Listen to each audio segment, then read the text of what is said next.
What is up, Super Fam and Bro Vengers alike? I am Sensei Finito, aka Vane Sensei, and welcome to Marvel Bros, where we discuss all things Marvel and everything pop culture. And on today's episode of Marvel Bros, it is Reading Wednesday on a Tuesday. I'm sorry, chat, but Marvel decided to drop Agatha All Along at 6 p.m. instead of at the regular 11:30 p.m. So we've had to change Reading Wednesdays to Tuesdays. So now Reading Wednesdays is actually Reading Mistborn, like it should have just been from the first place. Okay, so for the next 3 weeks, I think we have about 3 weeks left of this reading. We will be finishing this book on Tuesdays, and then Marvel usually puts out their shows at midnight, but now they're taking on this new thing of if the show is really good, they try to drop it a little bit earlier, and that's what happened here. So, Reading Wednesdays is now Reading Mistborn, and on today's episode of Reading Mistborn, we are going to be continuing our book club on The Final Empire with chapters 26 through 30. Man, this is episode 6 of our series, and man, I had a good time with this reading. I did indeed. Unfortunately, this week has just been filled with crazy technical difficulties for your boy. Yesterday, when we were doing Marvel Bros, my whole computer just was tripping. Today, while I was doing my reading, it straight up just erased all of my notes and stuff that I had going on in the reading, and I had to basically just continue from chapter 28, I think. So I wasn't even able to have, I was so mad. It deleted everything that I did from before. No, I think it was chapter 29 and on. Yeah, I think it was chapter 29 and on was the only thing that I have now. And I was just so sad because I was taking notes the whole time. You guys don't know this, but I'd be writing off in the margins on the spots to listen to and everything. So I was very bummed out about that. It happened mid-reading. So I've been doing so good, and now I just have a blank spot. And so I'm going to be a little more scatterbrained today when it comes to the chapter-by-chapter review and discussion, which I'm really sad about because I was very much enjoying these chapters that we got today. So I'm just going to have to kind of hope that, hope we can be on point. And it's of course it happens at the start of chapter 4, right? Come on, man. Not chapter 4, but part 4. Man, that had me, I'm not going to lie. I am very, very sad about that.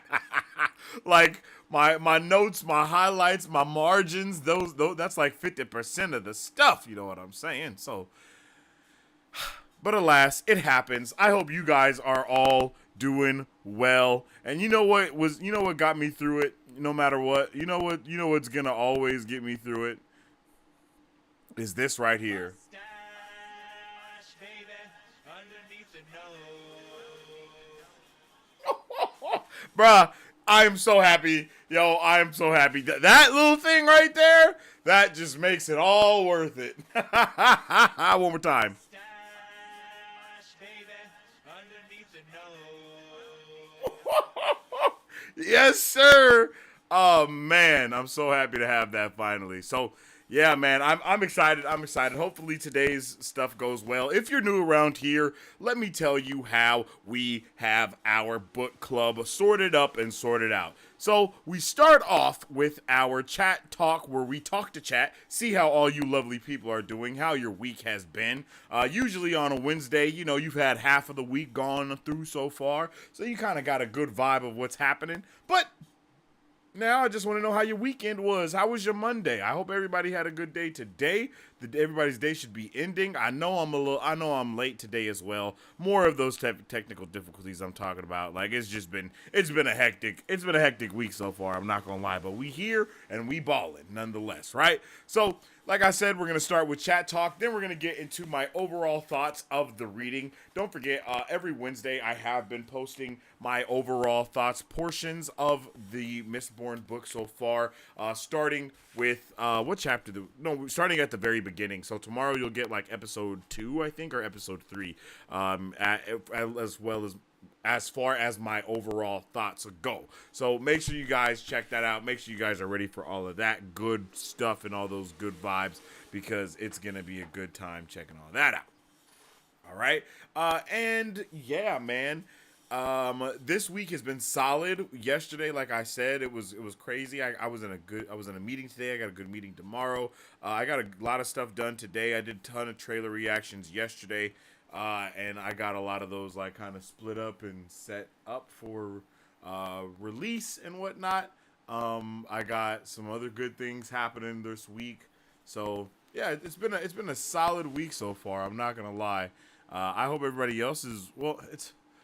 It's been a week. I can't say it's been a solid week. I'll say it's just been a week. You feel me? I've been grinding. I've been vibing. I hope everybody else has been vibing too. Not gonna lie, the Penguin, fantastic. Agatha all along, also fantastic. Those shows are great. We're doing our watch parties for those Wednesdays and Thursdays. So tomorrow we'll do a watch party for Agatha, and then on I'm tripping. There is no episode of Penguin this week. It's Sunday. So on this coming up Sunday will be the next episode of Penguin, and we'll be doing our watch party for that as well. So let me know, chat. How are you guys feeling? Are you guys watching the Penguin? Are you watching any of that good stuff that's going on there, or not? Are you not rocking with it? Oh, my chat's not okay. I'm like, what's going on, bro? I'm lacking today. I'm just lacking. I'm so sorry. I apologize. Let me just get this real quick. And let's jump in the chat and see how you guys are doing on this beautiful week. Bam. Bam. Yo, what's up with it, Tasarlin? How you doing? Good to see you back. Hello there. Yeah, my notes just... Yeah, I was very sad. I'm not gonna lie. I was like, bruh, ain't no way. I was doing my reading. So what happened is I was doing my reading and stuff, and then I had a meeting to get into. So I like stopped doing my reading and got into my meeting. And then when I came back from my meeting to continue the reading, everything that I had read was gone. I was like, bruh. Well, not everything I read was gone. Obviously, I still remember it, but it was like all of my notes, all of my highlights. We got some great lore in that area too, so I'm not going to be able to like really pinpoint those specific sections as fast as I want to, because I'm still going to talk about the things I want to talk about. For sure. I got to do some Halloween shopping, got a big metal cauldron, also had family over this weekend to play Magic the Gathering. It went great. Yo, that sounds like a W weekend, I'm not gonna lie.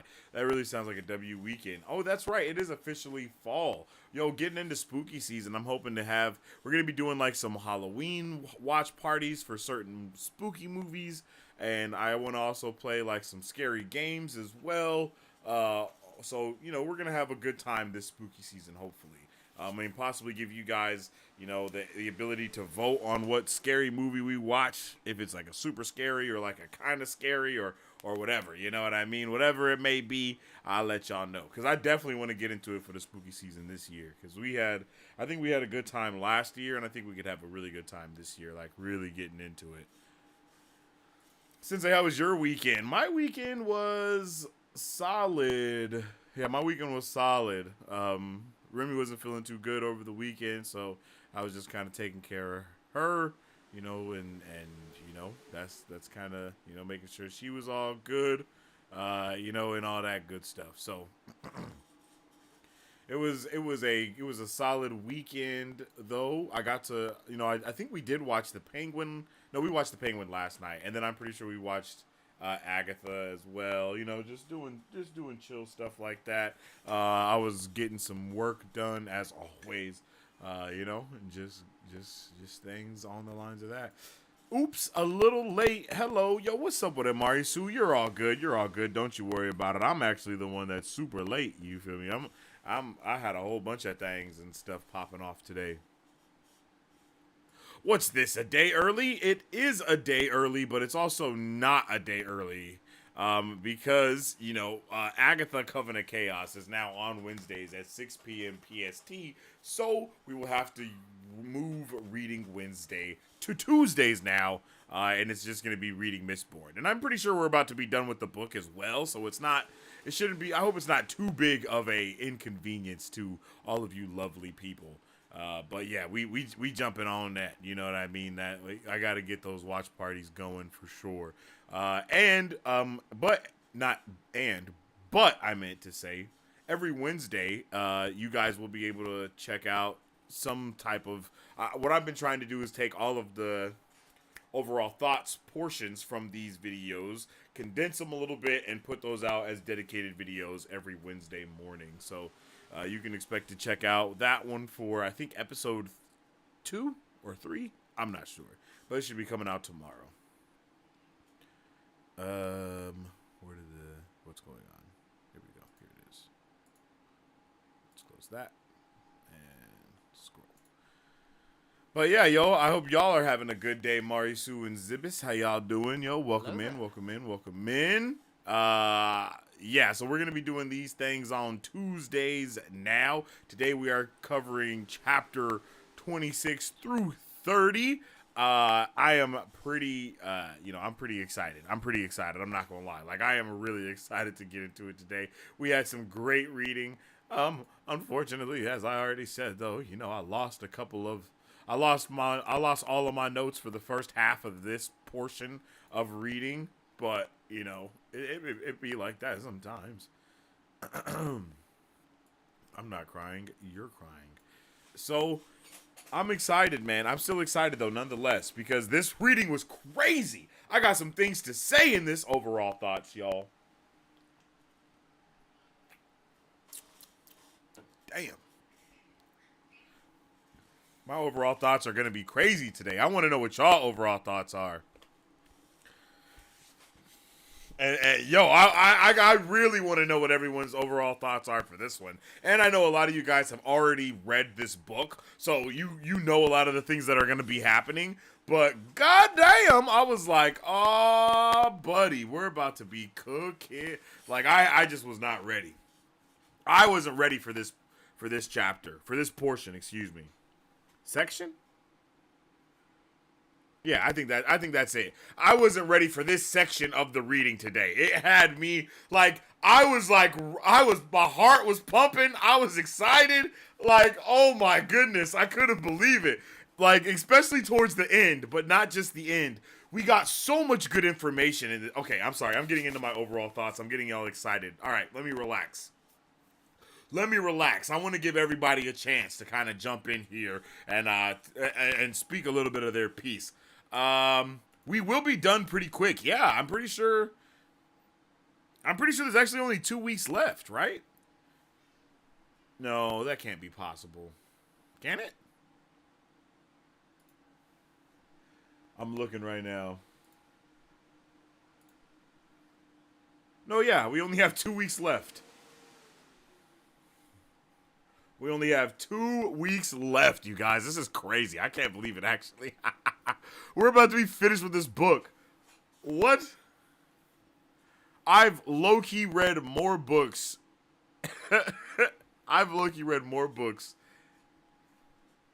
No, that's not true. Is it? Well, I mean, yeah, because I've been reading hella comics and stuff, too. Nah, yeah, I've read, more books in the last, 2-3 years than I have in, my entire life, bro. And that's kind of sad, but it's really not, because, who reads? What dork read? No, I'm just playing, you guys. I'm just playing. I just a little jokey joke. The Sanderlanch is incoming. Yo, the Sanderlanch. You probably, I can't even show you guys because the stupid shit deleted all of my stuff, but the amount of times that I was putting, what did you just say, Brandon? This portion was chock full of what did you just say, Brandon, okay? Yo, Sharice, how you doing? I hope you're having a good day today. Appreciate you for tuning in with us. Happy Tuesday. Happy Tuesday to everybody. Let me know what y'all are eating for dinner tonight, chat. Let me know. The ending is pretty wild. The first incredible fight of the series. Woo! I was not, I'm telling y'all, I was not ready. I was hype. I was hype. It was going up. And y'all, yeah, it was amazing. It was amazing. It was so good. Like, it was so good. I was excited. I can't even pretend that I wasn't. I was sitting there like, oh shit, what? Oh my god! Like even when we were reading information, like we got so much. I'm gonna talk about it in just a second. I'm getting excited. I'm getting super excited. Okay. I think everyone. Okay, let me see. Where's dinner at? I'm gonna come back to your other guys' chats because your guys are making me want to talk about my overall thoughts. So I'm gonna jump to the overall thoughts when I get to the overall thoughts. Had stuffed flounder for the first time tonight. Celebrated my spouse's B-day. Yo, that's awesome. Yo, and happy birthday to your spouse. I hope y'all had a good day. Big happy birthday, yo. Happy birthday to you.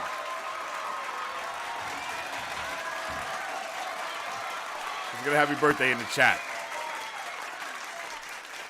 I had to swing by In-N-Out for dinner because I was running around all day. I'm jelly. I ain't gonna lie. I'm mad jelly. In-N-Out sounds delicious. I love me some In-N-Out, bro. I hate when people come to Cali and they get In-N-Out and they be like, oh, bro, this burger ain't even all that good. Like, you shut your ass up. You just saying that because the hype around it. You know what I'm saying? You trying to be different. You know your taste buds is going crazy. I'm not gonna lie. Oh no. That is not what I was trying to do. Every time I eat In-N-Out, I just be like, I'm gonna come. you feel me? You don't even know. It's crazy. I had salmon steak. I splurge for it once a week. Once a week for the salmon steak? That sounds delicious. What was I just watching recently? And they were talking about a salmon steak. I think I was watching The Basement Yard, and they were talking about a salmon steak, yo. I love salmon. I haven't had it a lot though. I don't think I've had a salmon steak for like that. So, chicken stir fry with white rice. Oh, that sounds good. Now that sounds good. Bro, I'm from NYC and I was literally talking about one In-N-Out today. In-N-Out is slap, especially if you get it and it's all hot and fresh. Don't get me wrong, the fries is of course like just regular and bland. Like I feel that, you know what I mean? I understand. But it's like, come on, man, like come on. Yeah, like the fries go perfectly with the burger, and then if you get like a shake, if you get like a strawberry or a vanilla, or what I get is a strawberry vanilla shake. Oh, bro, don't get me started. What? The 3x3 animal style with the fries and the strawberry vanilla shake. Oh my god, bro. Oh my goodness. I'm gonna come. That just sounds delicious. It just sounds delicious. No In-N-Out here either. Big sad. Yo, I want In-N-Out. I'm not gonna lie. I hella want In-N-Out now. I didn't even want it like that. We have a Shake Shack, and that's great. I've heard of Shake Shack, and there's another one that I hear in the conversation of like burger joints like that. In my opinion, I can't compare anything to In-N-Out unless they only got 3 things on the menu. You know what I'm saying? Like, not a lot of places only got like 3 things on the menu, and that's it. And then you just, and that's it. Like, bro, you got 3 options. You can mix those up as much as you want. We also got a secret menu for you, but that's it, G. Like, there's not a lot of places that's like that. We got a big Waffle House, so I feel like we win. We got Waffle House. Who cares about Waffle House? Blah. No, I'm just playing. I didn't even hear about Waffle House like that until like TikTok, and then all I saw on TikTok was everybody was chunking them in Waffle Houses. Like I ain't never seen a Waffle House that don't look a little bit, ghetto. That's all I'm saying. Like everything. That's all I've seen about Waffle House is people just be throwing hands. All staff is fighting any customers in a Waffle House. That's all I've seen about a Waffle House. You know what I'm saying? like that's all. That's the only thing I know is like you better, if you go in there, don't talk mess to the chefs. Gotta have the buns toasted. Oh yeah, toasty buns is the way to go. Pause. I love how straightforward In-N-Out menu is. Yo, you make a decision. You know, you better know what you want. My biggest thing is like, am I gonna get a 3x3 or am I just gonna get a regular 2x2? Am I gonna get an animal style? You know what I mean? Do I need animal style fries? You know, like that's what I be really concerned about. I know what I'm getting. It's just the way in which what I'm getting is going to be prepared that I have a question about. You feel me?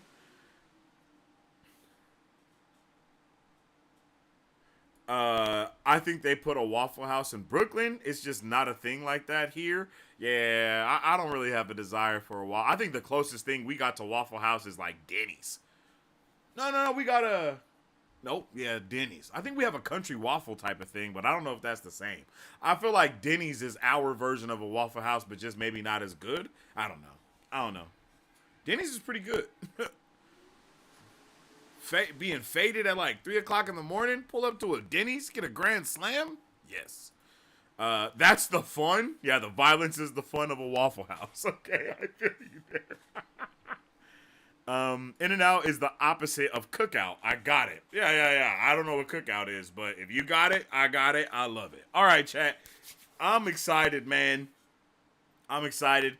I don't know how many of you guys were in here when I showed this earlier, but check this out. Check out one of my new sounds on the board. This is just for y'all. Look. Mustache, baby, underneath the nose. Yo, I got a whole bunch of ones on here now. I got my stuff all set up, so we're good to go, man. We're good to go. I'm hype, yo. I've been waiting to have that for a fat minute. Y'all already know. I've been waiting for that one for a minute. Oh, man. Yo, I thought I had I do have a different Omni Pig as well. No, I don't. Where's Omni Pig? I thought I did. Mustache, baby, underneath the nose. Yes, sir. We're cooking. Oh, here it is. There it is. Look at the new Omni Pig as well. Look.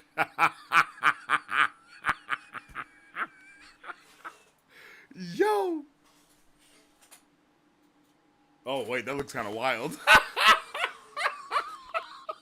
That looks kind of wild. We're going to ignore what just happened. Shout out to my guy. Shout out to the OG. All right. Shout out to the big OG out here in the streets. You feel me? And yeah. All right. So I think we talked about all the stuff. We were vibing. Oh, didn't mean to press that. Wait, what's this? What the fuck is that? I didn't know what that was. I know now. I got a whole bunch of shit going on over here.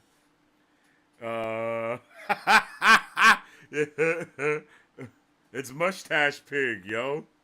We have Omni Pig, and then where's this? Wait, is this the other one, or is this still that? Oh no, it is. Omni Pig grew a mustache, yo. It just happens. He might need to shave. He might need to shave soon. I don't think there's a Denny's here either. First time I had Denny's is in Florida. Oh, okay. Denny's is slapping. Denny's can be crazy good. Mustache, baby. Oh yeah, you already know. Oh, that's what's going on. I knew something was awry. There we go. All right, now we're in business. I didn't know what was happening here. Bro, Omni Pig is all up in our grill. Yo, he was all up in the grill. Like, look at that. Look. You better watch him. And he's all transparent behind him now. Like, he can be anywhere. You'll never know. He looks even more like a fascist now. Wow.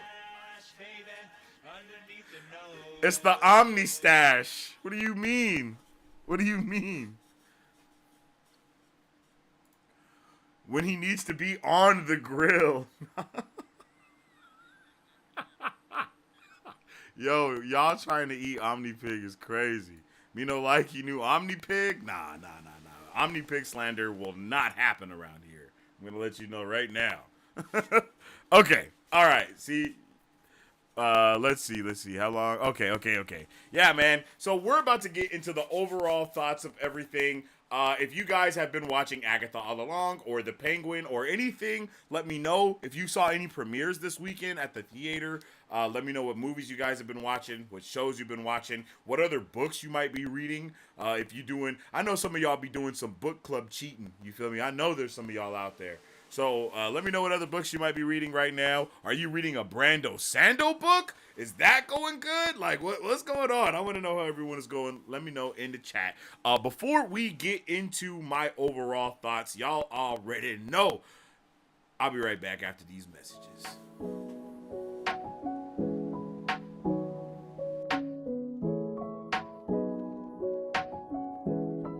Hi, my name is Dominique Pruitt, and I started Don's Bon Gourmet Popcorn LLC in the summer of 2021 to introduce delicious and unique flavored popcorn not found anywhere else in the world. Why, you ask? Because I make it in my home with love, just for you. We offer over 10 flavors and are continuously creating new flavors that can be customized to any color or taste for your next event, party, or fundraiser. So go find yourself to our website and find a bombastic flavor of popcorn at donsbombgourmetpopcorn.com, or you can also follow us on Instagram or Facebook at Don's Bomb Gourmet Popcorn. That is right. Make sure y'all go get some Dom's Bomb Gourmet Popcorn, where the popcorn is always bomb. And of course, it's gourmet because it's made by Dom. Okay? Don't forget to go and do that thing for show, man. Do that thing for show. I really appreciate each and every one of y'all. And now, let's get into my overall thoughts of this portion of the reading. Okay? So, we are doing... Okay, so this... Hold on. Okay. Mistborn, The Final Empire, chapters 26 through 30 were absolutely incredible. We learned a ton of new information. We got a ton of new clarification, in my opinion, and we got a bunch of questions raised yet again. I love all of the things that we got to experience within this section, and man, did it have my brain going crazy when it comes to all of the theories. Like, I had theories literally left and right about what was going to be going on in this portion of the not in this portion, but from this portion of the reading. Like, theories were going from my brain, and I think some of them are gonna be correct. I think some of them are outlandish. The whole vibe. We see Vin is kind of becoming more accustomed. Well, not even more accustomed. She had that wake-up call, right? We start this with Vin having a wake-up call. And that wake-up call was, hey, I actually really missed that bed. Elend actually is a nobleman. He just wants to be a better nobleman. It's not like he wants the nobleman to stop. All of these things happen. And if you guys were here last week or the week before that, excuse me, because we did take a week off, you'll know that one of the things that I said was I really want to see other POVs. Give me another POV. And y'all were like, well, you're going to have to wait. Oh, you're going to be happy soon. And this is why, because we did get Ellen's POV, and I thought it was wonderful. I really did think that it was a perfect way to figure out how the nobles are feeling. And I love the way that they think about Vin, right? Like, all we're concerned about is hoping that no one suspects Vin of being a Mistborn, of, working with Kelsier, of being behind all of these negative things that are impacting, the society in Luthadel. And instead, you know what I mean? They're all looking at her like, nah, she's a spy. She's just not a spy. Like, she's not a Mistborn spy. She's a spy for her uncle. Like, we can't trust her. I loved all of that. All of that just worked so well. Because it's like, no, obviously everyone would be super suspicious of her. And we even see that she hasn't been doing as good of a job with getting all the information as she thought, a lot of people say this, but whenever you stay neutral, when you don't pick a side, that in itself is picking a side, right? So it's it was very awesome to see kind of the repercussions of the political actions that she has taken on her own, as well as the stuff that they wanted her to do, right? It really, I think that this portion of the reading and a little bit of the last portion, now that I think about it, really, really honed in on the fact that they are ska, right? Like, it's not something that was dwelled upon in the fact of like, oh, this is the ska's life, but it let us know that they really don't understand how the noblemen work, how the noble society works, because they themselves are not noble, right? Even though Kelsier kind of grew up in it, he didn't have it for his entire life, so he doesn't even understand what's going on. It really showed us that there is a entirely separate political structure and system that's going on, that they are just kind of having a outlook, like a brief outlook. They don't even understand it in any depths, right? It's just like, oh, maybe this is what's happening or whatever, right? They don't really know what is going on here. And that's what this let us see is, you know, it's like, oh, we don't need to worry about Elend and his friends or whatever. And then meanwhile, his dad is about to have him assassinated. It's like, whoa, maybe we should have been paying a little bit more attention to the stuff that's going on here. And I kind of think that Kelsier might have even known that he was going to get assassinated. He just didn't care to tell, Vin. But, it's just we had a whole bunch of... we were able to see so many different sides from one small portion. I meant to start this with a little bit of a PSA. And that PSA is, I do not trust Marsh. I don't care what none of y'all say. I don't care what none of y'all say. I don't care what none of y'all say. I had to say it 3 times just so you really know. Like, there is nothing about Marsh that is not suspect as hell. Like, anytime this guy is talked about, anytime this guy comes on screen, anytime he does anything, I don't trust it. I just don't. I'm like, bro, there's no way. Like, it's so, like, it is just so convenient, bro. Like, unless he dies fighting the Lord Ruler and protecting Kelsier and Vin so they can get away, I just don't trust him, bro. Like, he has to sacrifice himself for the tribe in order for me to trust Marsh, bro. My man has full-blown tattoos now, distinguishing himself as an obligator. And he's like, oh, it's part of the job. Nah, bro. No.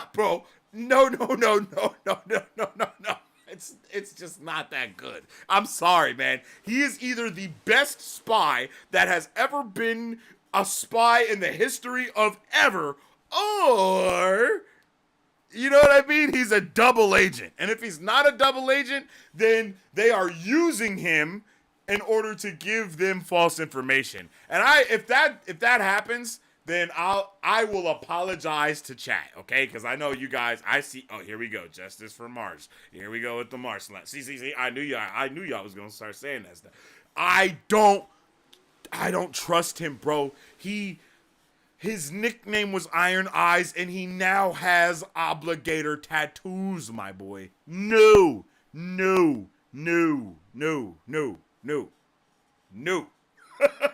I don't trust bro. I'm sorry. Again, he has to sacrifice himself. He has to sacrifice himself like Kanan did for Ezra in Star Wars Rebels, bro. Like, that's the only thing. Like, if he doesn't have a moment like that, I'm sorry. He is a traitor. Stamp of authentication on it, bro. Call the judge and tell him to take him away, okay? I thought we were going to get our first look at the Lord Ruler, but they just teased us. I was not happy about that. I was so frustrated. I was like, oh, yes, like, we're going to finally see the Lord Ruler. Like, he's going to pull up and, like make a speech or something. Nah, bro just was chilling in the carriage with the window down, just yeah. Like, I was like, damn. That was an intense part. Like, this section was crazy. It was intense. There was life-changing things going on. there have been decisions have been made and lines have been crossed, and I am very interested in knowing what that means for the future of every character that we are now surrounding in, right? Not surrounding in, now that we are dealing with, like, because not only what Vin has created so many problems right now. I don't know how. You know, I don't know. I don't know, man. I don't know. I don't know. I don't know what else to say. Like, I don't know what's going to happen next because Vin made. I feel like Vin made maybe one of the worst decisions ever. But you know, hey, love is one hell of a drug, and she was definitely reacting off of LOVE. Like that's all that was. You know what I mean? And it be like that sometimes. I mean, hey, she was blinded. She has outed herself in the biggest way possible when she was already being mad. It was already mad suspicious. And she also said that, you know, hey, she didn't think she was going to be the one to start the house war. So there's a lot of stuff that's about to happen here, right? I mean, is Lord Venture going to have to stand on business and be like, yo, they tried to kill my son, you know, which would be hilarious. Like, yo, they tried to kill my son. We can't let them slide with this, or I don't know what's going to happen there. But no matter what it is, I think that we have really set up a good spot. I mean, look at all the stuff that we found out about the Terracemen, right? I usually leave these little tidbits for when we actually get into our full discussion of chapter by chapter, but since I've been going back and taking these videos and putting them out on YouTube, I do want to say this for all you YouTube people that watch, because I know there are some of you guys that only watch the YouTube videos and are not here in the live chat. I want to say this for y'all. My theory about the Lord Ruler is that he is okay. I already thought I can't even. I don't think I can show you because it's not in there. But before it said it inherently here, my theory was that bro was a Terraceman Mistborn, and then they basically say he is a Terraceman Mistborn, and I feel like that is why he is so turned up to the max, is because he is a not a Terraceman. Wait. A fuchemist,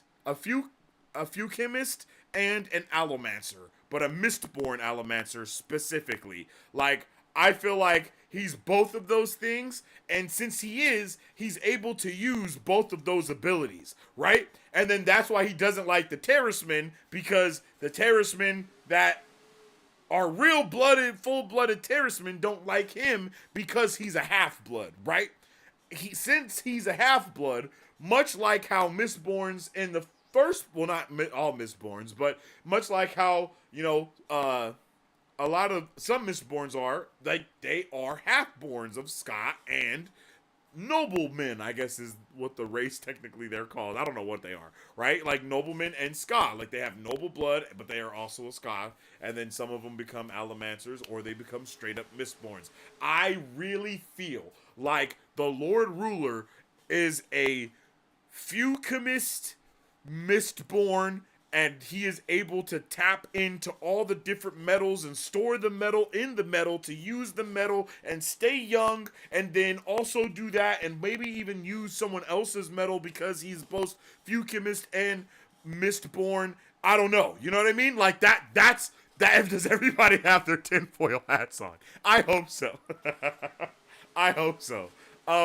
You know, like I'm like, okay, so, because I'm reading it, I'm like, okay, wait, so he's with the Terracemen, but the Terracemen hate him, and the Terracemen thought he was the chosen one, but he is the chosen one, but he's not the chosen one because he has to stop the Deep, but he is a Mistborn, but the freaking, not the Obligators, the Inquisitors are also Mistborn, or they were Allomancers at some point, but now there's something different because they were like mutated and changed, and I'm like, maybe they also have some Terraceman thing going on, and that's why they have the iron spikes in their eyes, because they are able to harness the power of the spike stuff that may, you know, build up the energy the same way that the terracemen do with their bracelets. You feel me? And then maybe the Lord Ruler is also on that same hype, and he has changed himself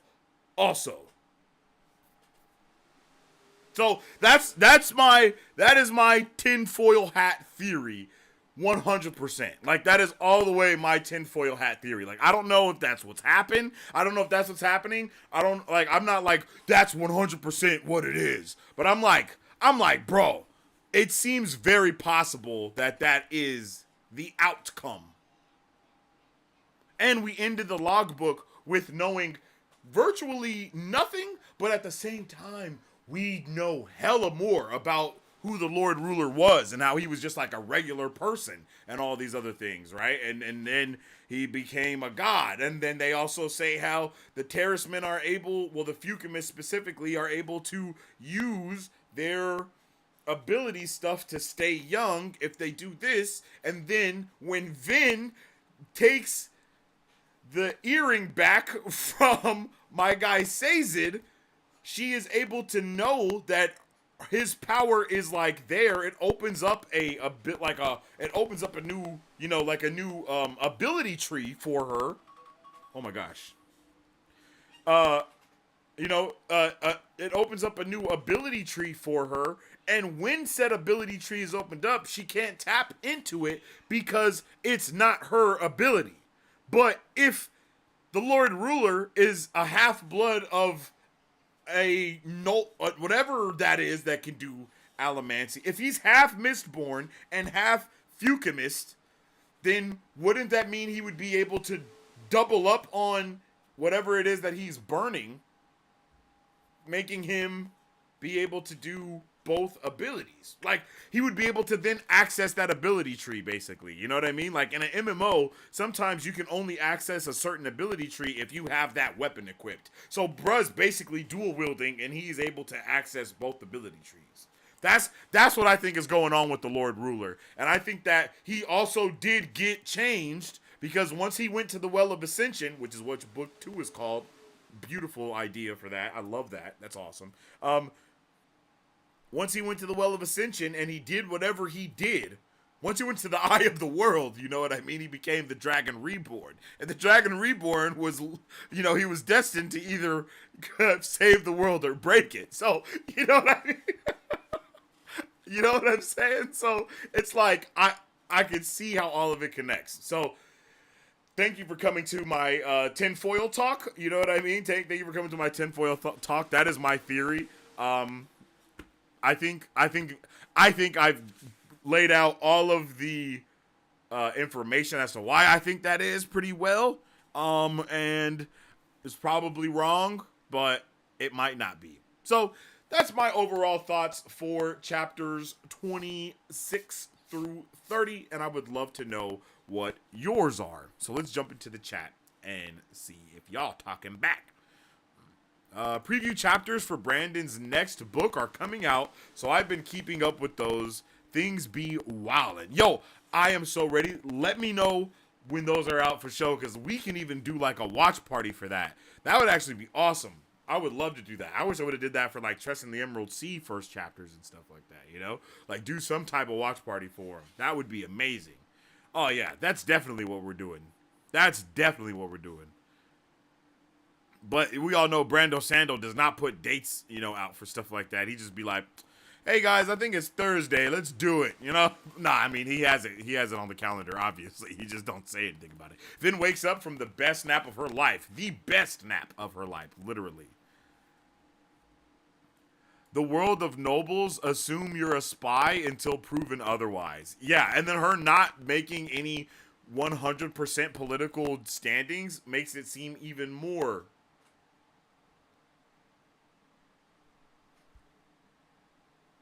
It's even more suspicious. I couldn't think of the word. Sorry. Brain fart. Marsh cannot be trusted. And you know it. Hashtag justice for Marsh. Spoken like a true dark friend, right? Of course you would stick up for Marsh. Damn, what kind of witch trial is this? Hey, if a witch, if she float, she a witch. He's a witch. Burn him. Good Lord. If you die, you're not a witch. Exactly. Maybe it's like Star Wars. You don't actually meet the Emperor until the 3rd book. I would be sad about that, Marisu. I really would. I want to see the Lord Ruler. I actually think we should have saw the Lord Ruler already a long time ago, but it's okay that we haven't. Like, I'm okay with that, you know, that we have not, but I wish we would have saw the Lord Ruler for show. Like, if we end the book without seeing the Lord Ruler, I'll be a little sad. But we have book 2, so it's okay. You know, we can dive straight into it. But I'm just like, aw. I would be like, aw. I was bummed. I was bummed when we didn't get to see the Lord Ruler. Somehow, the Lord Ruler survived. Yo, for real, though. Does everyone have their tinfoil hats on? It is a tinfoil hat theory, you guys. I know. Me thinking that the Lord Ruler is half, not Terraceman. I keep saying half Terraceman, and I do mean that, but I mean specifically a faux chemist,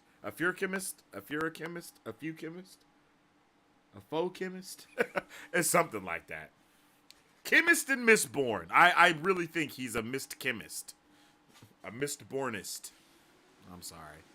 I'm fumbling the bag with those names. That was a terrible try. Don't say there's no mention of don't they say there's no mention of allomancy in the logbook? Yes, they do say that there's no mention of allomancy in the logbook, and I think that's purposeful, right? I think there's purposefully no mention of allomancy in the logbook because the Lord Ruler, when he was just a regular dude, when he was just ruler, right, before he became Lord, I think that he just thought that he was a terraceman, a noble terraceman, right? I think he just thought that's what was going on. And he noticed that, you know what I mean? He noticed that the other terracemen, they're super smart, they're super strong, all these things that he was really jelly of. And I'm pretty sure they also told him that he could make a wish at like the Well of Ascension or something, right? They mentioned something like that. So that's why I'm saying it is a tinfoil hat theory, because I am making a lot of assumptions with the whole, like, all of that other stuff going on. But I just feel like it's very, very, very suspicious that he was with the Terracemen, knew of the Terracemen a little bit, but did not know about the Fucumist, and the Terracemen didn't trust him either. And then he had bro held up in a freaking, he had bro held up in a prison type of thing, just watching him. And then he later takes out all of the Terracemen. Like, that is wild. None of that shit doesn't add up. You know? I don't need a tinfoil hat. I got my whole house lined with the stuff. Nah, you got the tinfoil house? Tinfoil house with newspapers on the windows? Yo, speaking of windows, let me close my window. Look at how creepy that looks right there. Look. Tell me that's not terrifying. Look at how dark it is out there. Oh my God. I looked over there and I almost had a heart attack, bruh. I ain't even scared of the dark like that. That was way too dark.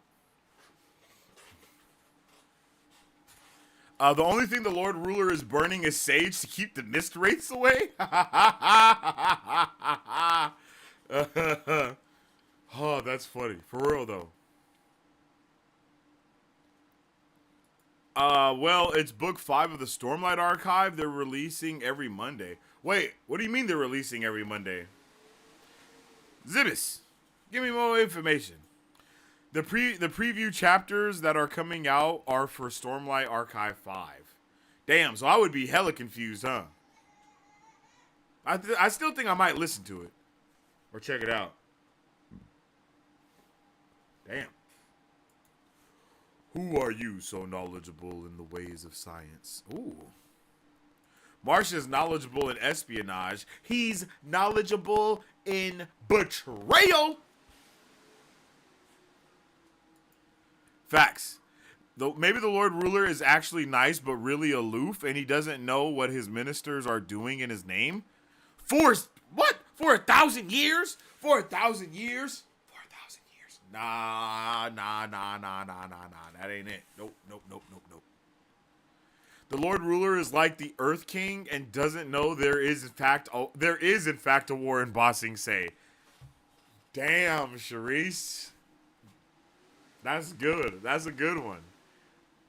But I mean, they beheaded 4 people and women and children. He was there. What do you mean he doesn't know what they do in his name?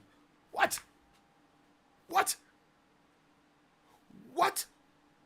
He's not the Earth King. He's the Earth Queen from the Legend of Korra. Because remember, she was actually evil. But the Earth King was a good guy.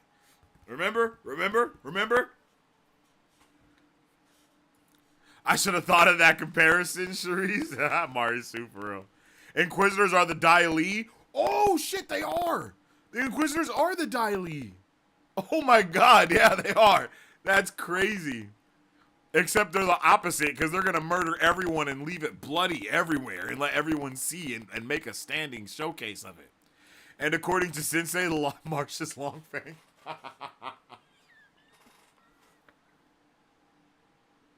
Nah, he's more like Azula, you know, acting like he's a part of, he's a part of the, oh no, she didn't do that to that, never mind. She did that with the Kyoshi warriors. I mean, yeah, he's pretending to be a Kyoshi warrior, but really he's trying to like take over. But he's really the bad guy. It's like a double cross. The preview chapters are being published by Reactor Mag on their website. Oh. I thought Brando Sando was about to read it like he did with the other one. Damn. That's whack. I mean, that's dope for y'all. But, I mean, that's whack for me because that's not what I thought it was. Vin is Toph, who likes rolling in dirt but low-key cleans up nice. Yeah, facts, huh?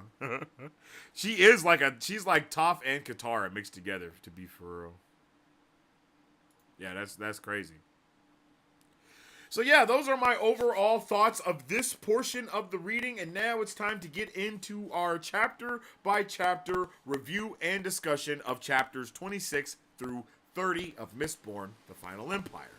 So, yeah. Alrighty. So that'll be where we end that video for YouTube. Well, not this. I mean, like, the YouTube video, the recorded one. Oh, shit. That was crazy. Yeah, yo, this Friday, though, there's going to be some stuff going on and some things happening. So I'm excited to kind of get into it this Friday. I hope everybody is on, will be on the lookout for what I got to talk about. It is kind of the thing that I'm doing is very abrupt and sudden. So a lot of y'all gonna be like, what? But, I'm taking on a just do it mentality. So I'm just kind of gonna start doing things that I want to, like, that been coming to my mind. So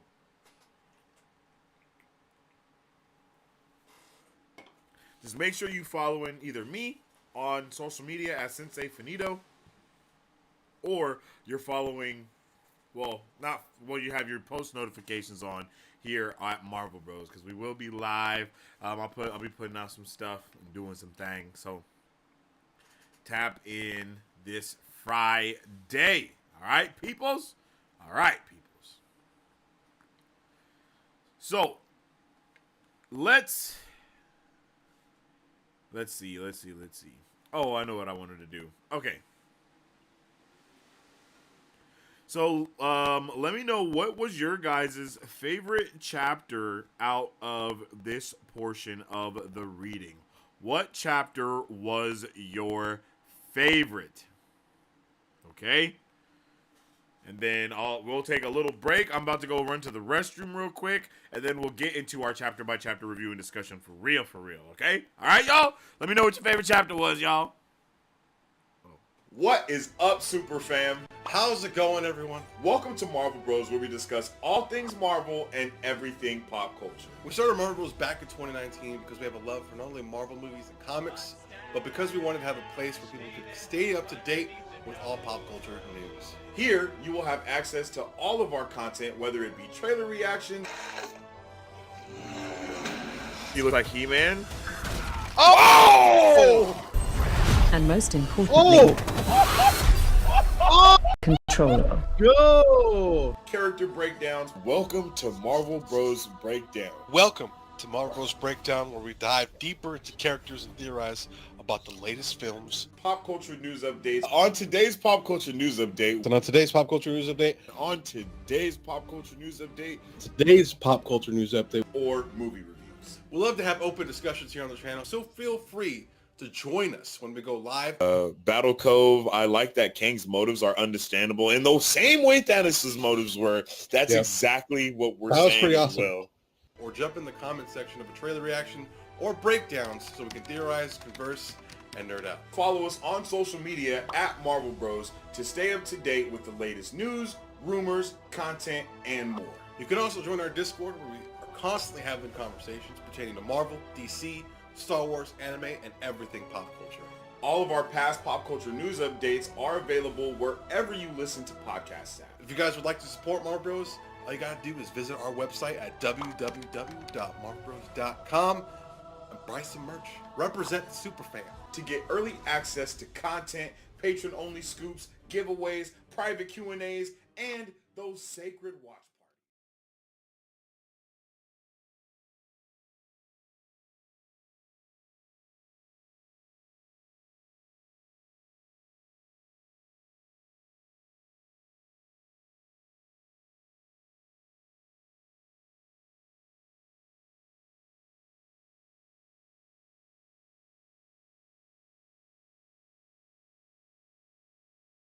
Alrighty. I hope everybody is having a good time, enjoying themselves. Time is flying, ain't it, chat? Time is flying, yo. And as you guys saw there, you can become a Brovenger. Join the channel here for some extra content. Or you can become a Patreon, okay?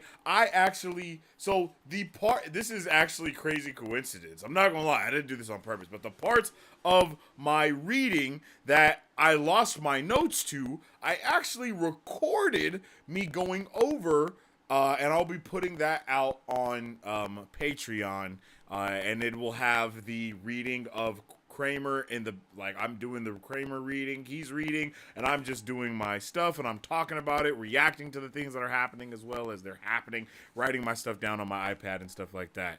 I want to do stuff like that more for book club. I think that's what I'm going to be doing from now on, is recording all of what I'm doing like that and then put it all out on Patreon for whoever wants to join Patreon and follow along in that manner. And I'm going to also try to do that for watch parties. So yeah, you guys can hear chapters 26 through, you can hear me, you can watch me, you can check out my reactions to chapters 26 through, I think it's 28 if I'm not mistaken, and that'll be on Patreon, available to anybody that wants to check it out. That'll be up tomorrow morning probably. So if you guys want to check that out, and if you have any other pointers, you can definitely check it out at patreon.com/Marvel Bros. It's spelled the way the YouTube is, and you can check that out for sure. Okay? All right, beautiful people. Okay. So let's get into. Oh, wait. I don't think that's playing out loud. Nope, it wasn't. It was not. I hate when that happens. I set it up perfectly, too. That was a good segue. Damn it. Womp, womp, womp. Okay. Let's get into Part 4. Dancers in a Sea of Mist. I am growing so very tired. 26. I am growing so very tired. When that was all when that was all that it was for that journal entry, I was like, oh, man. Can you guys let me know if there is a spot where I can get all of the journal entries that, you know, have been kind of created so far and stuff? Like, if I can just read all of that in one place. I know there has to be some Mistborn nerds out there for sure that have put it all together in a concise way. You know what I mean? There's no way that it hasn't been done by somebody yet. Like, I just have a feeling that it has been done. So, if y'all know of anything like that, let your boy know so I can check it out for real. Because I would love to check something like that out. Goodness, I guess it's going to take 30 years for my iPad to load up as well. Yeah, I would love to have like all of the excerpts that they talk about in this book and all of the journal entries in one spot. I'll put it together myself if I have to. I just want it. Tripping?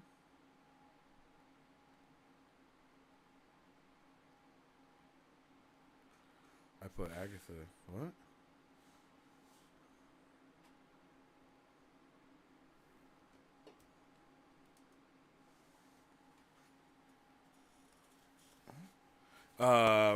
Yeah. Sorry. Oh, my iPad's back. Okay, cool. Sorry, now I gotta go all the way to 26 because my iPad was tripping.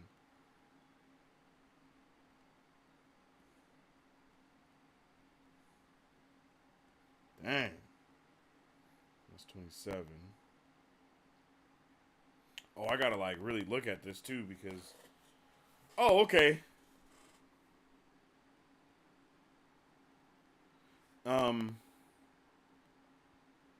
So yeah, we start chapter 26 with Vin waking up in the bed after they have finally gotten back from their long trip that they had taken. Vin, it took them 2 weeks to get back, but it actually took them like a day to get there. So it definitely lets you know how powerful of ability that is. But I like that there is a equal negative side to it, right? Like that's what I really like, is that there is a negative side to everything that's going on, to the fact it's like, oh, it took it, yeah, they traveled in a day, but it took her 2 weeks to return from that, right? Like that's crazy. And it said that her head still hurt after all of that, so pewter dragging is definitely not a good thing for her to do. Where's my pin at so I can probably follow along, since I have to look at everything. Royand, apprentices, yeah, sorry guys, like I said, all of my notes were they disappeared, so now I gotta like scan through everything, because there are specific things that I definitely wanted to talk about. Y'all already know how we do things around here, so I'm sorry. Of course she wants ale. I like that she wanted ale like first thing in the morning. I love how she just be drinking like a sailor, for real. Okay, and then they start talking about it, right? They're like, what do you think, Vin? And she says, I don't know. The army was pretty much the center of everything, right? Breeze, Ham, and Yeadon spent all their time recruiting. Doxson and Renew worked on supplies. Now that the soldiers are gone, that only leaves Marsh's work with the ministry and Kel's attacks on the nobility. And neither are things we need for us. The crew is redundant. And then the room fell silent. And she was like, and then Doxson goes, well, that was a depressingly blunt way of putting it. And Ham goes, pewter drag will do that to you. Just letting you know, you know what I mean? Like, just letting you know that, you know, they're really going through it. She's really going through it for real. Bitch, like how when you have a hangover, right? And you're like, bro, I don't have time to sugarcoat a goddamn thing for nobody. Let's see.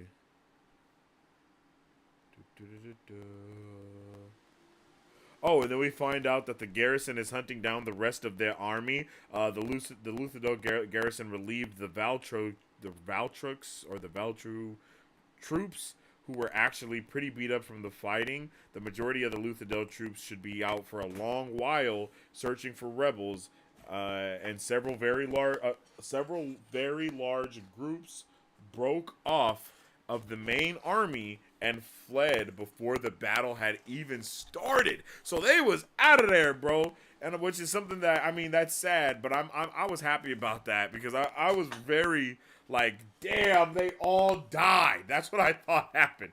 I was like, everyone is dead. Everyone is dead. And then, of course, Kelsier pulls up just all happy and cheery as usual, crunching on bay wraps. I want a bay wrap. If there is a recipe for a bay wrap, let me know, because it just seems... You know what I think of when they say a bay wrap? I immediately think of McDonald's snack wraps. I don't know why. Like, that's what I see a bay wrap as. Like the Big Mac bay wrap from the Big Mac bay wrap, the Big Mac snack wrap from McDonald's. Damn! Try to say that 10 times fast. Big Mac snack wrap. Nah, nope. The majority of the Luthadel troops. Oh, I just read that. Okay. Damn, I think I wanted to hear this part, but I don't remember. Oh, now I gotta find where this actually happens at, since all the stuff wants to be stupid.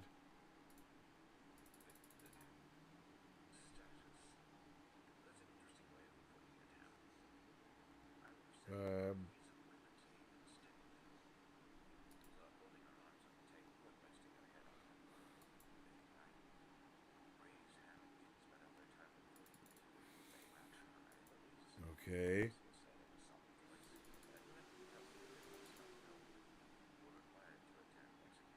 Okay.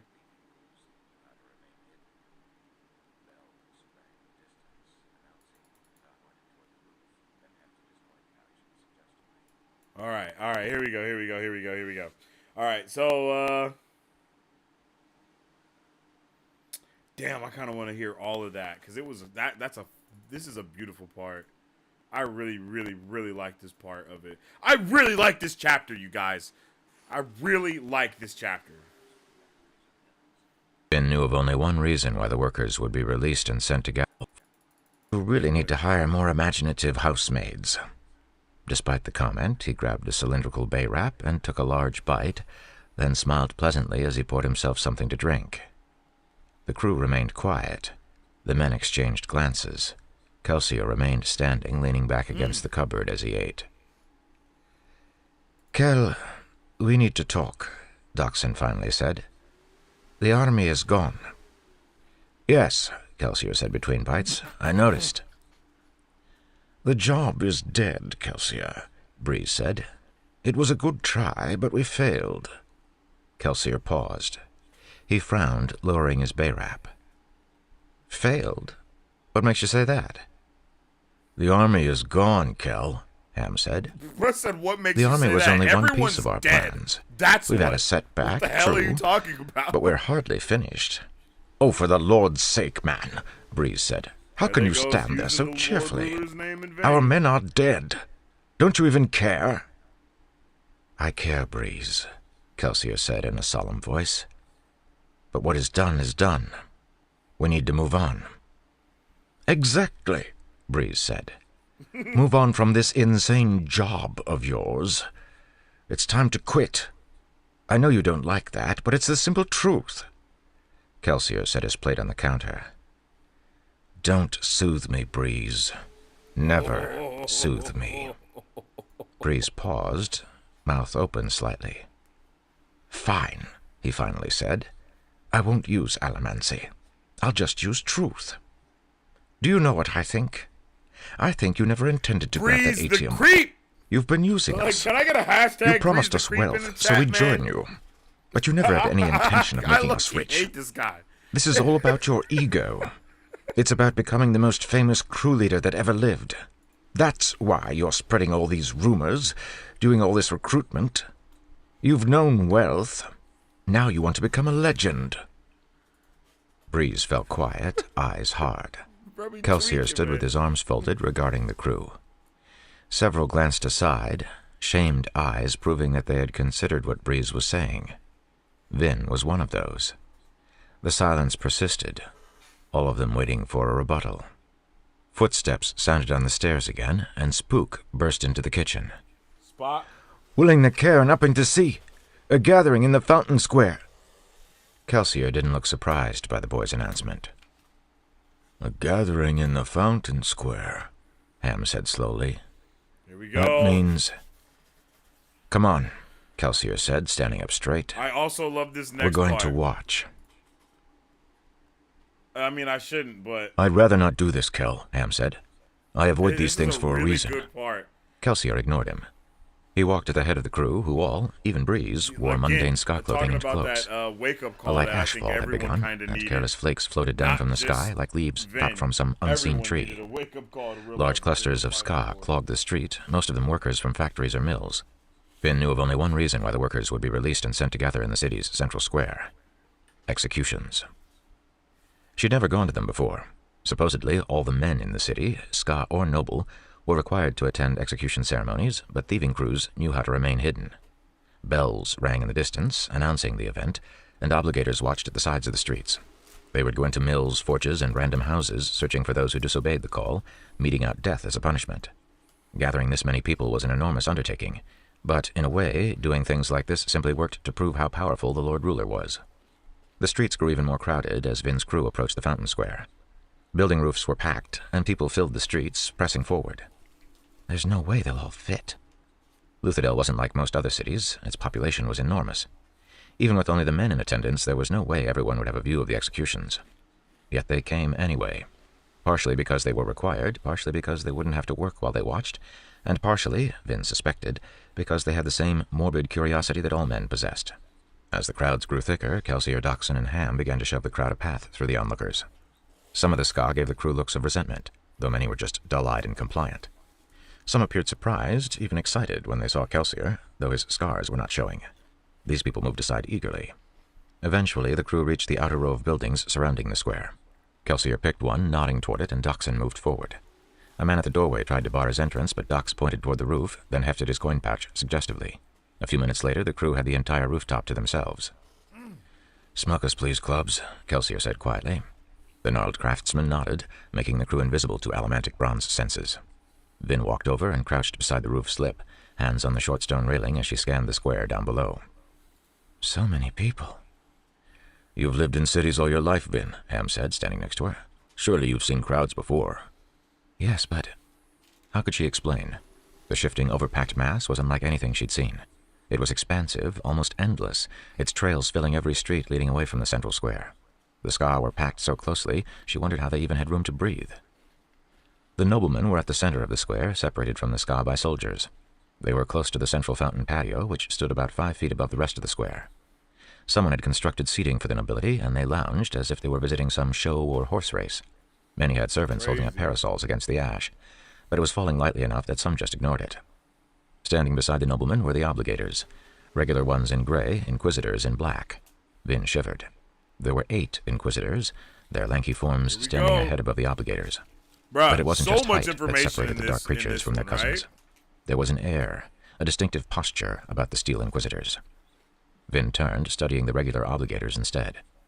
Most of them held themselves proudly in their administrative robes.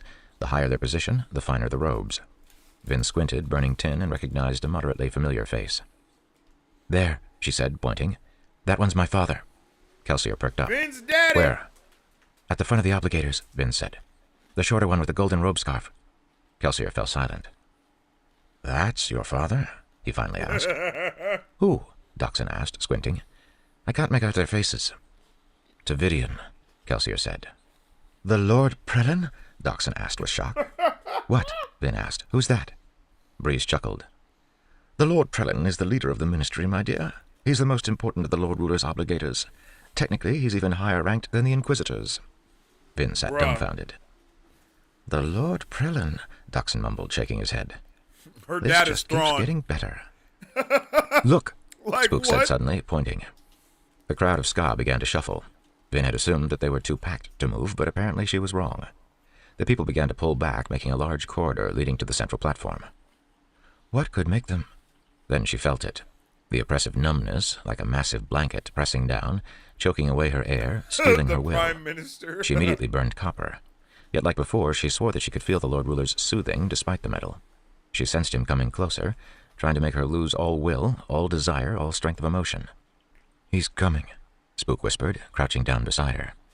A black carriage, drawn by a pair of massive white stallions, appeared down a side street. It rolled down the corridor of Ska, moving with a sense of inevitability. Vin saw several people get clipped by its passing and suspected that if a man were to fall in the carriage's path, the vehicle wouldn't even slow as it crushed him to death. The Ska sagged a bit more as the Lord Ruler arrived, a visible ripple washing across the crowd, their postures drooping as they felt his powerful soothing. The background roar of whispers and chatting dampened, an unreal silence falling over the enormous square. That's what I'm talking about. "He's so powerful," Breeze said. Did you hear how he said that? "Even at shit? my best, I can only soothe a couple hundred men. So There powerful. have to be tens of thousands of people here." Spook looked over the rim of the rooftop. "It makes me want to fall, to just let go." Then he paused. He shook his head as if waking up. Vin frowned. Something felt different. Tentatively, she extinguished her copper and realized that she could no longer feel the Lord Ruler's soothing. The feeling of awful depression, of soullessness and emptiness, had strangely disappeared. Spook looked up, and the rest of the crew members stood just a little straighter. Vin glanced around. The Ska below looked unchanged, yet her friends... Her eyes found Kelsier. The crew leader stood straight-backed, staring resolutely at the approaching carriage, a look of concentration on his face. "He's riding our emotions," Vin realized. "He's counteracting the Lord Ruler's power." It was obviously a struggle for Kelsier to protect even their small group. Like, how Breeze strong is right, Vin Kelsier thought. that he's How able can we to fight something like counteract this? The Lord Ruler is the soothing Lord 100,000 Ruler? people Like, at once. What does that mean? But Kelsier fought on. Just in case, Vin turned on her copper. Then she burned zinc and reached out to help Kelsier, riding the emotions of those around her. It felt like she was pulling against some massive, immobile wall. Yet it must have helped, for Kelsier relaxed slightly, shooting her a grateful look. "Look," Doxson said, probably unaware of the unseen battle that occurred around him. "The prisoner carts." He pointed toward a set of 10 large, bar-lined carts traveling down the corridor behind the Lord Ruler. "Do you recognize anyone in them?" Ham said, leaning forward. "I'm not of the seeing," Spook said, looking uncomfortable. "Uncle, you really the burn, Yeah, right?" we're listening to this whole... "Yes, my copper is on," Club said testily. "You're safe. We're far enough away from the Lord Ruler that it wouldn't matter anyway. That plaza is enormous." Spook nodded, then obviously began burning tin. A moment later, he shook his head. "Nodding of the recognizing anyone?" "You weren't there for a lot of the recruiting, though, Spook," Ham said, squinting. "True," Spook replied. Though his accent remained, he was obviously making an effort to speak normally. Kelsier stepped up to the ledge, holding a hand up to shade his eyes. "I can see the prisoners. No, I don't recognize any of the faces. They aren't captive soldiers." "Who then?" Ham asked. "Mostly women and children, it appears," Kelsier said. "The families of the soldiers?" Ham asked, horrified. Kelsier shook his head. Horrified. I was like, "I no doubt it. way. No They way wouldn't he have taken the found all time to identify families, dead no. Ska." Ham frowned, looking confused. "Random people, Hammond," Breeze said with a quiet sigh. "Examples. Casual executions made in order to punish the Ska for harboring rebels." "No, not even that," Kelsier said. "I doubt the Lord Ruler even knows or cares that most of those men were recruited from Luthadel. He probably just assumes that it was another countryside rebellion. This is just a way of reminding everyone who is in control." That's The Lord so Ruler's carriage tough, rolled up bro. a platform That's onto the central crazy. patio. That The is ominous so vehicle pulled sad. to a stop in the exact center of the square, but the Lord Ruler himself remained inside. The prisoner carts pulled to a stop, and a group of obligators and soldiers began to unload them.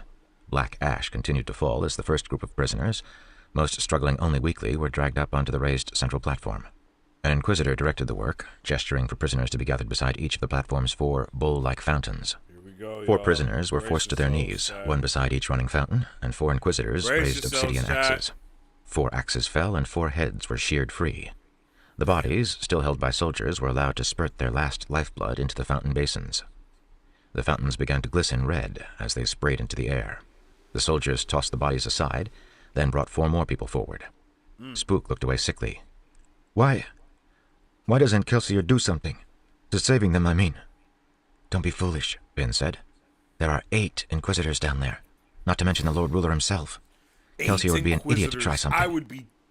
Though I wouldn't be shit surprised if my he considered it," she thought, remembering when Kelsier had been ready to rush down and take on an entire army by himself. She glanced to the side. Kelsier looked like he was forcibly holding himself back, white-knuckled hands gripping the chimney beside him to keep himself from rushing down to stop the executions.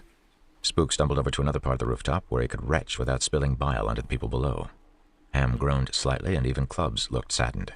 Dachshund watched solemnly as if witnessing the deaths were some sort of vigil. Breeze just shook his head. Kelsier, however, Kelsier was angry. His face red, his muscles tense, his eyes ablaze. Hell yeah. 4 more deaths, one of them a child. This, Kelsier said, angrily waving his hand toward the central square, this is our enemy. There is no quarter here, no walking away. This is no simple job to be thrown aside when we encounter a few unexpected twists. 4 more deaths. Look at them, Kelsier demanded, pointing at the bleachers full of nobility. Most of them appeared bored, and a few even seemed to be enjoying themselves, turning and joking with one another as the beheadings continued. I know you question me, Kelsier said, turning to the crew. You think that I've been too hard on the nobility, think that I relish killing them too much. But can you honestly see those men laughing and tell me that they don't deserve to die by my blade? I only bring them justice. 4 more deaths. Vin searched the bleachers with urgent, tin-enhanced eyes. She found Elend sitting amid a group of younger men. None of them were laughing, and they weren't the only ones. True, many of the nobility made light of the experience, but there were some small minority who looked horrified. Kelsier continued. Breeze, you asked about the Atium. I'll be honest. It was never my main goal. I gathered this crew because I wanted to change things. We'll grab the Atium. We'll need it to support a new government. But this job isn't about making me or any of you wealthy. Eden is dead. He was our excuse. A way that we could do something good while still pretending to be just thieves. Now that he's gone, you can give up if you want. Quit. But that won't change anything. The struggle will go on. Men will still die. You'll just be ignoring it. Whoa. 4 more deaths. It's time to stop the charade, Kelsier said, staring at each of them in turn. If we're going to do this now, we have to be upfront and honest with ourselves. We have to admit that this isn't about money. It's about stopping that. He pointed to the courtyard with its red fountains, a visible sign of death for the thousands of Ska too far away to even tell what was happening. Damn. I intend to continue my fight, Kelsier said quietly. I realize that some of you question my leadership. You think I've been building myself up too much with the Ska. You whisper that I'm making myself into another Lord Ruler. You think that my ego is more important to me than overthrowing the Empire. He paused, and Vin saw guilt in the eyes of Dachshund and the others. Spook rejoined the group, still looking a bit sick. 4 more deaths. You're wrong, Kelsier said quietly. You have to trust me. You gave me your confidence when we began this plan, despite how dangerous things seemed. I still need that confidence. No matter how things appear, no matter how terrible the odds, we have to keep fighting. 4 more deaths. The crew slowly turned toward Kelsier. Resisting the Lord Ruler's pushing on their emotions didn't seem like half as much a struggle for Kelsier anymore, though Vin had let her zinc lapse. Maybe he can do it, Vin thought, despite herself. If there was ever a man who could defeat the Lord Ruler, it would be Kelsier.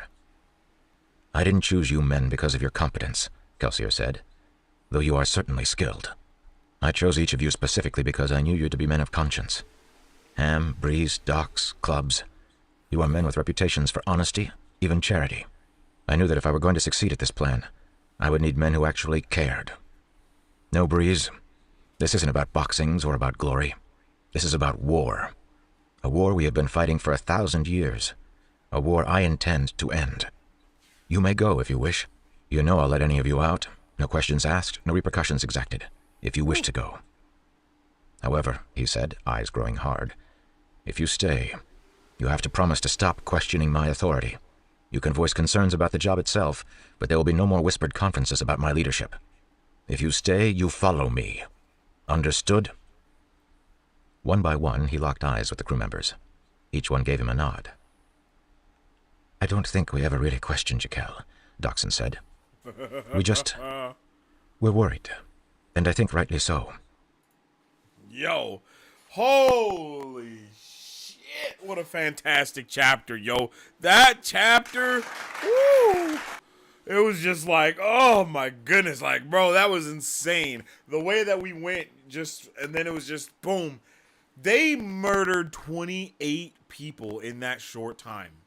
28 people.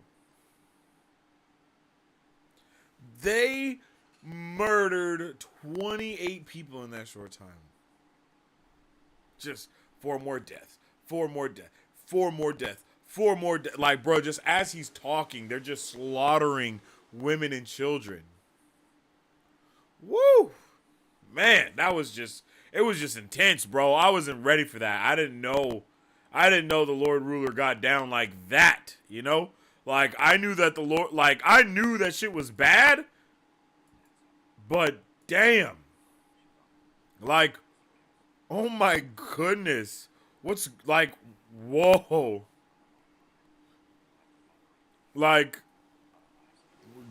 damn. Holy shit. Like, that is so sad, bro. Like, it is just so sad. Like, for real. That is so sad. I could not believe it, man. Like, that is just... Man. Who would have... I didn't know. I knew it was bad, but damn.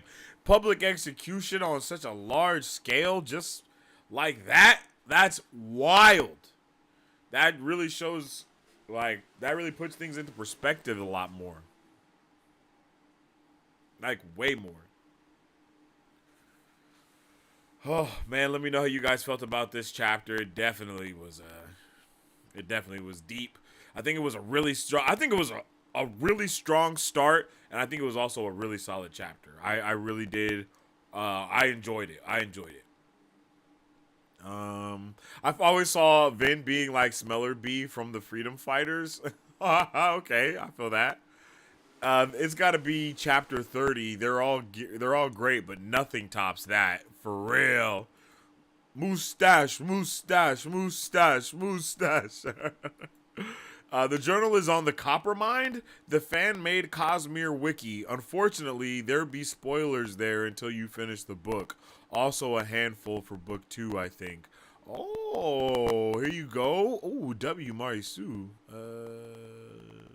Copy text.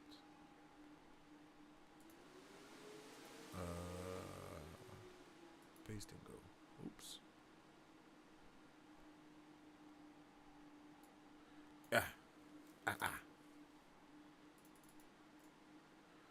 Copy.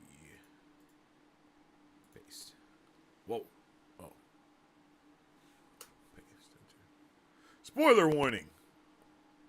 I know. I just want to get the site. I'm not going to look at it. Calm down. That's awesome, though. I like that. Spoiler warning. Welcome to the Coppermind. Be aware that the wiki may have spoilers for all published works by Brandon Sanderson. That's pretty dope. Do not deviate from this page or scroll down too far. Oh, okay. There's nothing on this page. Maybe in the message that I grabbed. Hold on. Let me scroll up. There we go. Marisu, you goat. You're the goat, Marisu.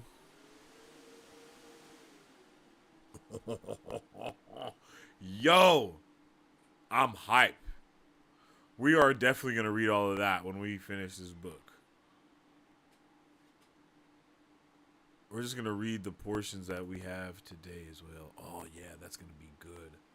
Okay. Marisu, you're the GOAT. Let me save this. W's in the chat for Marisu, man. I think you can use the time travel feature on that site, but it's so difficult if you don't know release order. Yeah, Marisu. Ooh, that's better than what I found, Marisu. Marisu is the GOAT. That's why she's the GOAT. The GOAT. That's a pretty niche meme right there, so you guys might not understand it. Thank you guys. Yo, you're awesome. Kelsier is the army. Facts. Like, Kelsier went correct. Like, Kelsier is the guy, and he was ready to fight everybody, too. I love this part, too. Kelsier is into manifesting. Breeze the creep for show. The execution scenes are so hard to listen to. It was pretty intense. I was like, this is, like, it was intense, but it was also pretty great. Like, he did a really great job of showing how everything is happening and then never having to mention the goriness of the deaths again. I'm very much a gory person, though. I'm not gonna lie, but I like that he didn't have to explain it in any type of, like, he didn't talk about nothing, really. He just kind of let it be known what's going on, you know? And then, bam.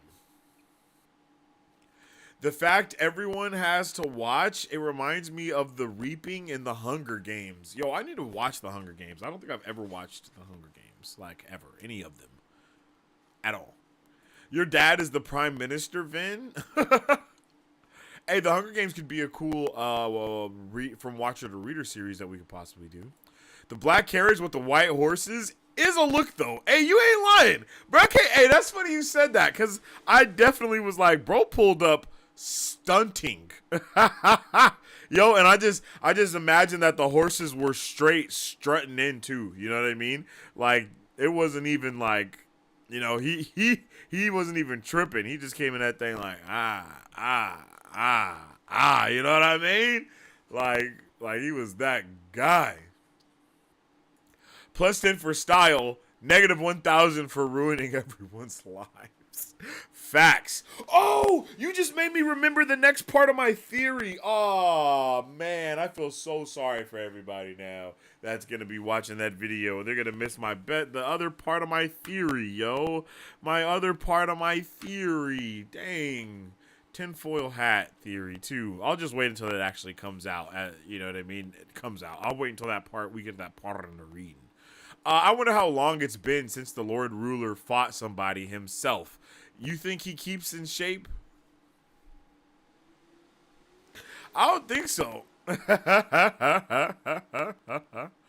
The Lord Ruler has an indoor gym and a personal trainer. Yeah, facts. That's why. The thing that I thought of is like the bro is kind of like a vampire, and he just like lays there. But that's because of my Terraceman theory, and he just kind of lays there chilling all day until he has something to do, so he can just store up the power that he needs. You feel me? And he only uses it when he needs to, and then when he needs to use it, he's like, "All right, bet, let's do it." Tinfoil hats back on. False alarm. Yeah. I almost went in. I was about to go in about it, but I'm just gonna wait until it actually comes up in the reading, so it can actually be within that part. I don't want to, you know what I mean. I bet he has Lululemons to work out in. Yo, the creator of Lululemons is crazy. Like, the Lululemon lore is diabolical. If he wants to, good. That's his right. Loyalty and trust with no threats. To be fair, 1,000 years is a pretty good run for an empire. Pretty sure only Egypt can top that. Damn. I guess that's a good point. 1,000 years is pretty solid. That's about the time period that goes on. Yeah. It's rough, but it's effective at getting the reader 1,000% on board. Yeah, for sure. It's like, damn, this is crazy. Stop oppressing Marisu Sensei. She's the GOAT. Even goats can get taxed, all right? Here says the pig. I'm just saying. I'm just saying. That's what the pig says. It's not about me. He's the tax man. He's Omni-Pig the tax man. Hunger Game books and movies are great. Okay, maybe we're going to have to do a watcher to reader thing for that. And do like a watch party for it and everything. Rebel. Yeah, I loved it, yo. Quick tinfoil hats back on. You was on it, yo, for real. That's funny. Okay. All right. Let's get it. Let's keep it moving on, and let's get into the next one. Let's get into chapter 27. I think I've finally discovered why Rashik resents me so much. He does not believe that an outsider such as myself, a foreigner, could possibly be the hero of ages. He believes that I have somehow tricked the philosophers, that I wear the piercings of the hero unjustly. According to Rashik, only a Terraceman of pure blood should have been chosen as the hero. Oddly, I find myself even more determined because of his hatred. I must prove to him that I can perform this task. Crazy to see that bro was legit a man on a mission, right? Like, he was 100% a man on a mission, trying to do what he could. You feel me? He was trying to make it happen. He was trying to figure out, what's going on there. Because it's like, come on, man. He's talking about, like he's talking about all this stuff, right? He's mad. He feels played for show. He has a point to prove, man. Like all of that is exactly what creates, say it with me now, a dark friend. Ain't that right, Mari Sue and Sharice? Y'all know. So we gotta be careful, you know what I mean? When people, when people count you out, that's when that's when it kind of goes sideways, you know what I mean? But luckily, he saved the world, didn't he? Tinfoil hat theory coming soon. Okay. Now I gotta scroll through this again because again, no notes. There was an execution after execution. So a lot of deaths was still happening. Everybody dipped. The bloodied water was running through the fountains, which is, I'm not gonna lie, that's a flex, bro. I forgot to say that in the last chapter. That is a flex. I'm just saying. To murder, I'm sorry, I'm not trying to laugh, but to murder your subjects in front of everybody else around as an emperor, like you pull up as an emperor, you behead your subjects, women and children, and then you let their blood flow into a fountain that then spews their fountain so everybody can see the blood fountain of all of your slain followers that are just trying to exist and live. That is crazy. Like, that's wild, bro. Like, oh, damn, like that's, I was not prepared for that at all. Let's see.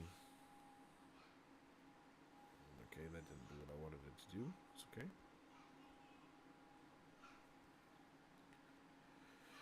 Let's see.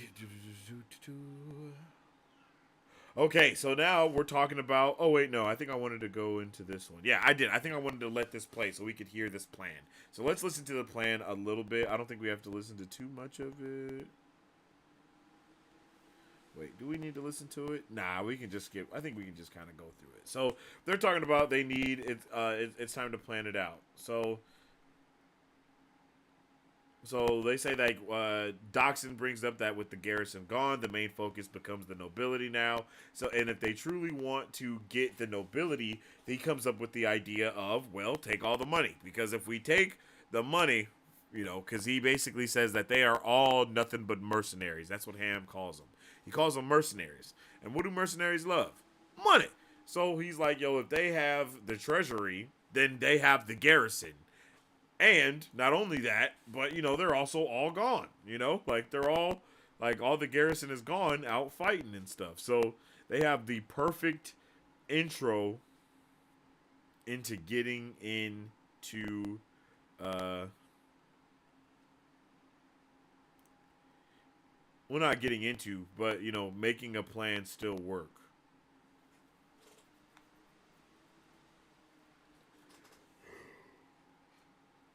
Sazed then pulls up in a ska cloak, trying to hide his features. And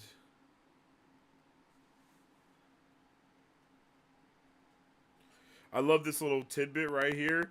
The terrorisman says it, of course. It says, I try to make a habit of being early. And Doxson says that's a habit someone else could afford to pick up. And that's when Kelsier responds with, if you're always on time, it implies that you never have anything better that you should be doing. I like that a lot.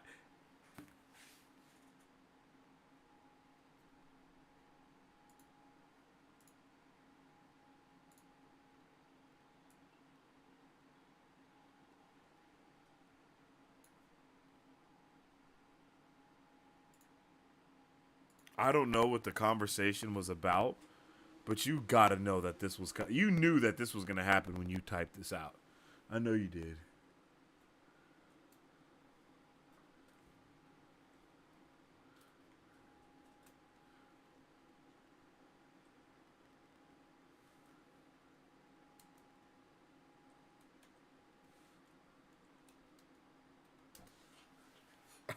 I just barely I glanced at the chat, and I see that.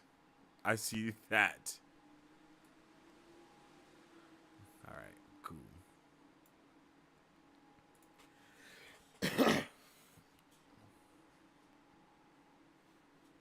So, then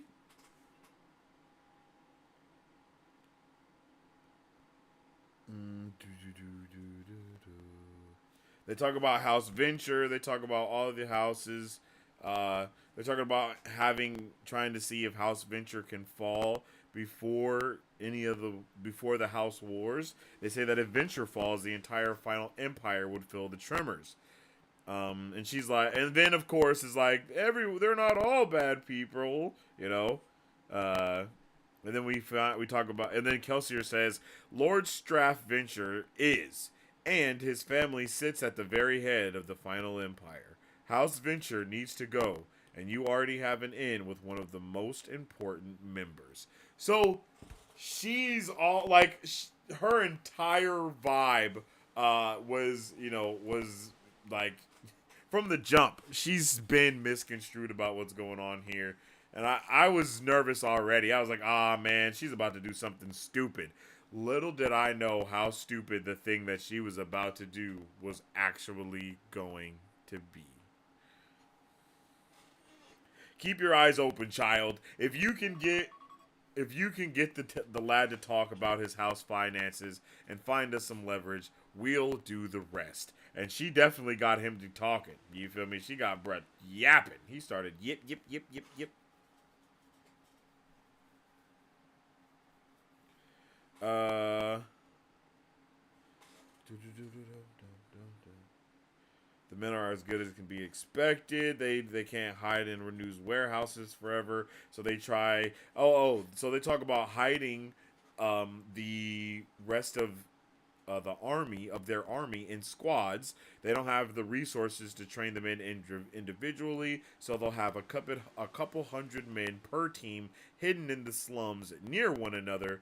But none of the teams are going to know about the others, so they're not able to basically snitch. You know what I mean? You can't stop the snitching. You can't stop people from doing what they going to do, but you got to be able to minimize as much of the casualties as you can, especially when they're in a position like this, which is a very vulnerable one.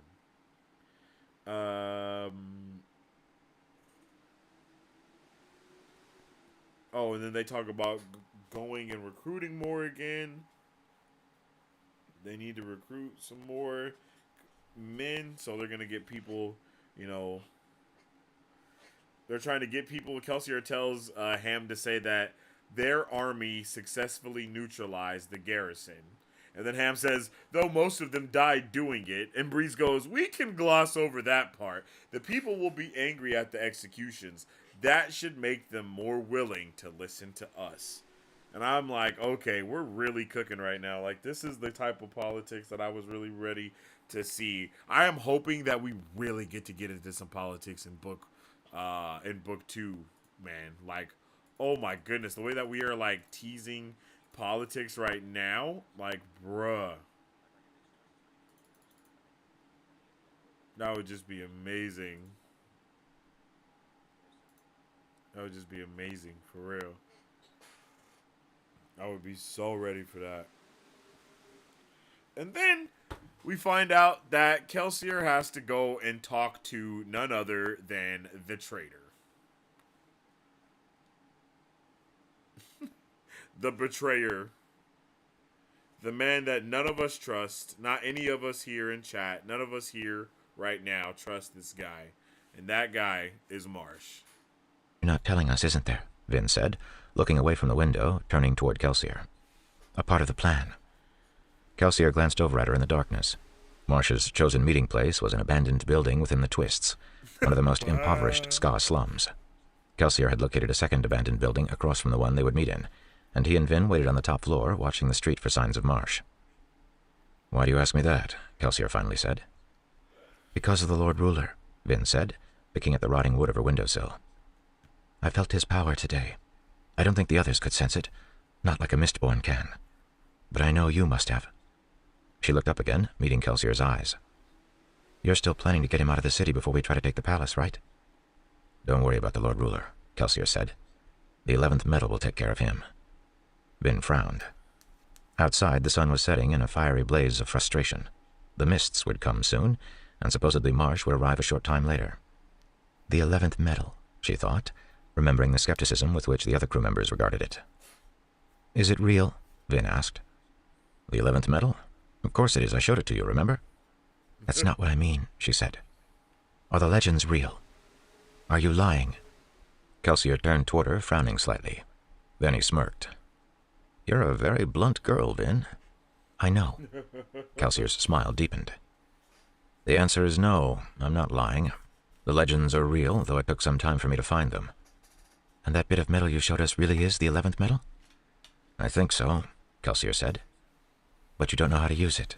Kelsier paused, then shook his head. What? No, I don't. You think so, bro? That's not What very are you comforting. talking about? You think so? Kelsier shrugged, turning to look out the window. Even if I don't discover the secret in time, I doubt the Lord Ruler will be as big a problem as you think. He's a powerful allomancer, but he doesn't know everything. If he did, we'd be dead right now. He's not omnipotent either. If he were, he wouldn't have needed to execute all of those ska to try and frighten the city into submission.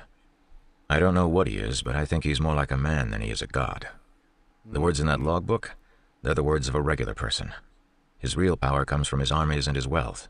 If we remove them, he won't be able to do anything to stop his empire from collapsing. Vin frowned. He might not be a god, but he's something, Kelsier.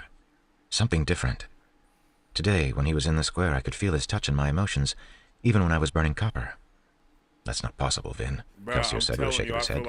If it were, Inquisitors would be able to sense allomancy even when there was a smoker nearby. If that were the case, don't you think they'd hunt down all of the ska mistings and kill them? Vin shrugged. You know the Lord Ruler is strong, Kelsier said, and you feel like you should be able to sense him. So you do. Maybe he's right, she thought, picking off another bit of the windowsill. He's been an allomancer far longer than I have, after all. Not trustworthy. But you know what I mean? I felt something, didn't I? Like he's so And the Inquisitor that nearly killed me, somehow he found me in the darkness and rain. He must have sensed something. She let the matter drop, however. The 11th metal. Can we just try it and see what it does? It's not that simple, Kelsier said. You remember how I told you never to burn a metal that wasn't one of the 10? Vin nodded. Burning another metal can be deadly, Kelsier said. Even getting the wrong mixture in an alloy metal can make you sick. If I'm wrong about the 11th metal, it will kill you, Vin said quietly. Kelsier nodded. So you're not quite as certain as you pretend, she decided. Otherwise, you'd have tried it by now. That's what you want to find in the logbook, Vin said. A clue about how to use the 11th metal. Kelsier nodded. I'm afraid we weren't very lucky in that respect. So far, the logbook hasn't even mentioned allomancy. Though it does talk about feruchemy, Vin said. Kelsier eyed her as he stood by his window, one shoulder leaning against the wall. So Cesar told you about that? Vin glanced down. I kind of forced him to. Kelsier chuckled. I wonder what I've unleashed upon the world by teaching you allomancy. Of course, my trainer said the same thing about me. He was right to worry. Of course he was. Vin smiled. Of course he was. Outside, the sunlight was nearly gone, and diaphanous patches of mist were beginning to form in the air. They hung like ghosts, slowly growing larger, extending their influence as night approached. Cesar didn't have time to tell me much about feruchemy, Vin said carefully. What kind of things can it do? She waited in trepidation, assuming that Kelsier would see through her lie. Feruchemy is completely internal, Kelsier said in an offhand voice. It can provide some of the same things we get from pewter and tin, strength, endurance, eyesight, but each attribute has to be stored separately. It can enhance a lot of other things, too. Things that allomancy can't do. Memory, physical speed, clarity of thought.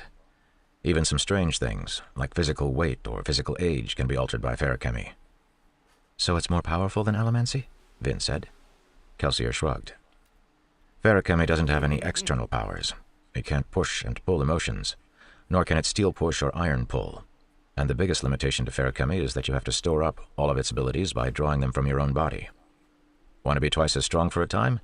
Well, you have to spend several hours being weak to store up the strength. If you want to store up the ability to heal quickly, you have to spend a great deal of time feeling sick. In allomancy, the metals themselves are our fuel. We can generally keep going as long as we have enough metal to burn. In feruchemy, the metals are just storage devices. Your own body is the real fuel. So you just steal someone else's storage metals, right? Vin said. Kelsier shook his head. Doesn't work.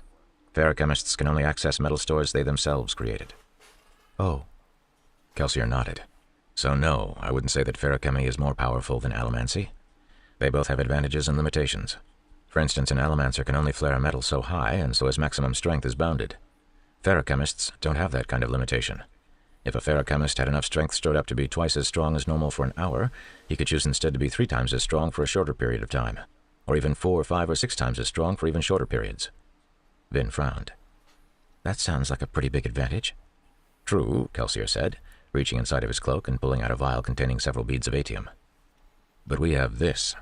It doesn't matter if a ferrochemist is as strong as 5 men or as strong as 50 men. If I know what he's going to do next, I'll beat him. Vin nodded. Here, Kelsier said, unstoppering the vial and pulling out one of the beads. He took out another vial, this one filled with the normal alcohol solution, and dropped the bead in it.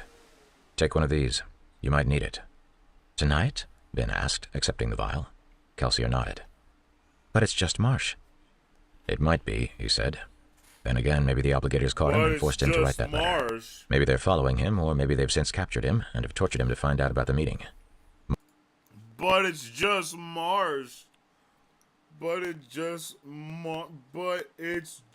Mars. Nah, G. Nah.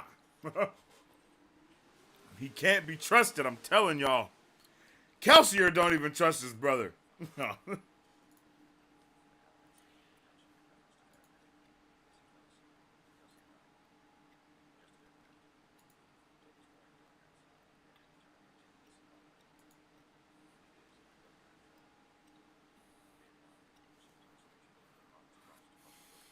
Though it was a very small thing, she felt a comfort in having the atium Kelsier had given her. She paused. Thinking of atium reminded her of something important, something she'd been bothered by on several occasions. You never taught me the 9th metal, she accused, turning. Kelsier shrugged. I told you that it wasn't very important. Still, what is it? Some alloy of atium, I assume? Kelsier shook his head. No, the last 2 metals don't follow the same pattern as the basic 8. The 9th metal is gold. Gold? Vin asked. That's it? I could have tried it a long time ago on my own. Kelsier chuckled. Assuming you wanted to. Burning gold is a somewhat uncomfortable experience. Vin narrowed her eyes, then turned to look back out the window. We'll see, she thought. You're going to try it anyway, aren't you? Kelsier said, smiling. Vin didn't respond. Kelsier sighed, reaching into his sash and pulling out a golden boxing. And buy your metals when you can. In every city you'll find a small group of merchants who provide powdered metals to allomancers. Those merchants have a vested interest in making certain that all of their metals are pure. A grumpy Mistborn with a headache isn't exactly the kind of slighted customer one wants to deal with. Kelsier finished filing, then collected a few flakes of gold on a small square of cloth. He stuck one on a finger, then swallowed it. This is good, he said, handing her the cloth. Go ahead. Just remember, burning the 9th metal is a strange experience. Vin nodded, suddenly feeling a bit apprehensive. You'll never know if you don't try it for yourself, she thought, then dumped the dust-like flakes into her mouth. She washed them down with a bit of water from her flask. Definitely appreciate you. A new metal reserve appeared within her, unfamiliar and different from the 9 she knew. She looked up at Kelsier, took a breath, and burned gold. She was in 2 places at once. She could see herself, and she could see herself. One of her was a strange woman, changed and transformed from the girl she had always been. That girl had been careful and cautious, a girl who would never burn an unfamiliar metal based solely on the word of one man. This woman was foolish. She had forgotten many of the things that had let her survive so long. She drank from cups prepared by others. She fraternized with strangers. She didn't keep track of the people around her. She was still far more careful than most people, but she had lost so much. The other her was something she had always secretly loathed. A child, really. Thin to the point of scrawniness, she was lonely, hateful, and untrusting. She loved no one, and no one loved her. She always told herself quietly that she didn't care. Was there something worth living for? There had to be. Life couldn't be as pathetic as it seemed, yet it had to be. There wasn't anything else. Okay. Vin was both. She stood in 2 places, moving both bodies, being both girl and woman. She reached out with hesitant, uncertain hands, 1 each, and touched herself on the faces, 1 each. Vin gasped, and it was gone. She felt a sudden rush of emotions, a sense of worthlessness and confusion. There were no chairs in the room, so she simply squatted to the ground, sitting with her back to the wall, knees pulled up, arms wrapped around them. Kelsier walked over, squatting down to lay a hand on her shoulder. It's all right. What was that? He proceeds to tell her that a gold and atium are complements like the other metals pair. Atium lets you see marginally into the future. Gold works in a similar way, but it lets you see into the past. Or, at least it gives you a glimpse of another version of yourself had things been different in the past. I don't even know what the hell that means, but I like that she says that ATM visions aren't just hallucinations. The shadows really do show what people will do, so these shadows have to also say what, or I have to also show what people have done. So I like the duality of that. You know what I mean? It's like, oh, she's thinking into the magic system. Her brain is really firing on all cylinders, and it just felt, it was just awesome, man. I really like that. Like, for real. It was like, yo, what's going on? And then it kind of like breaks her mind. You know what I mean? Like, it broke her mind a little bit because of what's happening. And it's wild. I just wasn't ready for any of that. So I really like that. I didn't know I kind of forgot all about the other metal that she hadn't learned about yet. It was pretty awesome to kind of be like, have it pop back up. There's been so much stuff that's gone on, right?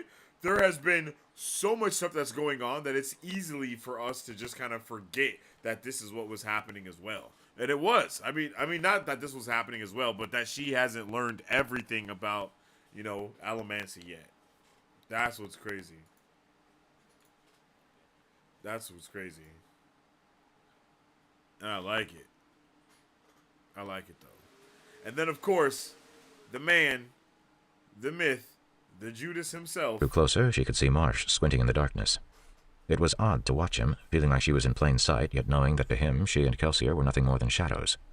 The far wall of the building had collapsed, and mist floated freely in the room, nearly as dense as it was outside. You have ministry tattoos, Vin said, staring at Marsh. Of course, Marsh said, his voice as stern as ever. I had them put on before I met up with the caravan. I had to have them to play the part of an acolyte.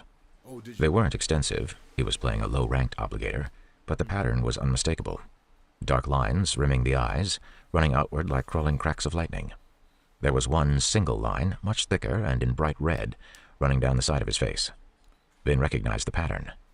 These were the lines of an obligator who belonged to the Canton of Inquisition. Marsh hadn't just infiltrated the ministry, he'd chosen the most dangerous section of it to infiltrate. But you'll always have them, Vin said. They're so distinctive. Everywhere you go, you'll be known as either an obligator or a fraud. That was part of the price he paid to infiltrate the ministry, Vin, Kelsier said quietly. Damn. It doesn't matter, Marsh said. I didn't have much of a life before this anyway. Look, can we hurry? Damn. I'm expected to be somewhere soon. Obligators lead busy lives, and I only have a few minutes leeway. All right, Kelsier said. I assume your infiltration went well, then? It went fine, Marsh said tersely. Too well, actually. I think I might have distinguished myself from the group. Did it go too well? I assumed that I would be at a disadvantage, since I didn't have the same 5 years of training that the other acolytes did. I made certain to answer questions as thoroughly as possible, and to perform my duties with precision. However, I apparently know more about the ministry than even some of its members do. I'm certainly more competent than this batch of newcomers, and the Prelans have noticed that. Kelsier chuckled. Have they? You always were an overachiever. Marsh snorted quietly. Anyway, my knowledge, not to mention my skill as a seeker, has already earned me an outstanding reputation. I'm not sure how closely I want the Prelans paying attention to me. That background we devised begins to sound a bit flimsy when an Inquisitor is grilling you. Vin frowned. You told them you're a misting? Of course I did, Marsh said. The ministry, particularly the Canton of Inquisition, recruits noblemen seekers diligently. The fact that I'm one is enough to keep them from asking too many questions about my background. They're happy enough to have me, despite the fact that I'm a fair bit older than most acolytes. Besides, Kelsier said, he needed to tell them he was a misting so that he could get into the more secretive ministry sects. Most of the higher-ranking obligators are mistings of one sort or another. They tend to favor their own kind. With good reason, Marsh said, speaking quickly. The ministry is far more competent than we assumed. What do you mean? They make use of their mistings, Marsh said. Good use of them. They have bases throughout the city. Soothing stations, as they call them. Each one contains a couple of ministry soothers, whose only duty is to extend a dampening influence around them, calming and depressing the emotions of everyone in the area. Kelsier hissed quietly. How many? Dozens, Marsh said. Concentrated in scar sections of the city. They know that the Ska are beaten, but they want to make sure things stay that way. Bloody hell, Kelsier said. I always thought that the Ska inside Luthadel seemed more beaten down than others. No wonder we had so much trouble recruiting. That is crazy. We find out that the Obligators and the Lord Ruler have soothing stations spread throughout Luthadel in order to keep people in check. Like, bruh, and I thought Breeze was a creep. Nah, son. Nah, son. And now we also get that action. We also get that answer as to what was going on with Vin and why she was still able to feel soothed at times. I think it's because of these soothing stations going on, right? Because it's like if there is a soothing station nearby already doing its thing, and then the Lord Ruler also comes by and puts his Majuja on top of that, it's like, damn, that can really do some, that's probably doing a lot of damage, That's probably really, really taking them out. Like, they could probably only sustain so much. Sustain. Sorry. My word, no word.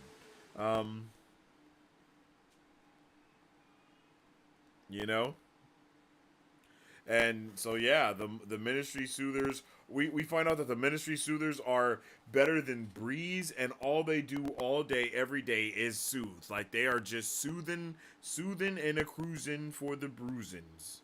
You know what I mean? Like, that's all they do is soothe. Not only do we find out that, Marsh is being an absolute teacher's pet, for the Obligators, and he's also joined their cult, but they trust him so much that they're, like, turning him up a lot, you know what I mean? But this is where Marsh reveals that the Inquisitors are strange, and they seem to have all of the Elementic powers, so he assumes that they're Mistborn, but he can't find out much else about them, though but he does know that they age. They're not immortal. Obligators say that Inquisitors change occasionally, and the creatures are very long-lived, but they do eventually die. They die of old age, and new ones must be recruited from the nobleman ranks. They're people, Kel. They've just changed. And honestly, I think that this change is something that Kelsier has also went through, because he is not a Mistborn inherently. He kind of broke out into a Mistborn later on in life after going through something. And I believe going through that something is what makes... I think Kelsier has kind of went through almost the same or a similar thing that the Lord Ruler has done, which is a similar thing as to what the Lord Ruler has done with the Inquisitors, and so on and so forth. You know what I mean? You know what I'm saying? He is not very demure, nor very mindful. He's very traitor. He's very betrayed. Very betrayal. Very Judas.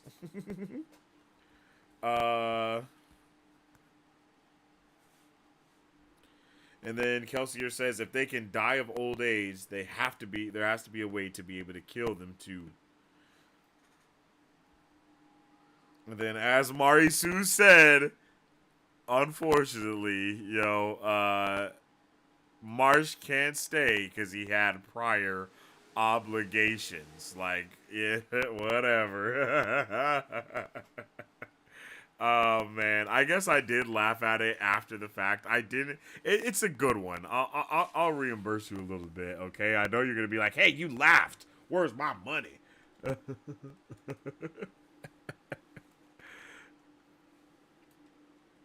That's a good one, and I said it too. I said it back, so I'll give you that one. All right, chat. How you feel? Let's see how we're feeling about this one. I think I figured out why this dude is such a hater. Legit, though. Like, legitimately. Who said that? Did I say that? I don't think I said that. Did I? I don't know. Someone said that, though. Good evening. Yo, what's up with it, Tina? How you doing this fine, lovely Tuesday? Hello He suspects us. No, I don't suspect. I no-spect. You know what I mean?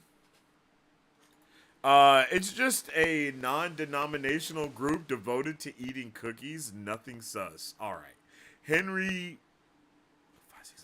Henry the Eighth, is probably like, wow, goals when he sees what the Lord Ruler gets up to. Nah, that's crazy. Like, he only beheaded 3 women, but the Lord Ruler is just out here. Nah, that's wild.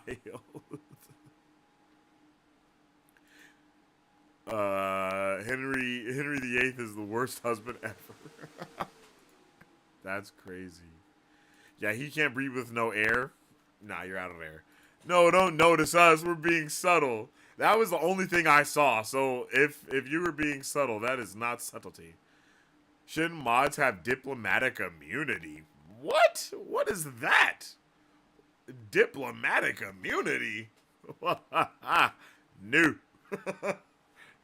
New. What are you talking about? I don't think that's how diplomatic immunity works. You don't think Secret Service pay taxes? Is that what you telling me?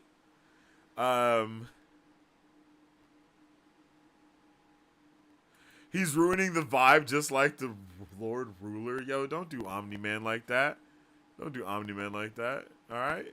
He's here just trying to do his job. And y'all just hating because he got a Stash, baby, underneath the nose. You can't tell me that wasn't a crazy setup, right? Like, come on. Yeah, he's always watching. Yo, Charisse is going to say this every episode. She's gonna find a place to say deception, disgrace. You just want to hear me sing it. That's what it is at this time.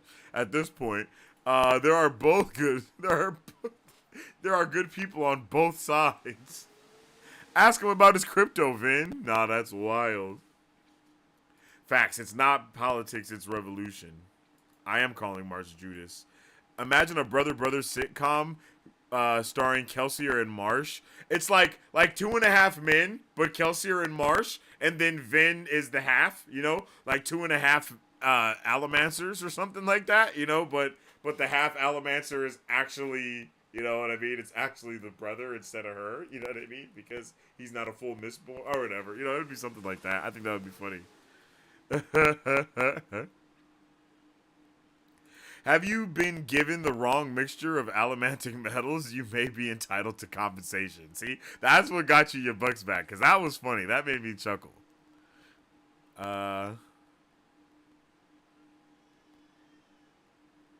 Just like the government. Been taxed thousands and got $125 back. Hey, it adds up in increments.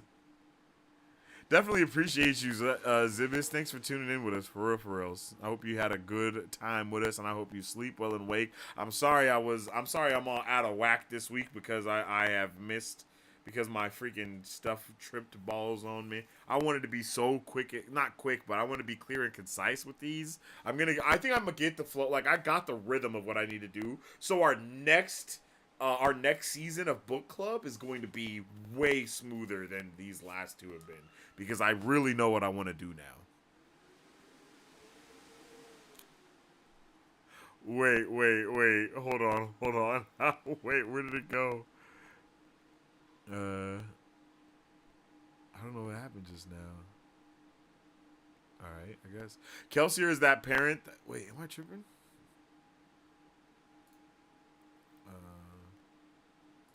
Good night. I guess I'm tripping. Kelsier is that parent that would rather his kid try drugs at home than on the street. That's funny. Sensei, would you burn gold? That is a really good question to Sarlin. I think I would. I think I would burn gold. I'm not gonna lie. I would burn gold because I am high key. I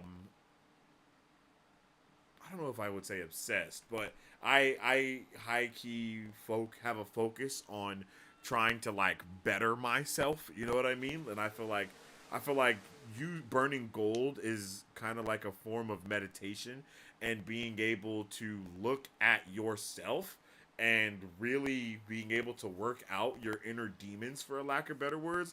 I think that would be a crazy thing to be able to do. For sure, because it does seem like it's like whatever decision that you made that, like, maybe like the biggest decision that you've made that impacted your life is like the fork in the road, and you're able to see the opposite of what that is, because it very much seems like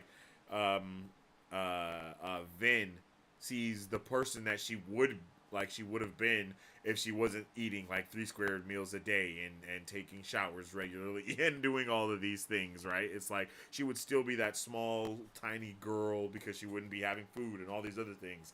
But the fact that she's been able to do that, she's able to see the new version of herself as well as the version of herself that she could have been, not just the version of herself that she was. And I think because of that, that's a heavy reason why I would definitely, definitely burn that. I think, at least, that's how I perceived it to be now. But if it's not like that, then hell no, I wouldn't burn gold. Omnipig is unfair. Omnipig is right there, standing at the concession, plotting his obsession, plotting his oppression.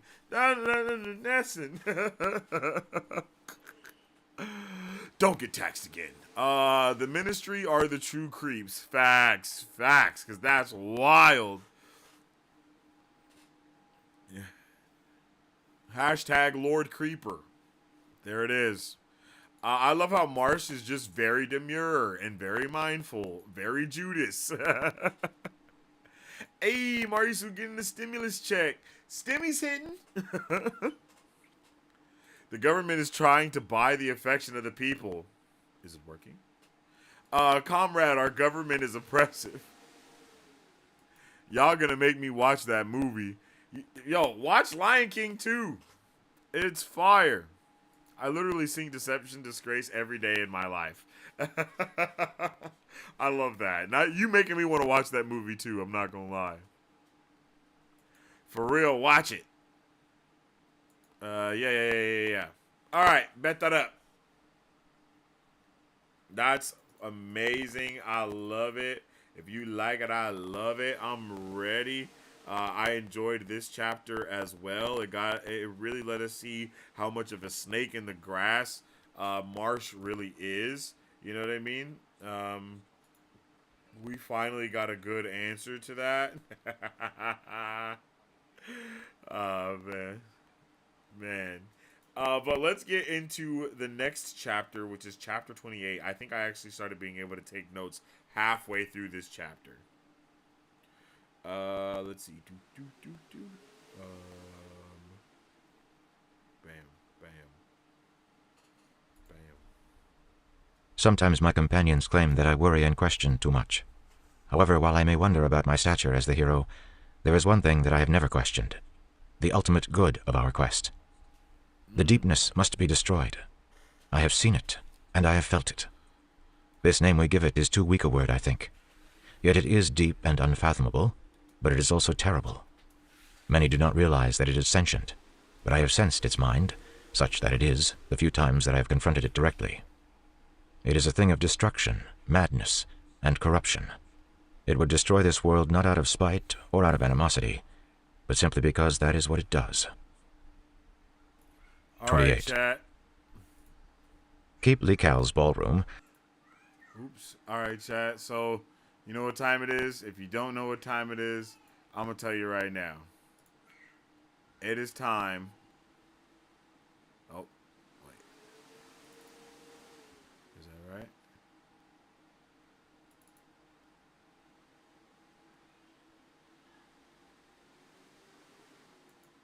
Oh, what happened?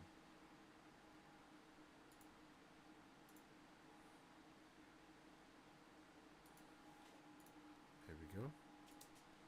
Nope, not there we go.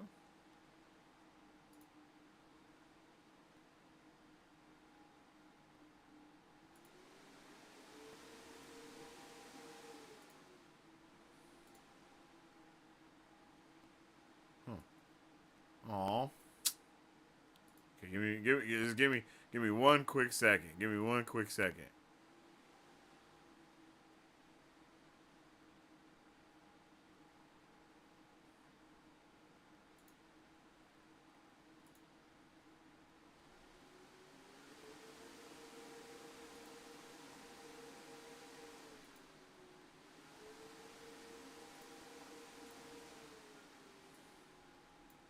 I got this. Don't worry. It'll be worth it.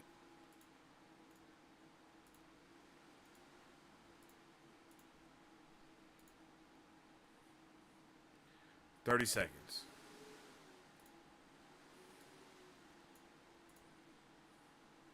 $20.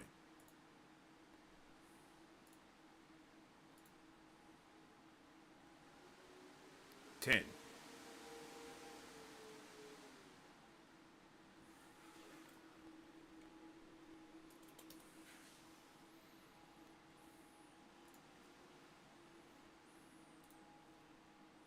Okay, y'all.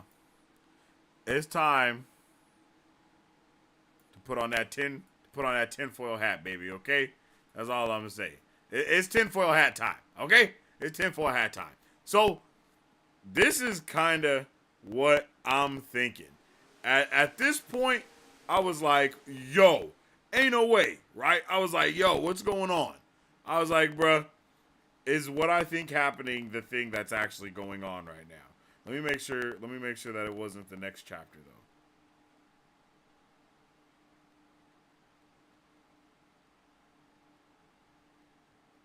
though. Nope. It wasn't. It's not tinfoil hat time yet. Yes, it is tinfoil hat time. Okay, this is where I first was like, all right, man, hold on. The deepness is definitely driving me insane here, right? It's a thing of what? Destruction. It's a thing of what? Madness. It's a thing of what? Corruption. It's a thing of what? Destruction, madness, and corruption. Bruh. Did the Dragon Reborn get taken over by the deepness? And it caused him to become the Dark One. Like, is that what happened here? Like, that's where I was like, wait a minute. You know what I mean? Like, I don't know. It feels like everything is there, especially if he's really a half. You know, he's a half blood, and I feel like that's half Terraceman, half nobleman, right? Those two, and put it with the other one, right? So it's like, bruh, you know, like, it seems like it's all of the things. It seems like my other theory mixed with this theory, put it all together. There's a connection. Okay? There gotta be a connection. There's no way there's not a connection. It just seems too good to be true. It seems like there's no way that it ain't that. Ain't no way. Right? Like, how could it be anything else? Someone tell me. It probably is something completely different. I'm probably completely wrong. But it seems like it makes a lot of sense, right? Like, hey. Oops, I closed the wrong thing just now. Like, hey, the Lord Ruler, the Dragon Reborn wanted to save everyone from the deepness. The deepness was something that was always there. The Lord Ruler goes to the Well of Ascension asking for the power to control the deepness. He gets the power to control the deepness, but in order to control the deepness, he must consume the deepness. Right? Two sides, same coin. For every action, there is a reaction. He didn't know what his ass was getting into, and now he has to suffer those consequences. That's what it seems like to me. That is my tinfoil hat theory that I had right at this moment. I was like, holy shit. Like, oh my god. Well, you know, I already had the other tinfoil hat moment a little bit earlier than that when I was like, hey, wait a minute. Does this mean this? And it did mean that. And I was like, okay, so does this mean this then? And that's where I'm trying to get my answer, you know? I'm like, okay, that's the answer that I'm waiting for now. Is, okay, what answer gives us the next part of it? And I like what you just said. Stare too long into the abyss. It starts to stare back. That is a real good point. Like, that is a super good point.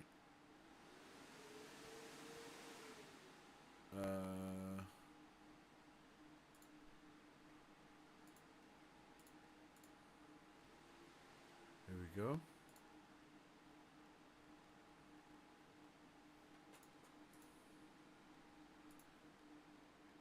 Wait, what?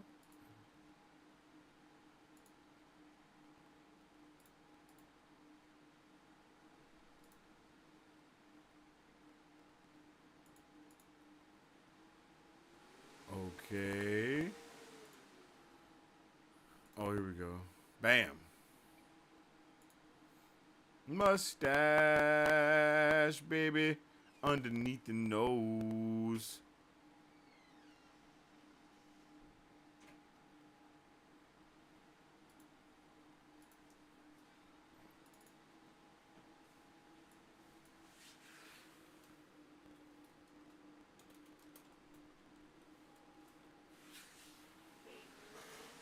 All right. So that's my tinfoil hat theory. I don't know, you know, I don't know if that makes any sense to y'all, you know, but there it is. That's my tinfoil hat theory. I really think that's what's going on here. I may be incorrect, but I don't think so. But we're just gonna have to see. I guess I have two tinfoil hat theories, and they kind of connect. But they can also be looked at separately or together. You feel me? Like it's really up to choice. Okay. Okay, so I think we were actually getting into the chapter. My bad. I think I kind of went on a tinfoil rant. Tinfoil rant. TM. TM. TM that shit. Tinfoil rant. I don't think I've ever heard something like that before. I'm coining it.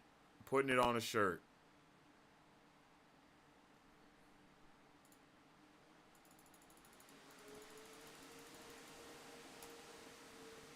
Okay. So, that is the end of my tinfoil hat rant. All right. So, let's get into chapter 28. Okay, so now they're at the Lacaw's ballroom doing things there.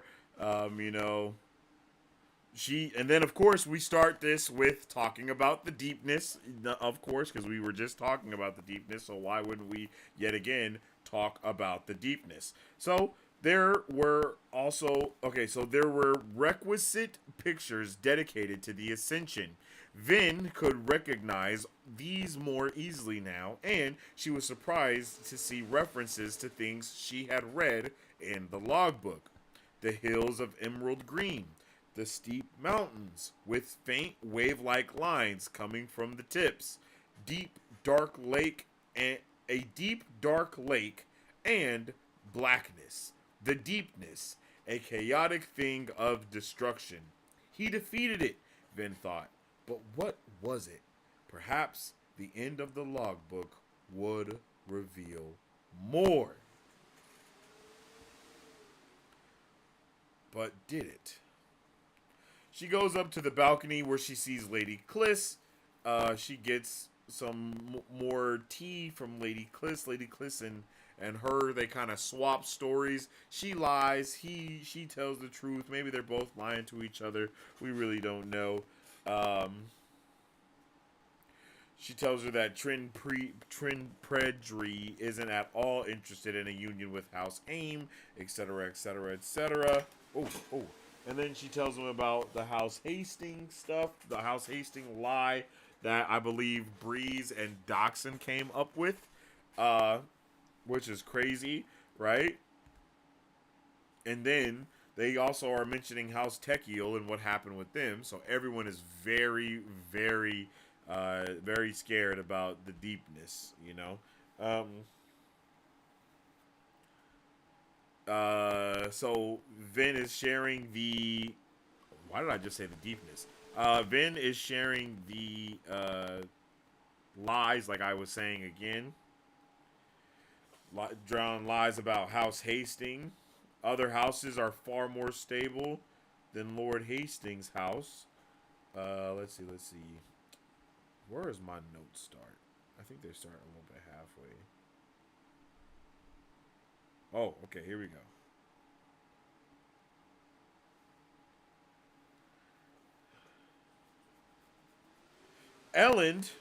Ellen pulls up and he's basically like, I love you.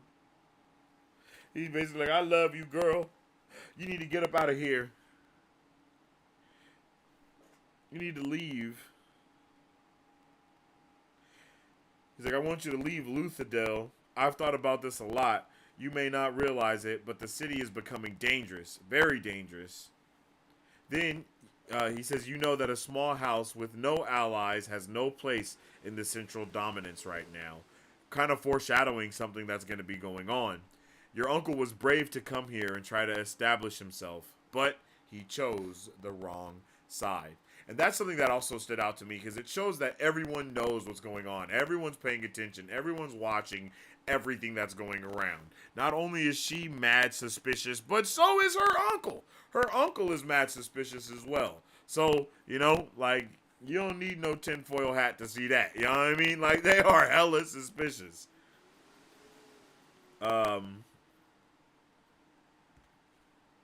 He says entire houses are falling. The Techiel house wasn't slaughtered by bandits. It was the work of House Hastings. Those will be the last deaths that we see before this is through. Little did he know that it was his death that was going to be coming soon. Boom.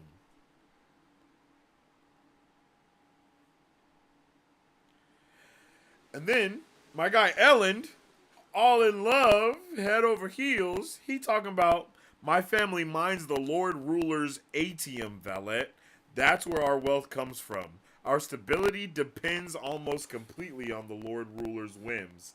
He doesn't like to bother collecting the ATM himself, but he gets very perturbed if the delivery schedule is disrupted. So this is something that's very interesting to me. I really didn't understand. This could mean multiple things, but he's saying that his family mines the Lord Ruler's ATM, but we know that Kelsier and the Ska are the ones that were mining the ATM, right? So it's like, are they just in control of the Ska that mine the stuff, and they're saying that he's doing the mining, or what? Because ain't no way that his family is actually mining. So I guess it's heavily implied that they're just controlling the Ska there. But also, does that imply that? You know, I don't know. That's something that I was like, wait a minute, because of course, this is the secret that Kelsier needs, so no one knew this fact. So that's what I'm trying to figure out. What does this mean? What is the bigger picture with the, you know, with that stuff, right? I don't know.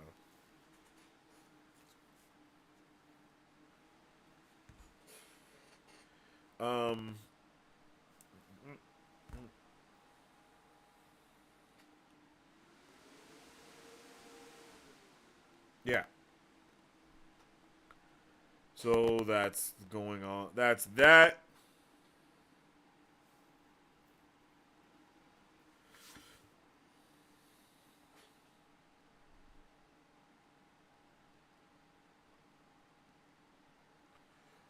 Okay, so look, and then it says right here, right?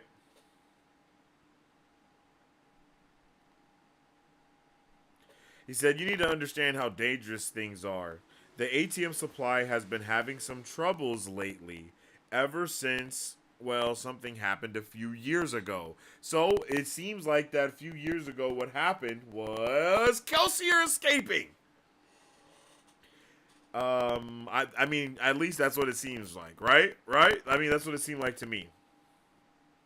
He goes on to say, let's just say that things could soon grow very bad for the ventures. The Lord Ruler depends on the ATM delay. It's one of the prime ways he controls the nobility. A house without ATM is a house that can't defend itself from Mistborn. By keeping a large reserve, the Lord Ruler controls the market, making himself extremely wealthy, something that we already know, but it's dope to hear it from another person's perspective. He funds his armies by making ATM scarce, then selling extra bits for lavish amounts. If you knew more about the economics of Allomancy, this would probably make a lot more sense to you. And he knows, like, everything, though.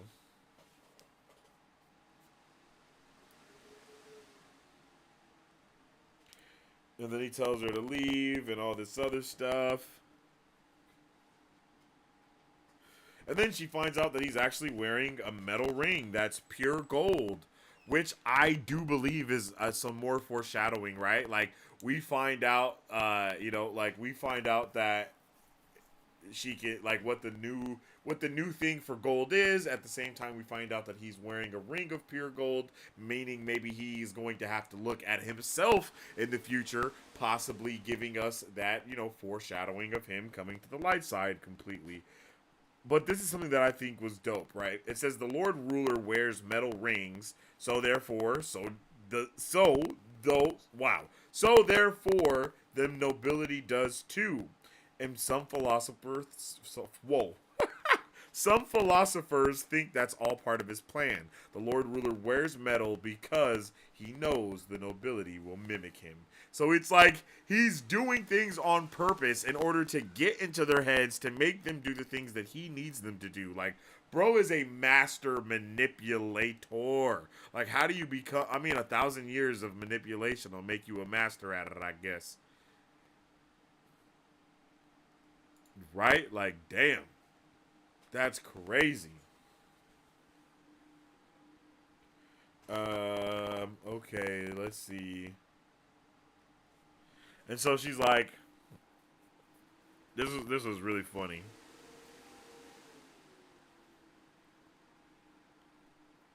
This is funny to me. Of course, right here, he's like, so you don't want to overthrow him? No, she says, so you do want to overthrow him. And he's like, overthrow him? What gave you that idea? He's the Lord Ruler. He's God. We can't do anything about that. All I want to do is have he said, maybe someday, assuming we all survive the next year, we'll be in positions to influence the Lord Ruler. To take those executions, he's like, he wants to stop the executions, like how they just happened.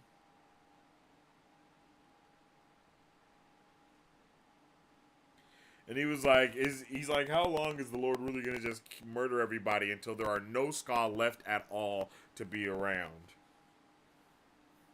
And then she goes,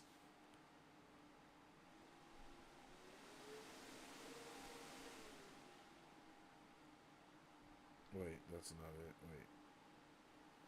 Oh. It says, this is what I loved. Ellen smiles and he goes, considering all of your political maneuvering, House Renew will soon be the power in town, and I'll just be a lowly beggar. So, I mean, there's so many hints that everyone is just straight up paying attention to what's going on here. And then she's like, so he's not a revolutionary. Kelsier was right. Again, I wonder if he ever gets tired of that. Not everyone was so insane that they'd think to overthrow their god emperor. The mere fact that Ellen was willing to think for himself set him apart from the rest. He was a good man, one who deserved a woman who was worthy of his trust. Unfortunately, he had Vin. Oh, sheesh. That was just crazy, and I was not ready. And then, of course, Vin goes to Shan trying to do the thing that she can, and then Shan's like, I can deal with Ellen Venture on my own now. Be a good little twit and stop bothering me. And she's like, yo, she finally realized that I'm not playing with Ellen. She knows I care for him and doesn't trust me to keep her secrets. And then the craziest thing happened that I did not expect to happen. I mean, I literally had no idea what was going on when I was reading this. Like, I was like, watching. I was reading it, and then it was like, despite what he often said, Ellen Venture did not consider himself to be a rude man. And I was like, Ellen POV? What? And it was an Ellen POV. And I was like, yo, let's go.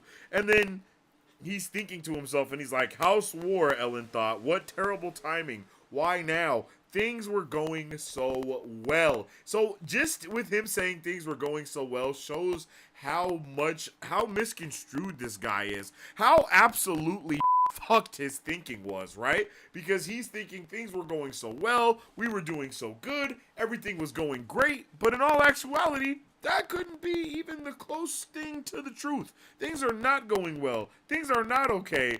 And things have not been going good by any means necessary. Like, it's been the exact opposite. Things are actually the worst than they've ever been and getting even worse. So it just goes to show that, you know, Vin was out of her mind thinking that he was on her side, for real. And she did have the love goggles on. And I mean, hey, we've all had those love goggles on at one time and just completely ignored something that was right in front of our face that we could have knew if we would have just paid a little bit closer attention. Am I right, chat? Okay, so it says... Oh, so we see from his point of view, he's with his boys, he's with his friends, Jastes, or Jastis. Yeah, I think it's Jastes, Teldon, and some others, you know what I mean? They're all chilling, drinking, chit-chatting, and Ellen is deep in his mind thinking about Valette. He's like, yo, Valette suffers my hair the way it is, but would she like it better if I had styled it? Because he looking at someone that's all looking good and, you know, and stuff like that. So Ellen is chilling with his boys. They're all talking, and then Jastis or Jastes, he's like, yo, something is weird about that girl, Ellen. He's like, yo, this is. And then Teldon also is like, she got close way too quickly, man. She wants something. And I love that his boys are way more vigilant than he is because he's locked in, right? Like, he's locked in. He's paying way too much attention. He really wants her and all this stuff. So she's out of her, you know, she's out of the element. And he's like,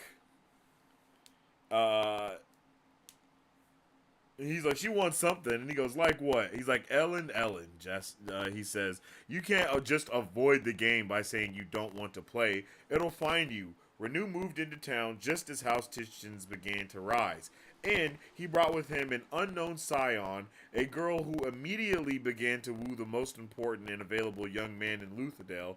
Doesn't that seem odd to you? And that is the exact thing that, you know, they did not. You know, that's the exact thing that Kelsier and Doxson did not want, and that's why they told her to, like, stay away from him. But obviously, she doesn't listen, so, you know, she's fumbled the bag completely yet again.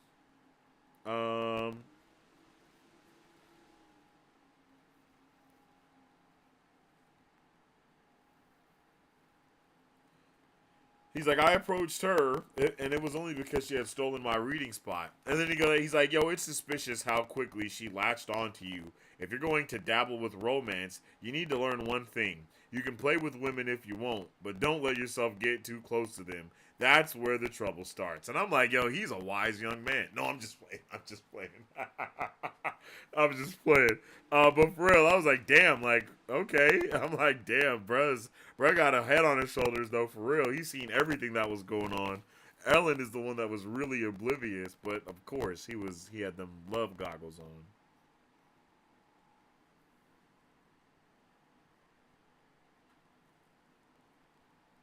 And then Ellen says, the meeting tonight. He says, I'm not thinking about her. I'm thinking about the meeting tonight. It didn't go how I wanted it to. And then Talon's like, you're getting as bad as Jace. What happened to the man who attended these meetings just to relax and enjoy time with his friends? He's worried, Ellen said. Some of his friends might end up in charge of their houses sooner than expected. And he's worried none of us are ready. And Teldon snorts, is like, don't be melodramatic. In a few months, we'll look back and wait. In a few months, we'll look back and wonder what all the fretting was about. And my margin right there was just LOL. LOL, like, bro, look, they don't know anything.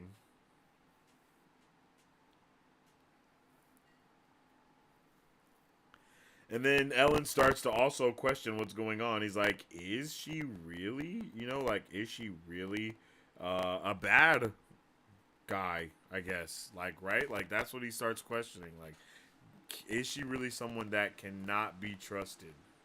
I can't believe that, He's trying his hardest not to believe it.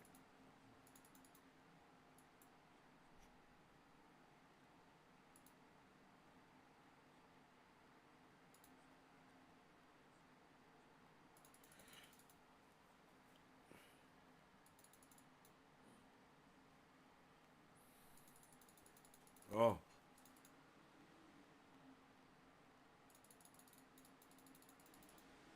Damn.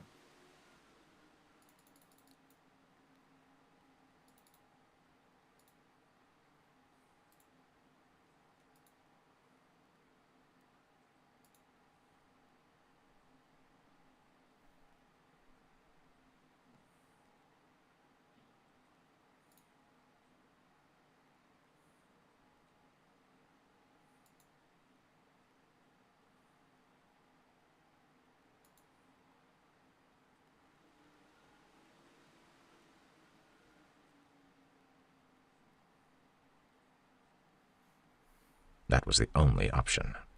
Here we go. By the time his carriage reached Keep Venture, Ellen had decided that he'd drunk too much. He made his way up to his rooms, looking forward to his bed and pillows. The hallway to his bedroom, however, passed by his father's study. The door was open, and light still spilled out despite the late hour. Ellen tried to walk quietly on the carpeted floor, but he'd never really been all that stealthy. Did you just say, Brandon? Ellen, his father's voice called from the study. Come in here. Ellen sighed quietly. Lord Strathventure didn't miss much. He was a tin-eye. His senses were so keen that he'd probably heard Ellen's carriage approaching outside. If I don't deal with him now, he'll just send the servants to pester me until I come down to speak with him. Ellen turned and walked into the study. His father sat in his chair, speaking quietly with Tensoon, the Venture Khandra. Ellen still wasn't used to the creature's most recent body, which had once belonged to a servant in the Hastings household. Ellen shivered as it noticed him. What? What did you just say? Brother, what? The creature's what? His most recent, huh? It belonged to who?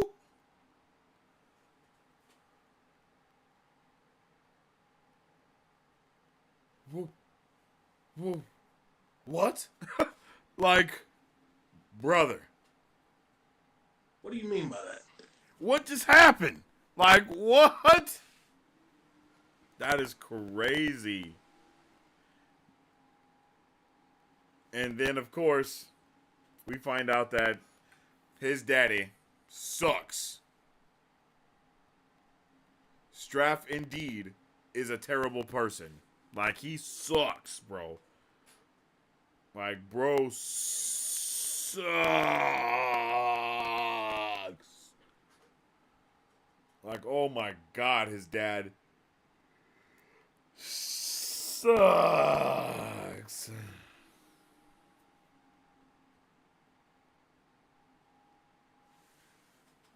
And then Lord Venture says, I don't know why I even care. Anything you learn is bound to be worthless. I tried to train you in politics, boy. I really did. But now, well, I hope I live to see you dead, because this house is in for dire times if you ever take control.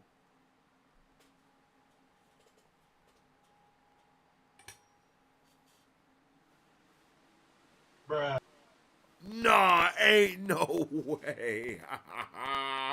Bro, I could not believe. Emotional damage. Bro, like, that was crazy. And then, bro, his dad, he's like, I know more than you think. And he's like, I doubt that, boy. You can't even bet a woman properly. The last and only time I know about you trying, I had to take you to the brothel myself.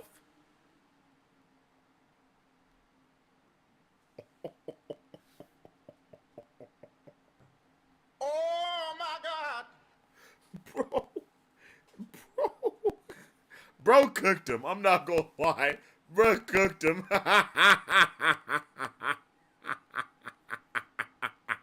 Like, bro cooked him. Like, his dad cooked him. I ain't gonna lie. That was brutal. I'm like, bro, his dad sucks, bro. Like, I was like, his dad is a terrible person. Oh, man. And then Ellen is like, that's the difference between you and them. Those philosophers you read about, they were revolutionaries, and you can't even stand up to your father, while they were willing to risk it all for execution. I'm like, damn. Like, damn, what the hell? And then we find out that Lord Justice Lequel is there, and you know, he's pulling up to tell his boy about Valette. He's like, yo, I had her followed. And he's like, you should trust your friends more. And he was like, trust your knowledge of women? And he's like, bro, I had her followed. I was like, oh, shit. I really did not expect that. I didn't expect it. It happened basically immediately. And he was like, bro, he was like, yo, I had her carriage followed. She wasn't in it when it left the city. And he's like, what? What do you mean? And he's like, she wasn't in the carriage. Her terraceman was producing papers for the guards. My man snuck up to the window and peeked in, and there was nobody else inside. I'm like, this literally had me, I literally said, bruh, like literally. I was like, yo, that's crazy. Like, that's absolutely diabolical, bro. Like, damn, his dad, not only was his dad, not only did he have to suffer emotional damage from his father, who, by the way, brought his 13-year-old to a brothel, which in itself is just something that we definitely should call the feds on him for, right? Like something needs to be done for my guy Straff, right? Like that's definitely a moment where you gotta have a FBI, open up! because, bro, it's a bad day. It's a bad day. But I love that they think the exact opposite of what happens, right? They're like, oh, the carriage must have dropped her off somewhere in town. She has to be a spy from one of the other houses. They're trying to get at your father through you. And I love that. I love that. I love that they're like looking at it so differently, man. And then he's like, yo, she was standing on the balcony that everyone knows you usually go to read. Coincidence? I think not. Like, bro, literally. Yo, bro, literally was shooketh. Like, he was literally shooketh. And he's like, and he closes his eyes and he's like, not Valette. She can't be a part of all this. I even told it about the ATM. How stupid can I be? And then here we go. He was a bad son, sure, but he was not a traitor to the house. He didn't want to see Venture fall. He wanted to lead it someday, so that perhaps he'd be able to change things. Damn, bro. That's crazy. That's just crazy.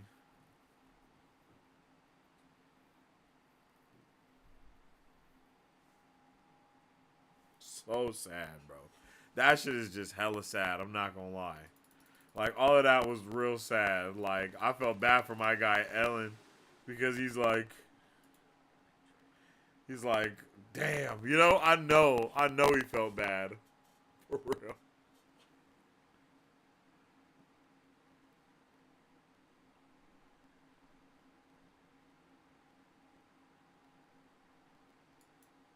I'm like, damn, I know he feels bad. But that's chapter 28. Let's see how you guys are feeling about it. Disney Plus Lion King 2 watch party. I'm definitely down. We could definitely have that pop off. The deepness is basically the black wind from the ways. Oh, I like that, Charisse. I really like that. That's a W.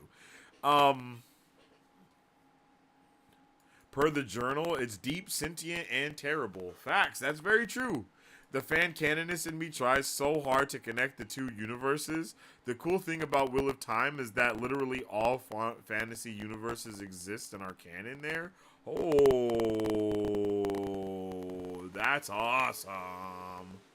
Like, that's crazy. I had no idea. Flicker, and turn that wheel. Facts. This is fantastic, LOL. Oh, what, you like the tinfoil hat?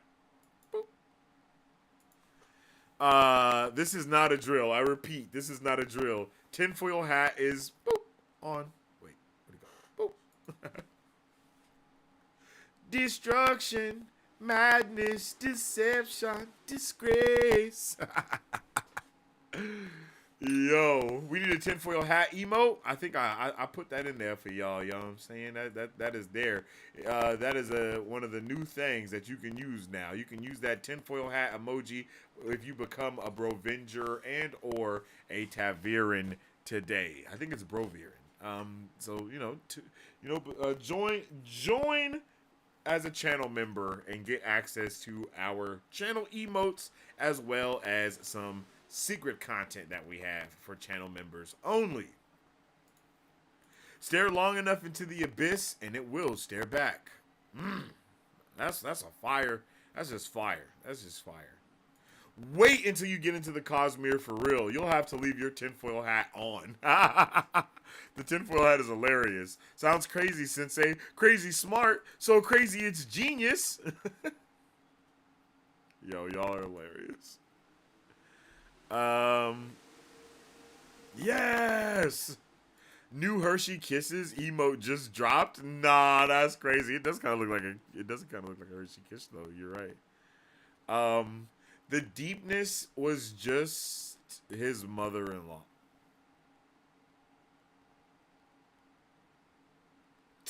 That's crazy. Even the Lord Ruler feared to cross her and her slipper of doom. Ellen telling Vin to leave is almost like the scene in Wheel of Time when Perrin thinks he's about to protect Avienda. Yeah, facts. For real. Like, bro, this is not your moment, G. The Venture family is mining like Elon Musk is building rockets. Yo, what is up with it, my guy? How you doing, Occam? Appreciate you having here. Appreciate having you here with us, and I appreciate you being here. I was trying to say both of those at the same time. That's my bad. It's like when Elon Musk says he makes electric cars. Hey, Occam. Ellen means his family runs the mines, and no one knew that. Yeah, that's definitely crazy. It's crazy that his family runs the mines, and his father is in bad graces with the Lord Ruler because of Kelsier. Like, what? Well, I mean, I think it's because of Kelsier. Lord Ruler and the Legend of the... Is that... I feel like this should be taxable for some reason. I don't know why, but I just feel like in my big toe that I should be able to tax you for this sentence right here.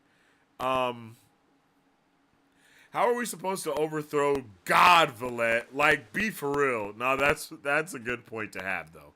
I like that, though. That is real. It's like, bro, he is the God Emperor. Like, what are we doing? Things were going so well. For us! For my mom! The pores and the ska don't count. No, that's wild. Ellen thinks everything was good for him, for his family. Facts. I really love this accurate portrayal of privilege. No matter how benevolent a privileged person is, they can't help but overlook certain things. Yeah, for real. Like, they don't even see it as being a thing that's happening. She liked you, and that was suspicious. That is best friend energy. You're right.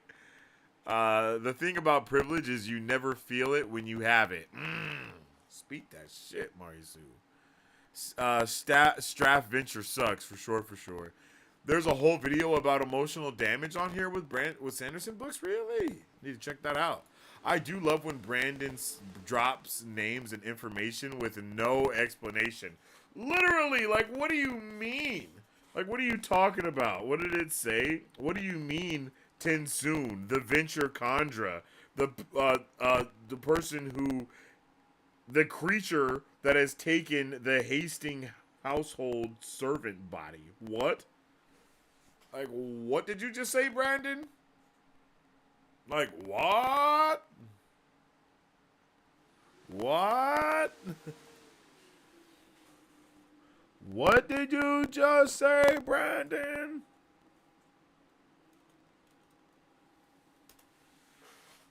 Oh. What the hell?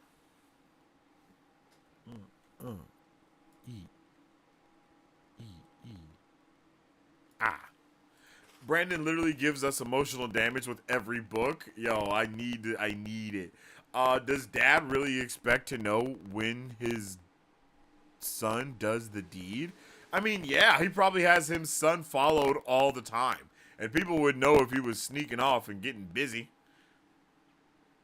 Why couldn't Lord Venture just give the bird and the beast talk? Nah, bruh. He was like, come on. He was like, he said, I'll show you the birds and the bees. What do you mean by that? But yeah, yo, that is okay.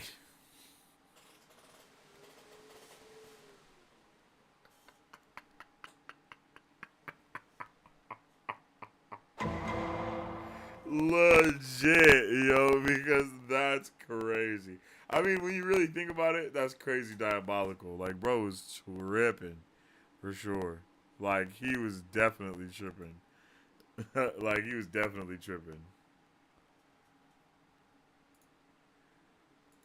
All right, let's get into chapter 29.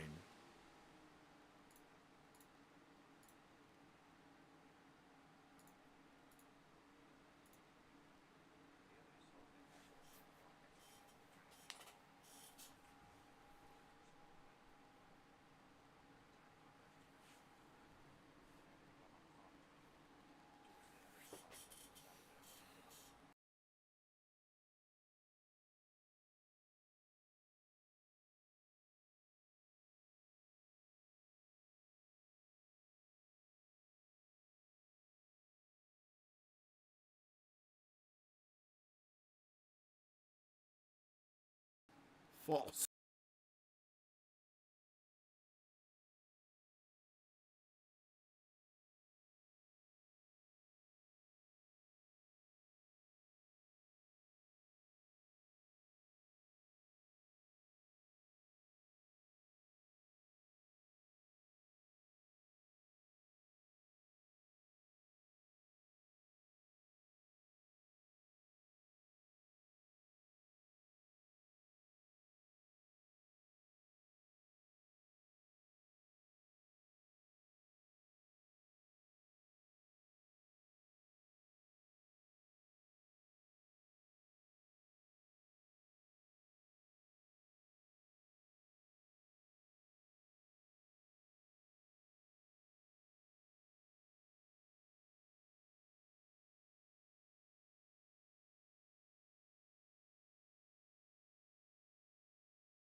Oh my God. Oh my goodness. Like that right there is one hell of a way to start a chapter. Oh man. Like I damn near want to hear that again. Cause that is just so I just love it. I love it. I absolutely love it. For real. Like that was just amazing, man. And I mean to be real, to be honest,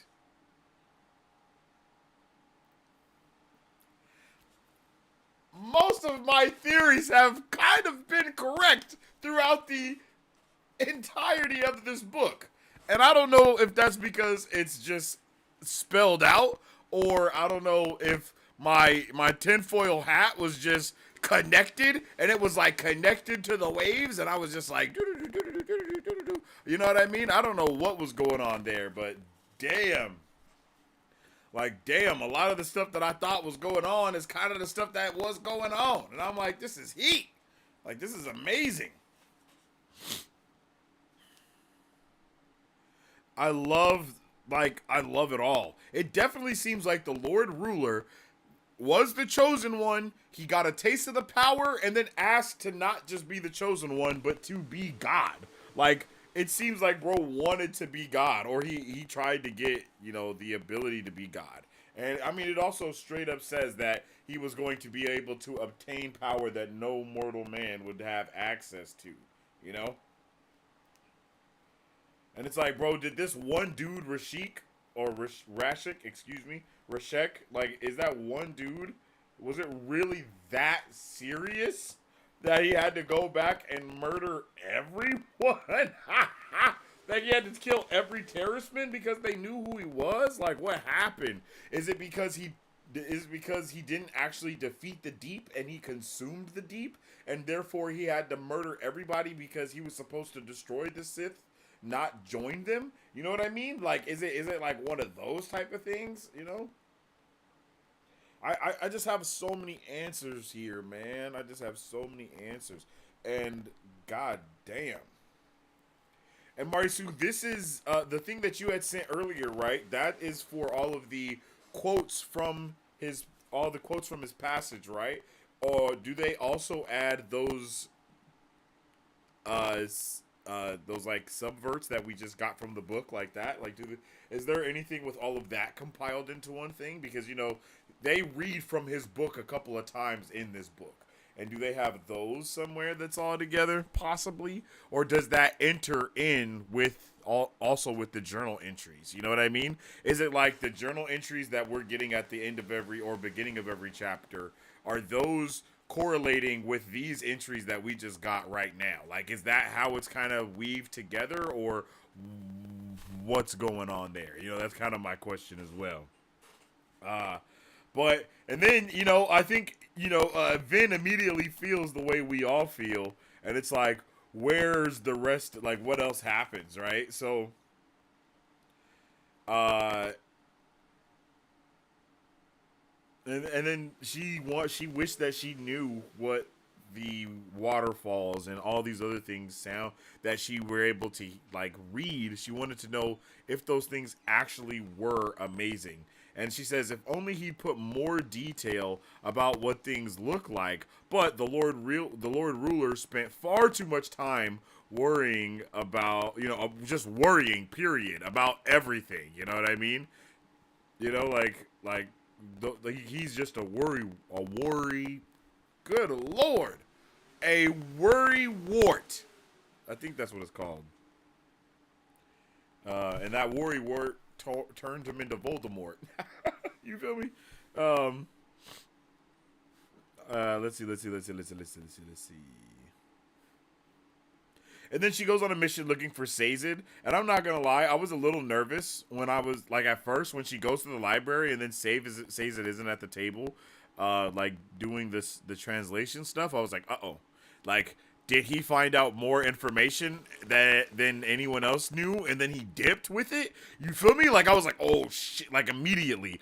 I guess I am very untrustworthy about people, but I was like, because I was like, oh shit, did he like turn on everyone? But then we find out very quickly that nah, he didn't turn on anyone. He hasn't left. He hasn't dipped.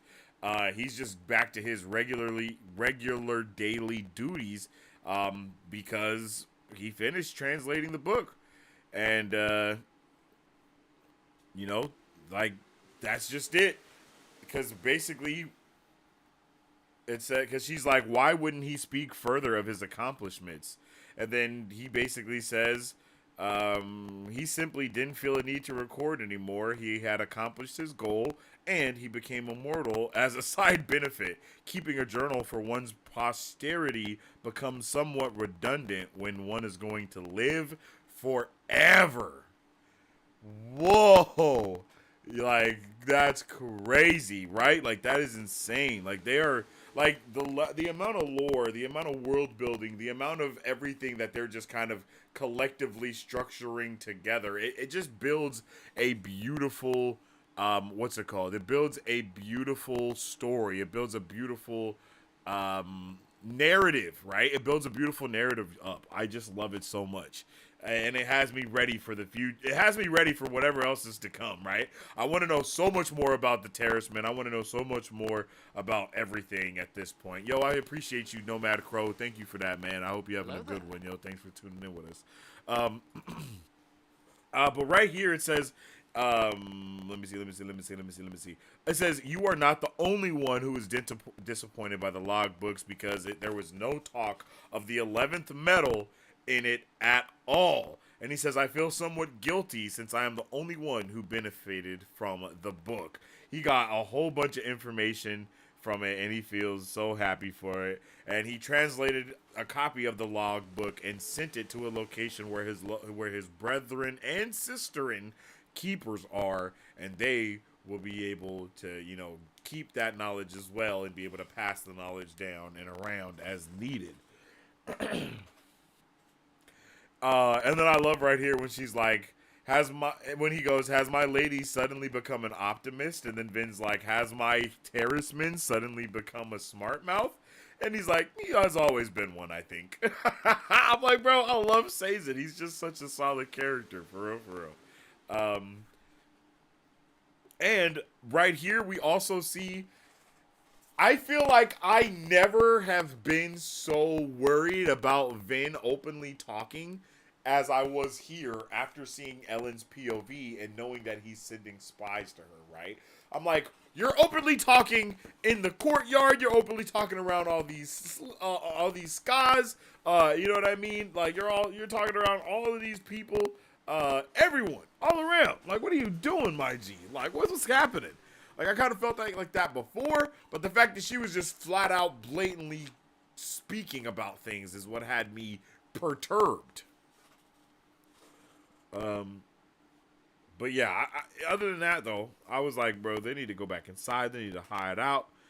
Because she definitely was just yapping about everything. Excuse me.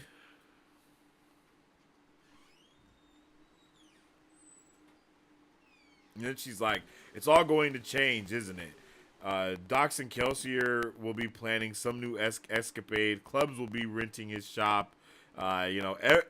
Everyone will be doing something else. Everyone will be moving on. And then it says, what you say is likely, but if things go well, the Ska Rebellion will be ruling Luthadel by this time next year. Which is insane to even, like, theorize. Like, damn. Like, best case scenario, we'll be ruling shit this time next year. Like, what?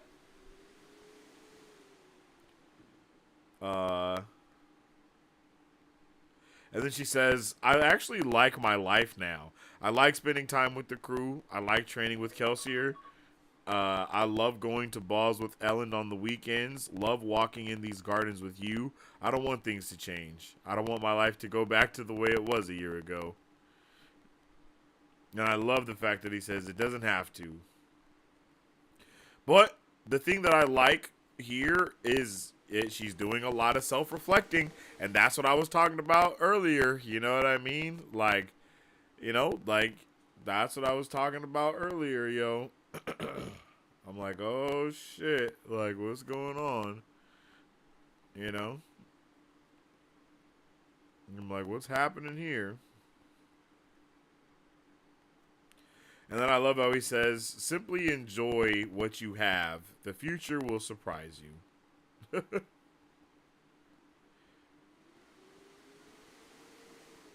And then we find out about the Astili, who were a type of people. He says there was a group of people before the Ascension known as the Astalzi.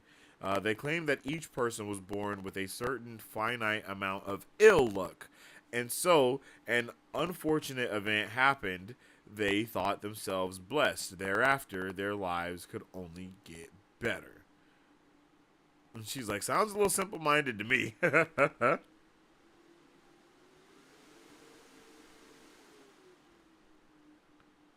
Oh, another thing that I really like, I don't know if this is how it's supposed to happen, but like this is insane. I don't know if I've ever seen any characters talk so much, but Brandon Sanderson's characters talk so much that they have like paragraphs of dialogue, and so it'll be like quotation, and then it'll be open quotation or start quotations, paragraph, start quotations, another paragraph, start quotations, another paragraph, end quotations. And then all of that is what that character said at that one moment. And I'm like, damn, bro. I really don't feel like I've seen that happen like that too often, yo.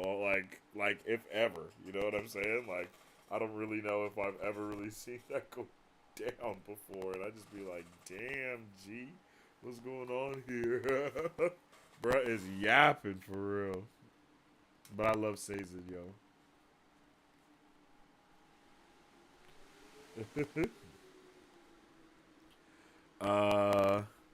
Yeah.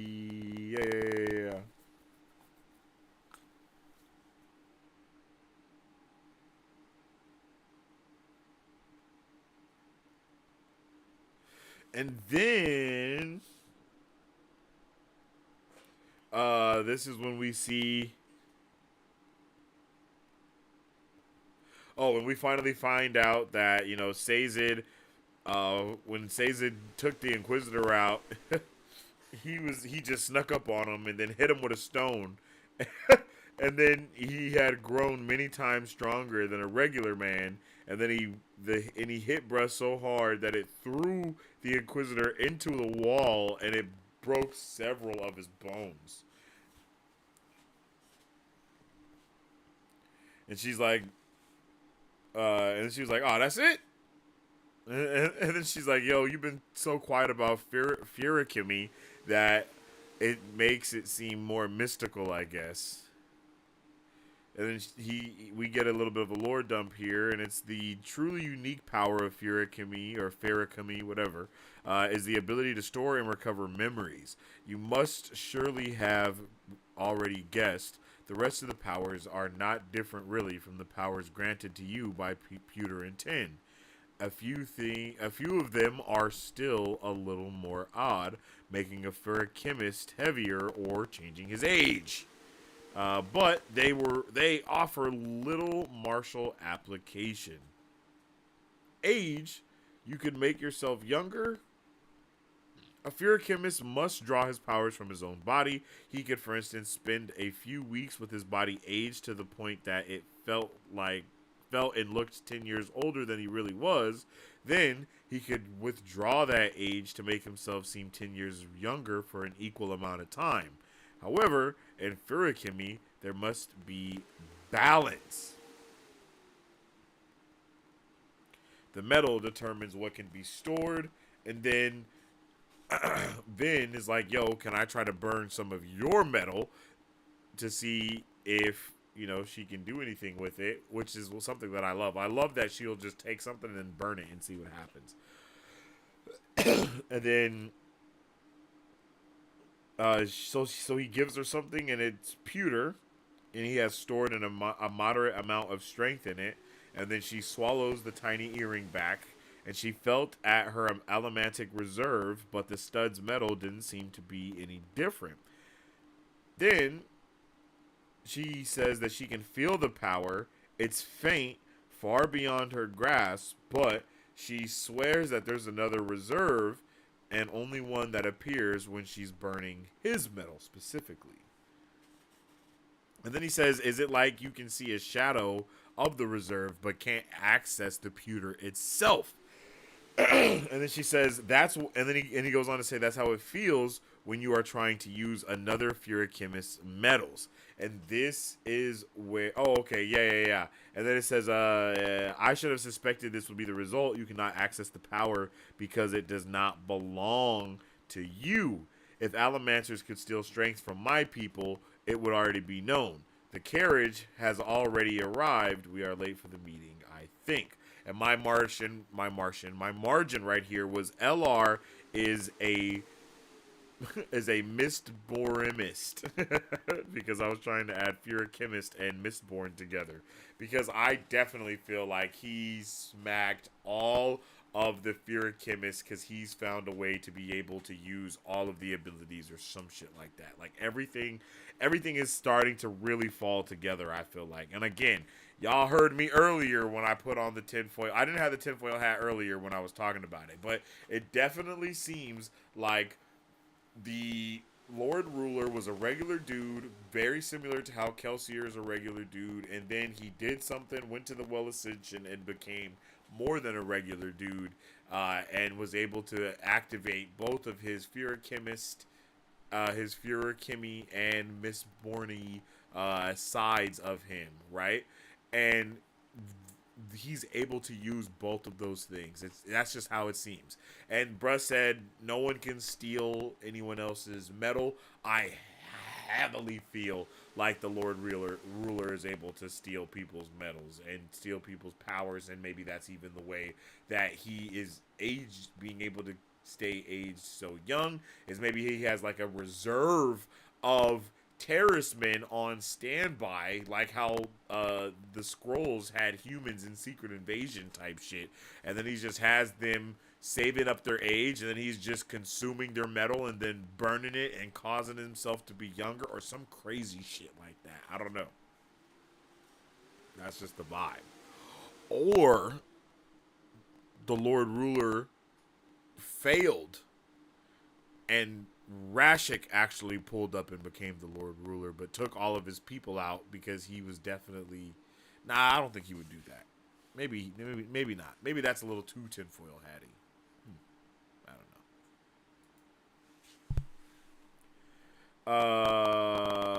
know. Let's see.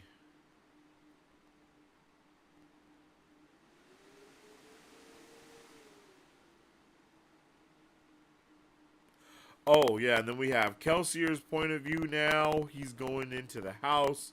He's hiding and stuff, trying to make sure that no one knows that, Renew has any mistings or anything like that. He had to keep a low profile. If he had too many Allomancers, it would make him stand out. Doxson, Vin, Sazed, Ham, and Breeze all were standing around Renew's desk as he entered, and then they start just yapping about different things. And then, of course, since we just got we now know that Renew is also a Kandra, because it says it would be far too easy for an assassin to get in here. I'll have to make sure that Vin continues to sleep at Club's shop. He wasn't worried about Renew. The Kandra's nature was such that he didn't need to fear an assassin's blade. So immediately connecting those two dots, because we obviously know that he's got to be something. We just don't know exactly what that something is.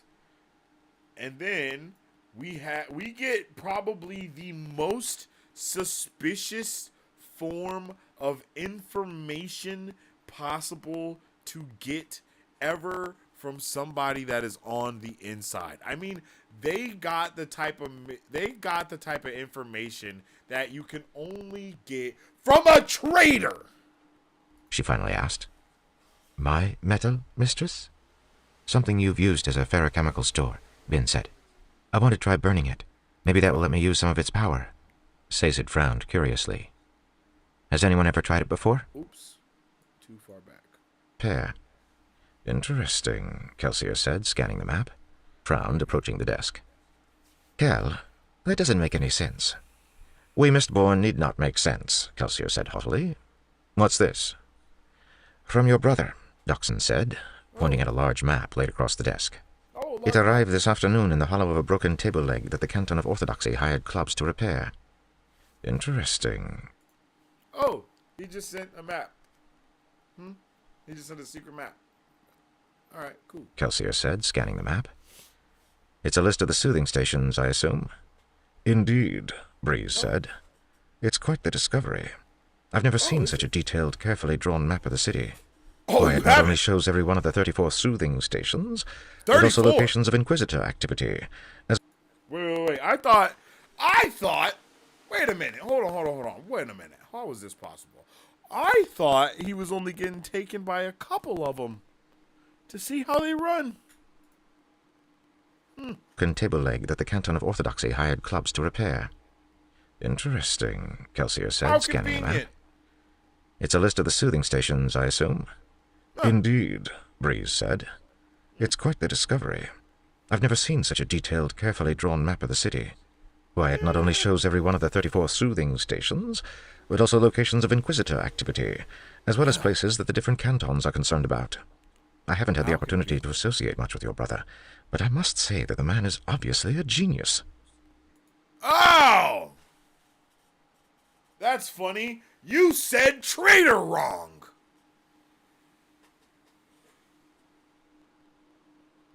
It's almost hard to believe he's related to Kel, eh? Doxson said with a smile. He had a notepad before him, and was in the process of making a list of all the soothing stations. Kelsier So we're just not going to question this at all, huh? snorted. Marsh might be the genius, but I'm the handsome one. What are these numbers? Inquisitor raids and dates, Ham said. You'll notice that Vin's crew house is listed. Kelsier nodded. How in the world did Marsh manage to steal a map like this?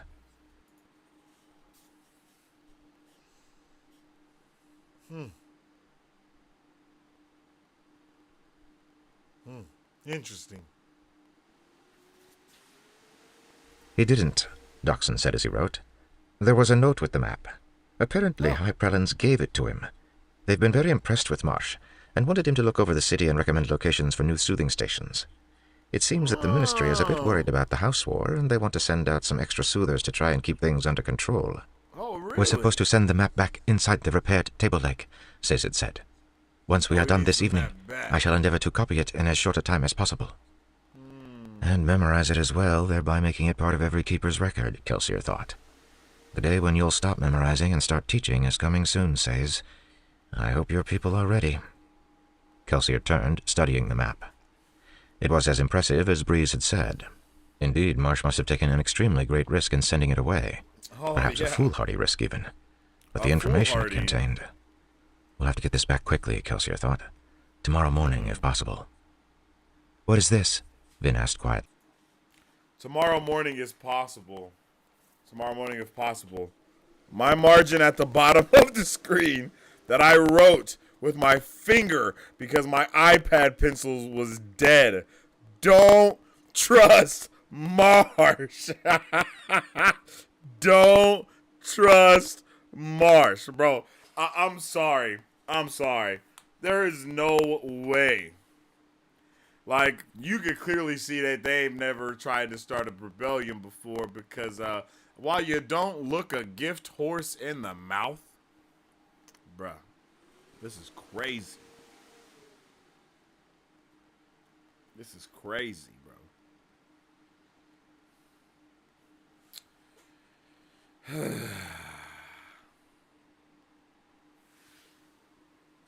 Leaning across the large map and pointing. Look at all of you. She wore a noblewoman's dress, a pretty one-piece garment that was only slightly less ornate than a ball gown.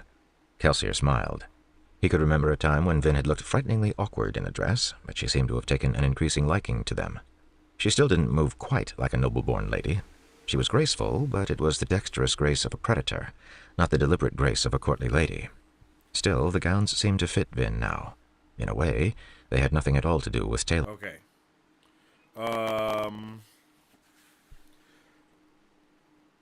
Yeah.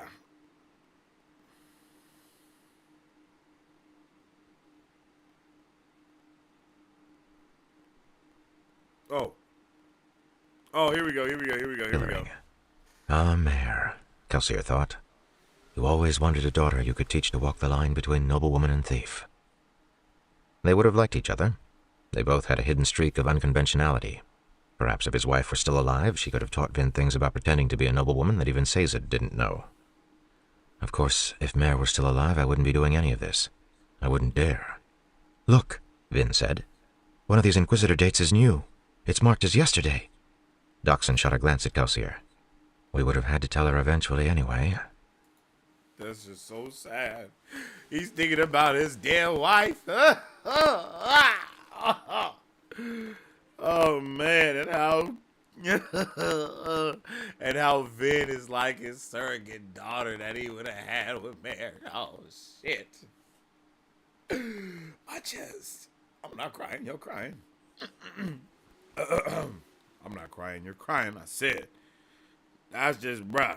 Like damn. Damn. Hella sad.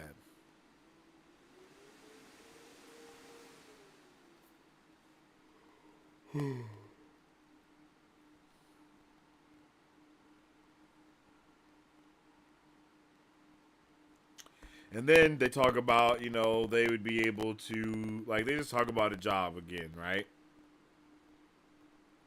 So they're like, oh, wait, here we go. So they let him know that, you know, Theron's crew, who was part of the team that was trying to dupe the Ministry of Cayman, you know, they basically got murdered, okay? Which basically means that they have her trail still as well. And the Inquisitor recognized her that night when she had infiltrated the palace. He wanted to know who her father was immediately, and it's fortunate that those inhuman things make the nobility uncomfortable. Otherwise, they'd have to worry about sending her to the balls. And it's very interesting to me that he did know who she was immediately. Oh, never mind. I just answered my own question. But, you know, it's just like he remembered who she was immediately. And that made me think of the Terracemen and how they are able to remember stuff very easily as well. But, I mean, maybe that's not the same, you know?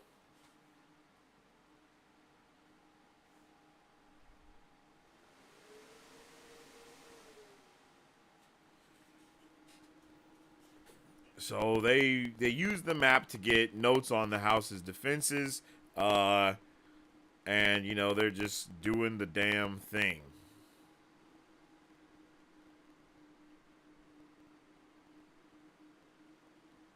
And they just kind of discuss all that good stuff.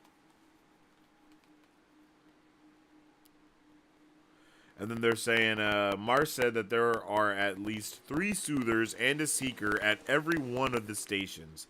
That's 130 ministry mistings. They must have recruited across the entire central dominance to gather those kind of numbers. If we were to take them all out at once, we'd never be able to kill that many ourselves, they say. So this is insane because it really lets you know and put into perspective that again, they don't know what the hell they're doing for real because they would have been in a terrible position to have that many soothers and stuff like that just stashed throughout the area. But I guess that's why they threw had Marsh go in there in the first place. And it's like, damn. It's like, hey, Marsh. Like, I'm letting you guys right now. I'm letting you guys know right now. I'm letting you guys know right this second. If they go to one of these soothing stations and they are immediately met with, like, Inquisitors or some shit like that, I'm blaming Marsh. And y'all gonna be like, maybe it's because all the stuff she does in Chapter 30. Nah, bruh. It's because Marsh is snitching. He's a double agent. He's feeding them information that they want him to feed them. I mean, the Lord Ruler has obviously been a step ahead this entire time with certain things. So it's like, We just gonna have to see what happens. And then we learned that that they want to hire some thieving crews and like kind of make them all hit the stations at the same time and take out all of the ministry soothers and seekers in a few hours.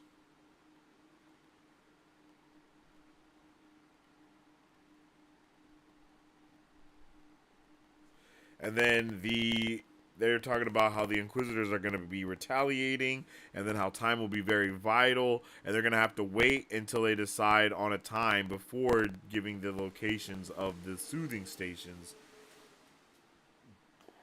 And then we learned that the soldiers are actually feeling like they are that guy. Like the soldiers have nothing but heart, yo.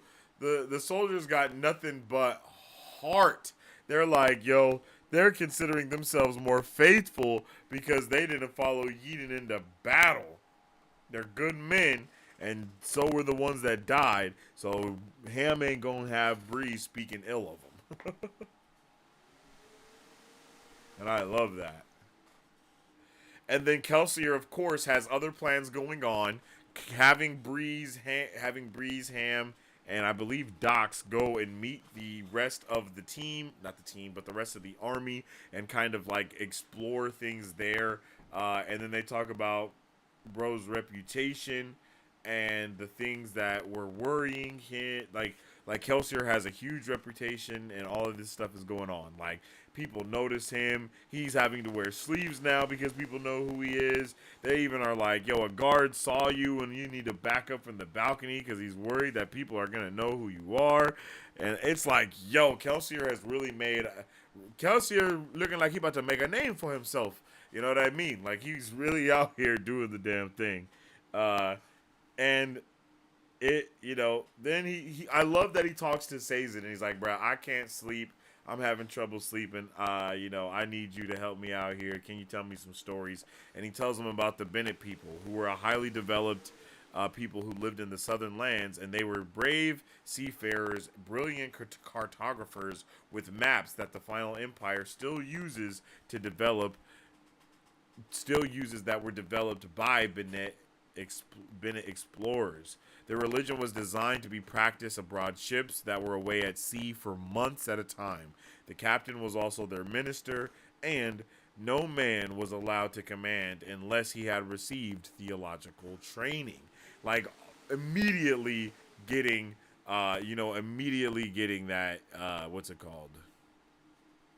immediately getting lore dropped on yet another amazing faction that existed before the Ascension. And I'm just hyped for that. And they're talking about it, how the religion focused on discovery and knowledge, and how making maps was a reverent duty. They believed that once all of the world was known, understood, and cataloged, men would finally be able to have peace and harmony.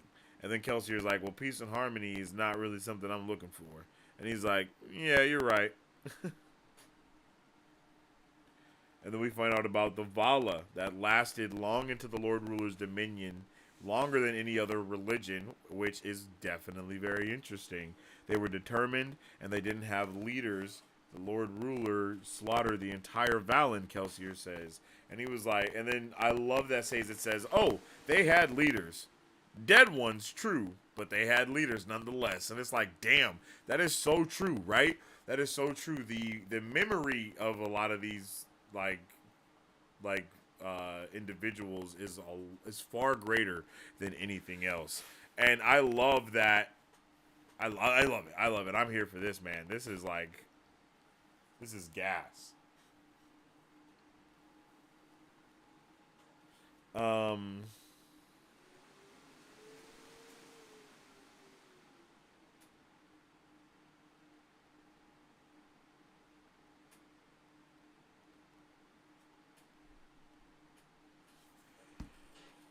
And then yeah, he's like, yo, how did they keep going? How did they keep moving on? And he's like, yo, the loss of Valen leaders should have broken the people, not made them more determined. And it says, Men are more resilient than that. Our belief is often strongest when it should be the weakest. That is the nature of hope. Bruh, Caesar is spitting that shit, yo. He really spitting. Like Caesar really be spitting. It's crazy. Like he really be dropping crazy quotes, crazy bars. And I love it. Alright, that was chapter 29. And we got uno más chapter.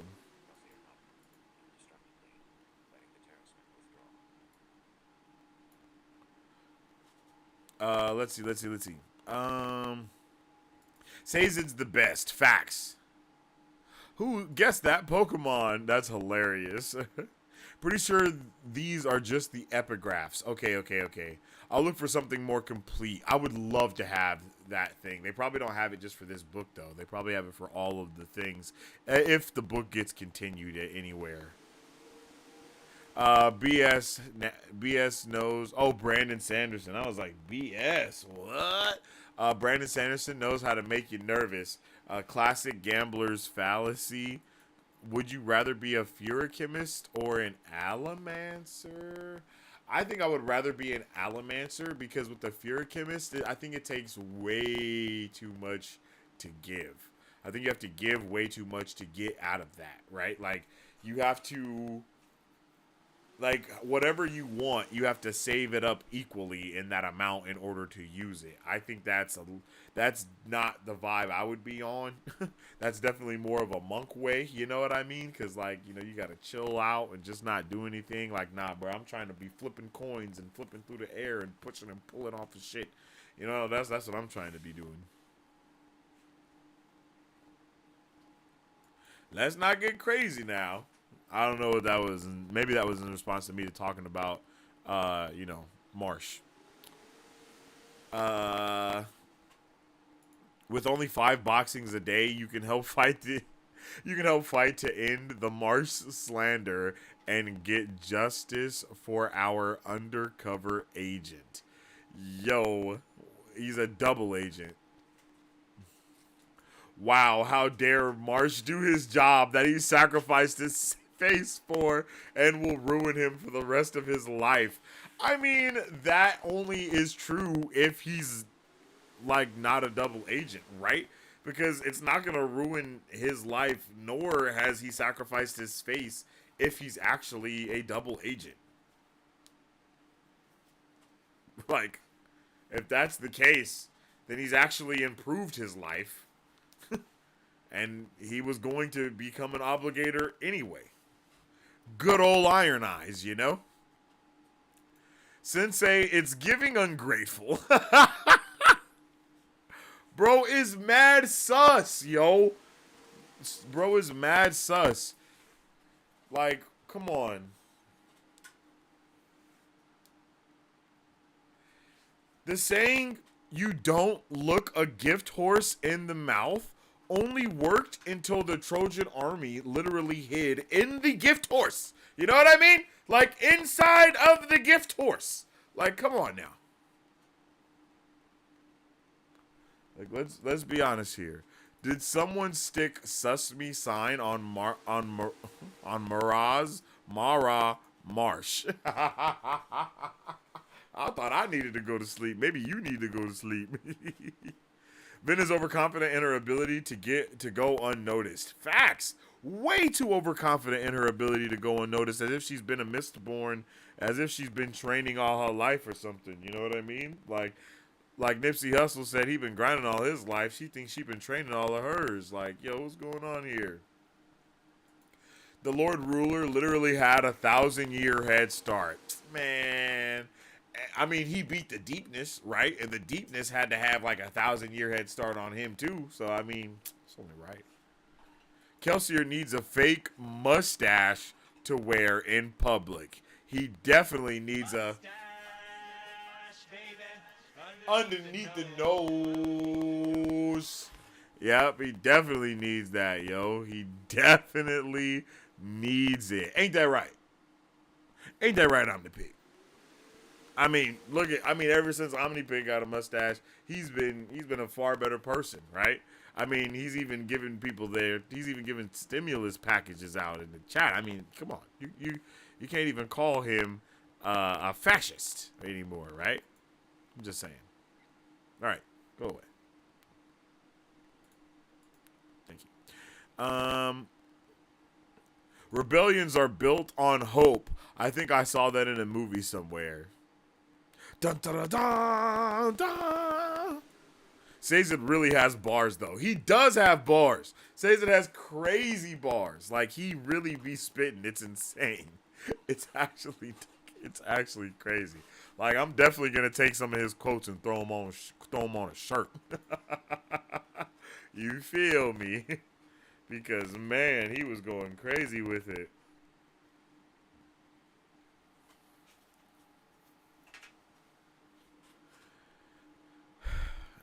OmniPig is kissing babies and giving out the stimmy to curry favor. Hey. OmniPig would never do something like that. The people love OmniPig. He doesn't have to curry any favor.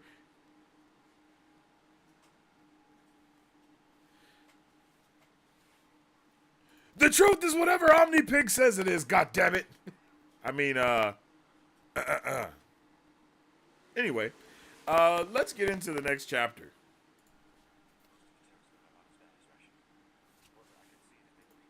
Wait, what's going on?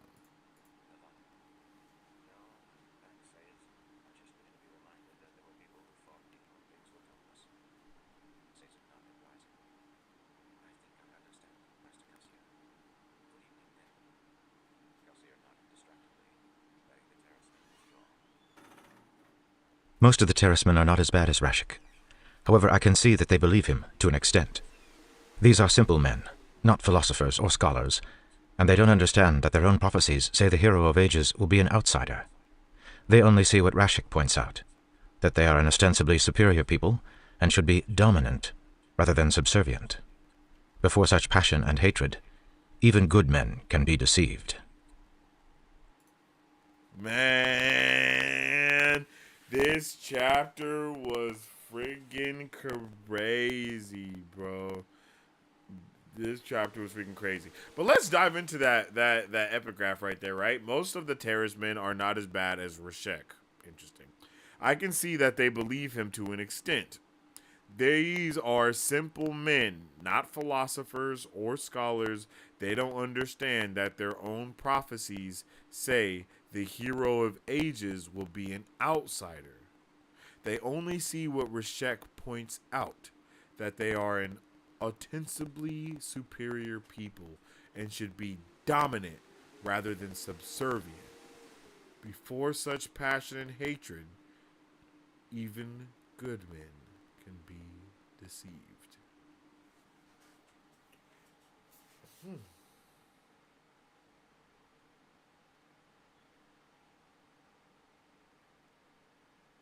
Interesting, right? I don't know, man. That's just so interesting. Like, what happened, yo?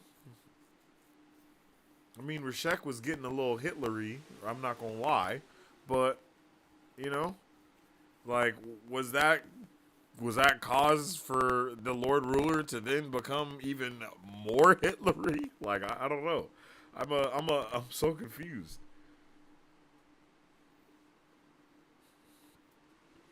And then as Vin pulls up to the Venture estate, or the Venture house, the Venture house, right? Everything seemed almost too perfect, slightly exaggerated. Tablecloths were whiter, impressed flatter, servants' uniforms seemed sharper. Haze killers stood looking intentionally impressive, distinguished by their wooden shields and lack of armor. Like you know, it's a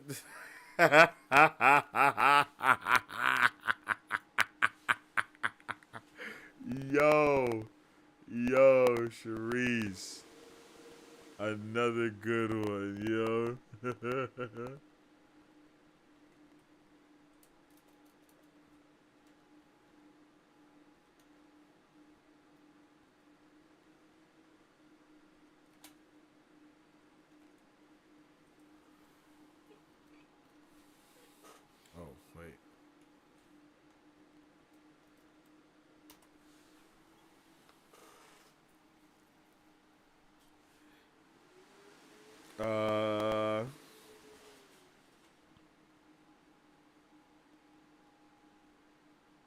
And Vin's trying to figure out what the hell is going on. You know what I mean? And she's immediately like, yo, something is wrong. And he's like, what do you mean? And she's like, yo, there's too many people here. Something's going on. Something we don't know about. And then they split and go their separate ways so she can kind of try to figure out what's happening. And then as she goes in, she kind of tries to merge in with the group. And they basically immediately are like, nah, you know what I mean? You know, one of the ladies is like, yo, I'm out of here. And then another lady's like, yo, I'll go with you. And then Yestel disappears. And then Triss leaves. And then, you know what I mean? And then, Idrin also dipped on her. And then she later sees that all of them reformed in the exact same group. So she sees that the ballroom is filled with most attendees that are just distinctly trying to ignore each other. She's like trying to figure out what's going on. She's walking up the stairs and she sees that Ellen's cubbyhole is even empty. She goes and looks at the host's table, and Ellen is sitting at the table with his father for the first time, legit, ever. You know what I mean? Like, legit, ever. And it's like, yo, what is going on, bro? What's happening right now?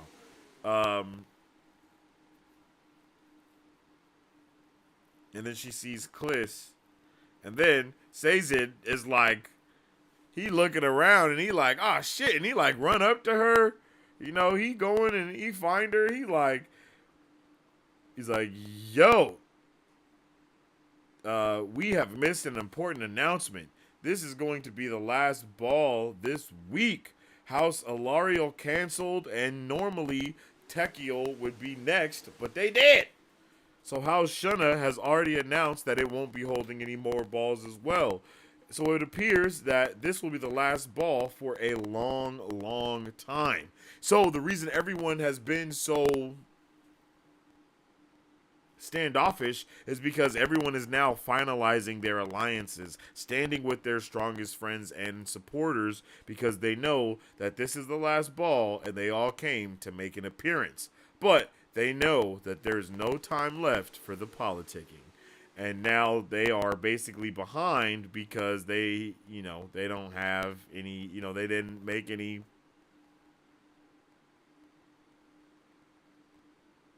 alliances, basically. So Sazed's like, yo, I got to dip up out of here and let Kelsier know what's going on, because, you feel me, they got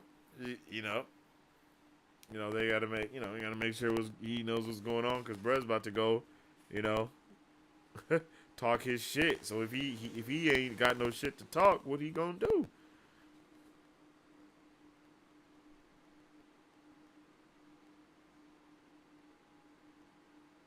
So he dips off to go tell Kelsier, because she's like, yo, she's like, I appreciate the help you've given me, but you don't need to keep holding my hand. Plenty of people come to these balls without their stewards to watch after them. And you know what she did? She really made the worst fucking possible decision that she could have after saying this. Like, she's like, you don't have to worry about me. And then she immediately did the most fucking I need to worry about thing ever. Oh. Man, this girl, she makes my heart palpitate. Okay? She makes my heart palpitate. Because I'm like, what are you doing? Why would you do these things? Like, using how much of your brain? This much. But of course, it's probably going to be the exact thing that needs to happen, and it's going to help them out tremendously. Like, let's be honest. That's probably what's going to happen here. I don't think we have yet seen one of her mistakes actually hurt them. I think every mistake that she has made has actually benefited them. To be honest, every mistake that's happened so far has been rectified or kind of not mattered as much, which is, you know what I mean? It's like, come on,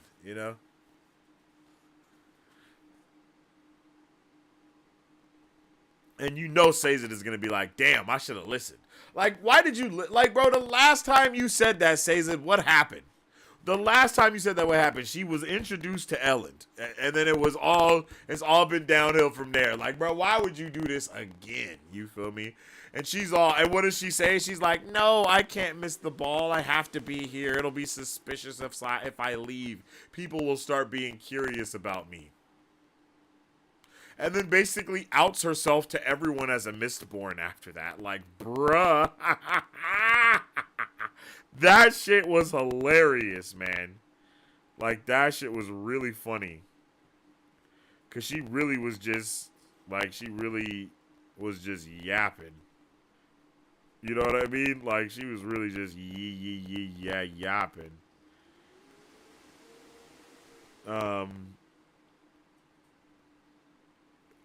Let's see. And then she has her little moment of like, will I ever attend a ball again? What would happen to these? What would happen to Villette, the noble woman? There probably wouldn't be room for things like grand balls in Kelsier's new kingdom, and that might not be a bad thing. What right did she have to dance while others starved? But she does. And then here we go. She said she looks at her outfit, right? Leaning back from the railing, glancing down at her own dress. It was a deep shimmering blue with white circular designs. Oh, that's my issue. Okay, here we go. Bam. With white circular designs sewn around the base of the skirt. It was sleeveless, but the blue silk gloves she wore ran all the way past her elbows. Once she would have found the outfit frustratingly bulky. Now, however, she found it beautifying. She liked how it was designed to make her look full through the chest, yet accentuated her thin upper torso. She liked how it flared at the waist, slowly fanning out into a wide bell that rustled as she walked. She'd miss it. She'd miss it all. And then it's just crazy how they're setting all of this stuff that she would miss so much that she sacrifices immediately for the quote-unquote love of her life. So she stands there, feeling beautiful, looking stunning, awaiting Ellen to notice her. As he does, he goes up there and she's like, yo, Ellen, you're sitting with your father. What's going on? And he's like, this ball has turned into like a special event, and my father was fairly insistent on protocol. But we know that actually what happened is, you feel me? He's there doing the damn thing and all this other stuff because he's trying to, you know. And he goes, yo, things have changed, Villette. I am heir to House Venture, and dangerous times are coming. House Hastings lost an entire convoy this afternoon, and that's only the beginning. Within the month, the keeps will openly be at war. These aren't things I can ignore, Villette. It's something I stopped being a liability. It's time I stopped being a liability to my family. You're a liability too, a very big one. I won't claim that I never cared for you. I still do. But I knew from the start, just like you did, that this could never be anything more than a passing dalliance. And she's like, but...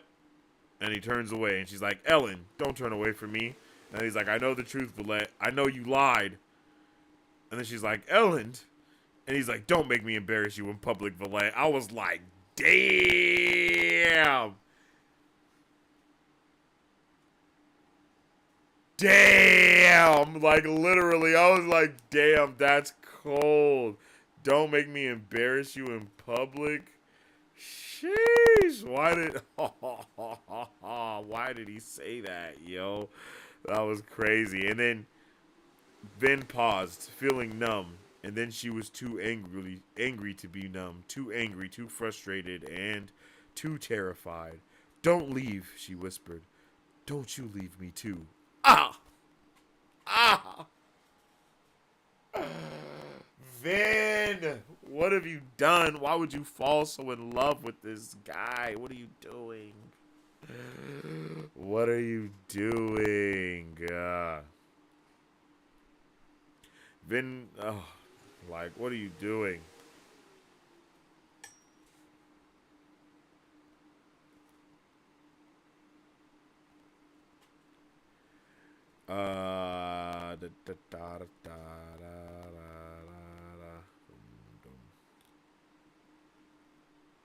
And then this part was so sad, right?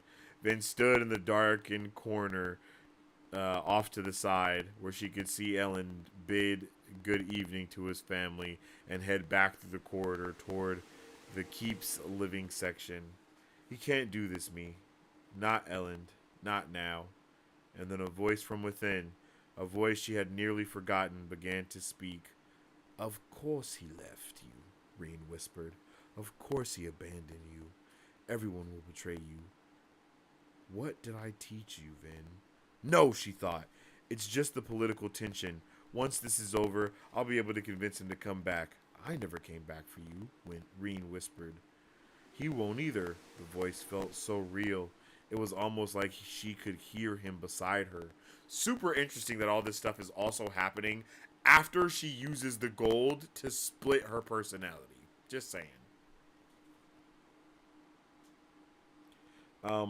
Vin leaned again. Yeah.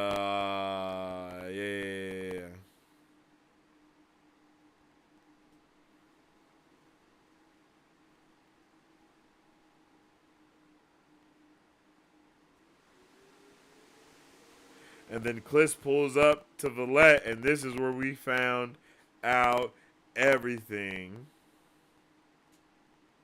And then it says, Cliss said, so Ellen Venture finally spurned you. Don't worry, child. He get what he deserves shortly. Vin turned, frowning at the odd tone in Cliss's voice. Oh, man, hold on. This is kind of where we start turning up, isn't it? Let me see. Yeah, buddy, this is where we start turning up. Hold up. Furiously, stupid aristocratic games. Vin burned zinc and brass, hitting Cliss with a powerful blaster. She wouldn't let a self-important nobleman do so they could speak more privately. Elend, she said as he won. What was that you said about Elend earlier? He's going to due diligence in the upcoming months. If he needs a good source of information, what he deserves shortly. But why did this hurt so much more than starvation? So much more than one of Cayman's beatings? Well, Valette Renew, a voice said from behind. Cliss, Vin said. I'm not in the mood to talk right now. Ah, Cliss said. So Ellen Venture finally spurned you. Don't worry, child. You'll get what he deserves shortly. Vin turned, frowning at the odd tone in Cliss's voice. The woman didn't seem like herself. She seemed too controlled.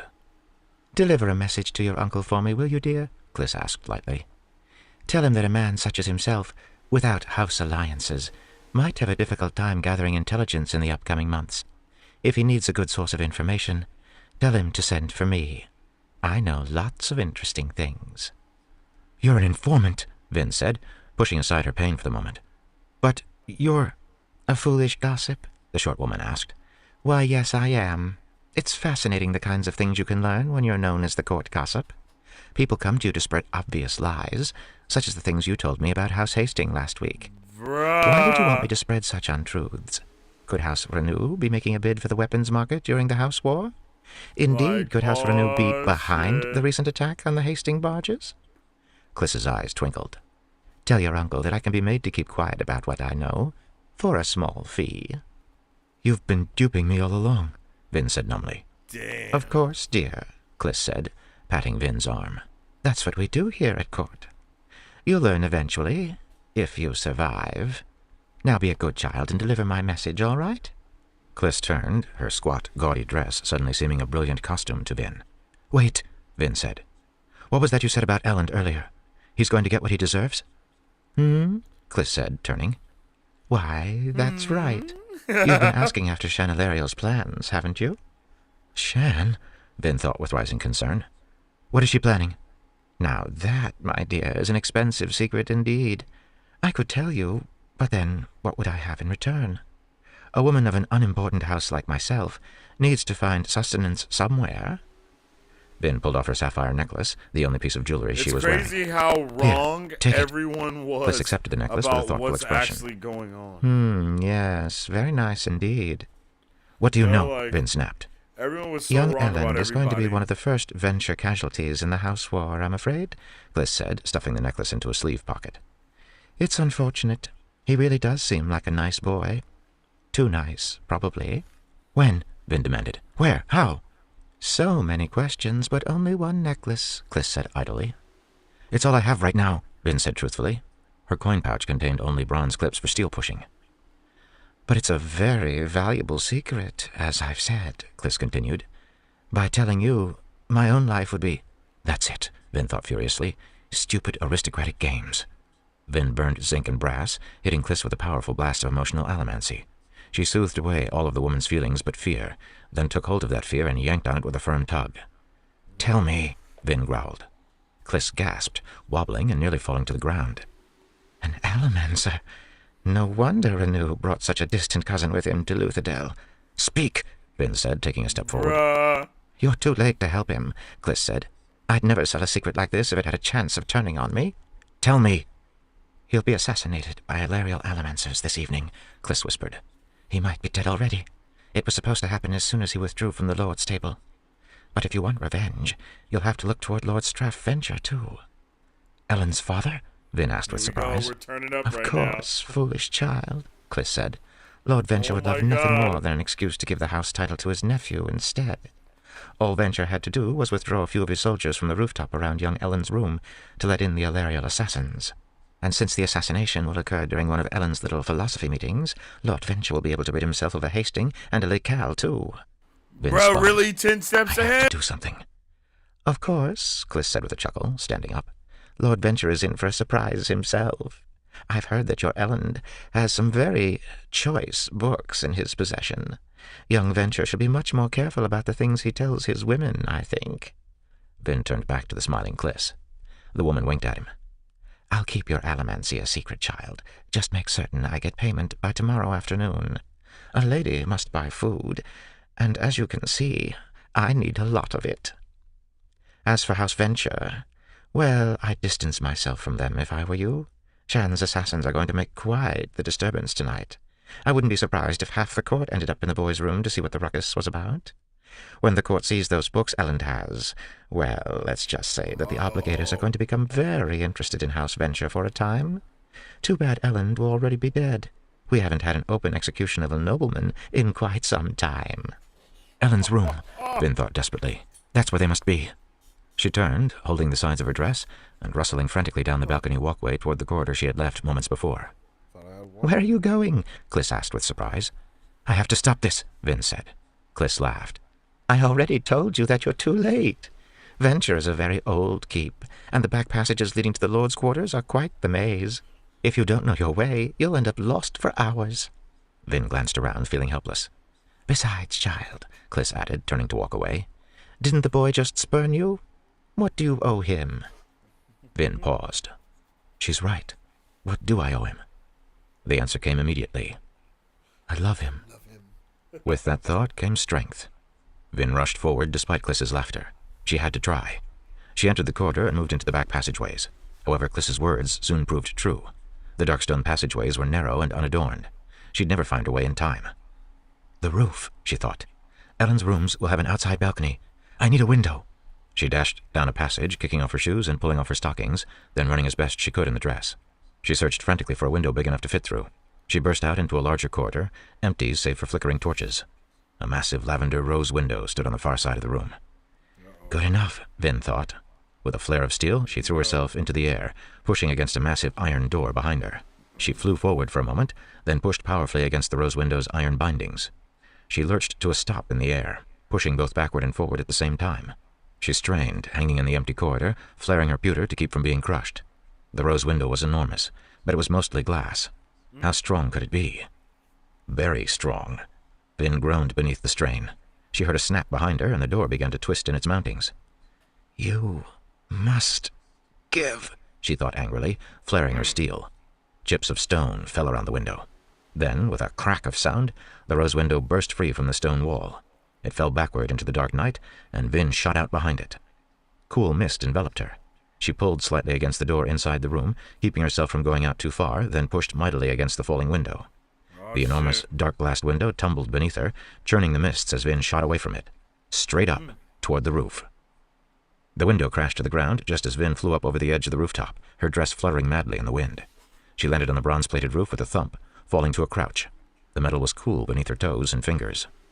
Tin flared, illuminating the night. She could see nothing out of the ordinary.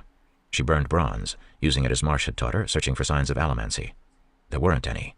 The assassins had a smoker with them. I can't search the entire building, Vin thought, desperately flaring her bronze. Where are they?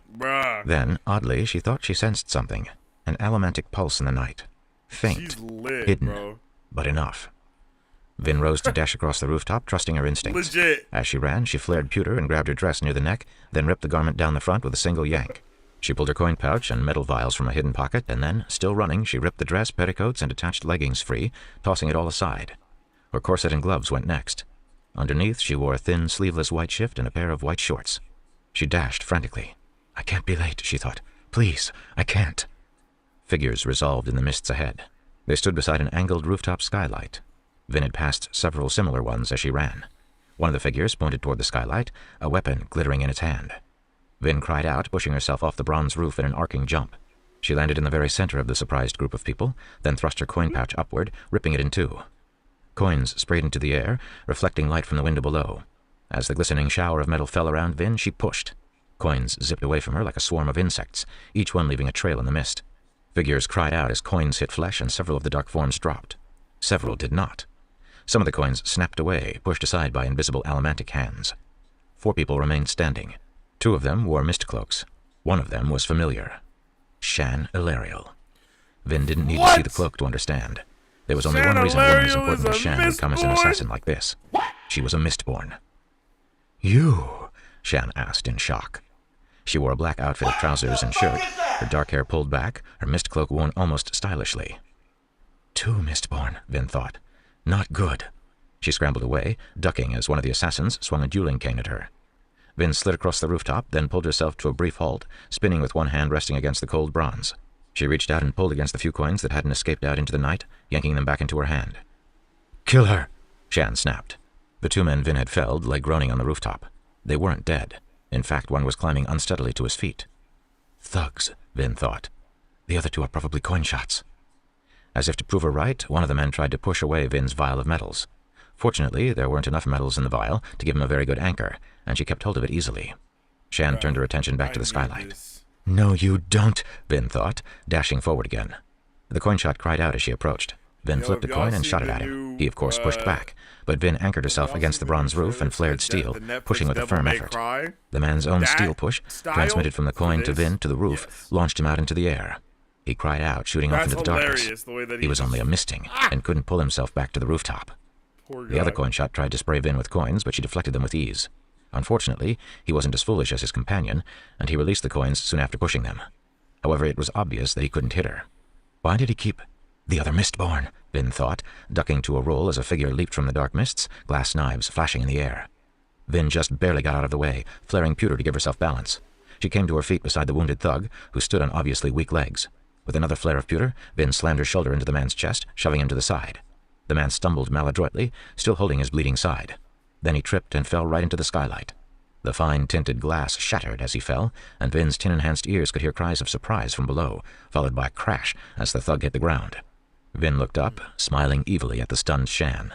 Behind her, the second Mistborn, a man, swore quietly. You, Shan sputtered, her eyes flaring dangerously with anger in the night. Take the warning, Elend, Vin thought, and escape. It's time for me to go. She couldn't face 2 Mistborn at once. She couldn't even beat Kelsier most nights. Flaring steel, Vin launched herself backward. Shan took a step forward and, looking determined, pushed herself after Vin. The second Mistborn joined her. Bloody hell, Vin thought, spinning in the air and pulling herself to the rooftop's edge near where she had broken the rose window. Below, figures scrambled about, lanterns brightening the mists. Lord Venture probably thought that the fuss meant his son was dead. He was in for a surprise. Vin launched herself into the air again, jumping out into the misty void. She She could hear the two Mistborn land behind her, then push off as well. This isn't good, Vin thought with trepidation, as she hurled through the misty air currents. She didn't have any coins left, nor did she have daggers, and she faced two trained Mistborn. She burned iron, searching frantically for an anchor in the night. A line of blue, moving slowly, appeared beneath her to the right. Vin yanked on the line, changing her trajectory. She shot downward, the Venture Grounds wall appearing as a dark shadow beneath her. Her anchor was the breastplate of an unfortunate guard, who lay atop the wall, holding frantically to a tooth in the battlements to keep himself from being pulled upward toward Vin. Vin slammed feet first into the man, then spun in the misty air, flipping to land on the cool stone. The guard collapsed to the stone, then cried out, desperately grabbing his stone anchor as another allomantic force pulled against him. Sorry, friend, Vin thought, kicking the man's hand free from the battlement tooth. He immediately snapped upward, yanked into the air as if pulled by a powerful tether. The sound of bodies colliding sounded from the darkness above, and Vin saw a pair of forms drop limply to the Venture courtyard. Vin smiled, dashing along the wall. Smart, bruh. I sure hope that was Shan. Vin jumped up, landing atop the gatehouse. Near the keep, people were scattering, climbing in carriages to flee. And so the house war starts, Vin thought. Didn't think I'd be the one to officially begin it. A figure plummeted toward her from the mists above. Vin cried out, flaring pewter and jumping to the side. Shan landed dexterously, mist-cloak tassels billowing, atop the gatehouse. She had both daggers out, and her eyes burned with anger. Vin jumped to the side, rolling off the gatehouse and landing on the wall-top below. A pair of guards jumped back in alarm, surprised to see a half-naked girl fall into their midst. Shan dropped to the wall behind them, then pushed, throwing one of the guards in Vin's direction. The man cried out as Vin pushed against his breastplate as well. But he was far heavier than she, and she was thrown backward. She pulled on the guard to slow herself, and the man crashed down to the wall-top. Vin landed lithely beside him, then grabbed his staff as it rolled free from his hand. Shan attacked in a flash of spinning daggers, and Vin was forced to jump backward again. She's so good, Vin thought with anxiety. Vin herself had barely trained with daggers. Now she wished she'd asked Kelsier for a little more practice. She swung the staff, but she'd never used one of the weapons before, and her attack was laughable. Shan slashed, and Vin felt a flare of pain in her cheek as she dodged. She dropped the staff in shock, reaching up to her face and feeling blood. She stumbled back, seeing the smile on Shan's face. And then Vin remembered the vial, the one she still carried, the one Kelsier had given her. Atium. She didn't bother to grab it from the place she had tucked it at her waist. She burned steel, pushing it out into the air in front of her. Then she immediately burned iron and yanked on the bead of atium. The vial shattered, the bead heading back toward Vin. She caught it in her mouth, swallowing the lump and forcing it down. Shan paused. Then, before Vin could do anything, she downed a vial of her own. Of course she has atium. I would have been so But mad. how much did she have? Kelsier hadn't given Vin much, only enough for about 30 seconds. Shan jumped forward, smiling, her long black hair flaring in the air. Vin gritted her teeth. She didn't have much choice. She burned atium. Immediately, Shan's form shot forth dozens of phantom atium shadows. It was a Mistborn standoff. The first one who ran out of atium would be vulnerable. You couldn't escape an opponent who knew exactly what you were going to do. Vin scrambled backward, keeping an eye on Shan. The noblewoman stalked forward, her phantoms forming an insane bubble of translucent motion around her. She seemed calm, secure. She has plenty of atium, Vin thought, feeling her own storage burn away. I need to get away. A shadowy length of wood suddenly shot through Vin's chest. She ducked to the side just as the real arrow, apparently made with no arrowhead, passed through the air where she had been standing. She glanced toward the gatehouse where several soldiers were raising bows. She cursed, glancing to the side into the mists. As she did so, she caught a smile from Shan. She's just waiting for my atium to burn out. She wants me to run. She knows she can chase me down. There was only one other option. Attack. Shan frowned in surprise as Vin dashed forward, phantom arrows snapping against the stones just before their real counterparts arrived. Vin dodged between two arrows, her atium-enhanced mind knowing exactly how to move, passing so close that she could feel the missiles in the air to either side of her. Shan swung her daggers, and Vin twisted to the side, dodging one slice and blocking the other with her forearm, earning a deep gash. Her own blood flew in the air as she spun, each droplet tossing out a translucent atium image, and flared pewter, punching Shan square in the stomach. Shan grunted in pain, bending slightly, but she didn't fall. Atium's almost gone, Vin thought desperately. Only a few seconds left. Cooking. So she extinguished her atium early, exposing herself. Shan smiled wickedly, coming up from her crouch, right-hand dagger swinging confidently. She assumed that Vin had run out of atium, and therefore assumed that she was exposed, vulnerable. At that moment, Vin burned her last bit of atium. Shan paused just briefly in confusion, giving Vin an opening as a phantom arrow streaked through the mists overhead. Vin caught the real arrow as it followed, the grainy wood burning her fingers, then rammed it down into Shan's chest. The shaft snapped in Vin's hand, leaving about an inch protruding from Shan's body. The woman stumbled backward, staying on her feet. Damn pewter, Vin thought, ripping a sword from a sheath beside the unconscious soldier at her feet. She jumped forward, gritting her teeth in determination, and Shan, still dazed, raised a hand to push against the sword. Vin let the weapon go. It was just a distraction, as she slammed the second half of the broken arrow into Shan's chest, just beside its counterpart.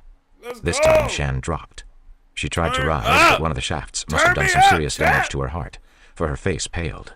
She struggled for a moment, then fell lifeless to the stones. Vin stood, breathing deeply as she wiped the blood from her cheek, only to realize that her bloody arm was just making her face worse. Behind her, the soldiers called out, knocking more arrows. Vin glanced back toward the keep, bidding farewell to Elend, then pushed herself out into the night. Bruh! Bruh!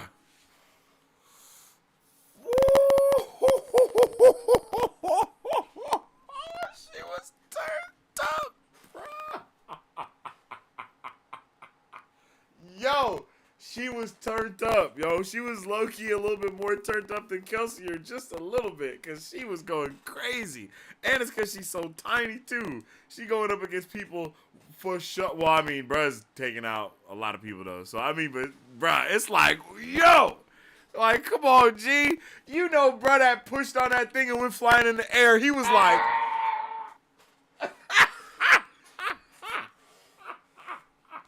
bruh, you know he was screaming. You know he was screaming as he just flew off. Bro, like, did he ever, like, does he just keep flying? Like, or does he arc and then come back down? Bro, like, oh, poor guy.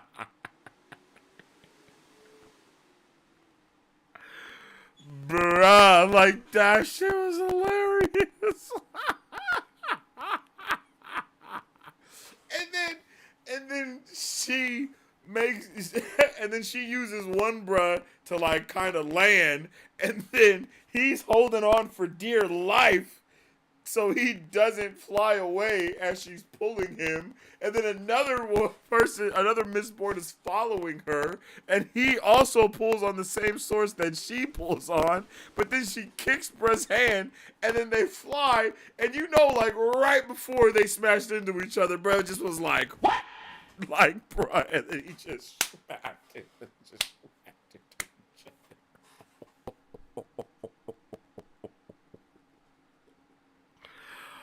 Oh my God. That's comedy, bro. Like, that is actually hilarious that they, like, that fight is crazy. Like, the fight is insane. I could not believe it. I'm not even gonna lie. Like, that shit was so... Bruh. I was like, oh, God.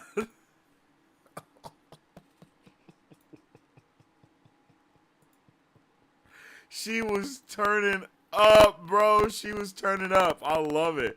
I love it, man. I can't even lie. Like, she was turning up on everyone. She was turning up on everyone, for real, for real. Like, it was pretty diabolical. It was pretty diabolical. Oh. Man, I couldn't believe it. I'm not gonna lie. I ain't gonna lie. That was really insane. She was turning up, bro. And then I love how much she knows. So she's able to actively do badass shit. Like, just pushing the vial out in front of her and then just pulling it so she can just eat the bead without having to do the most. Like, bruh. Like, that is such a badass thing to do. And she did the forbidden move, right? She did the forbidden move that Jedi are not supposed to do with their lightsabers, right? Turning it off and then turning it back on again, right? Like, that's like the move they're not supposed to do, is turning it off and on while fighting. So you, bro, like, oh my God, she was mixing everybody still. Like, yes, she got hurt, but I mean, she did the damn thing, bro. She really did the damn thing. I was hype. Bro. And Shan, I love how Shan was like, you? You're a like, you know what I mean? Like, no way it's you, bro. Like, you know she was mad as hell, brother. You know she was mad as hell. As she just lands next to her, and she's like, what? And then she, whoa. Oh, man. And then she thought that her ATM was out, and she rushed her, and she turns the ATM back on. And then she stopped. And it was over for her, bro. And it was over, yo. Is this technically Vin's first body? That sounded wild, but is this technically the first kill that she has?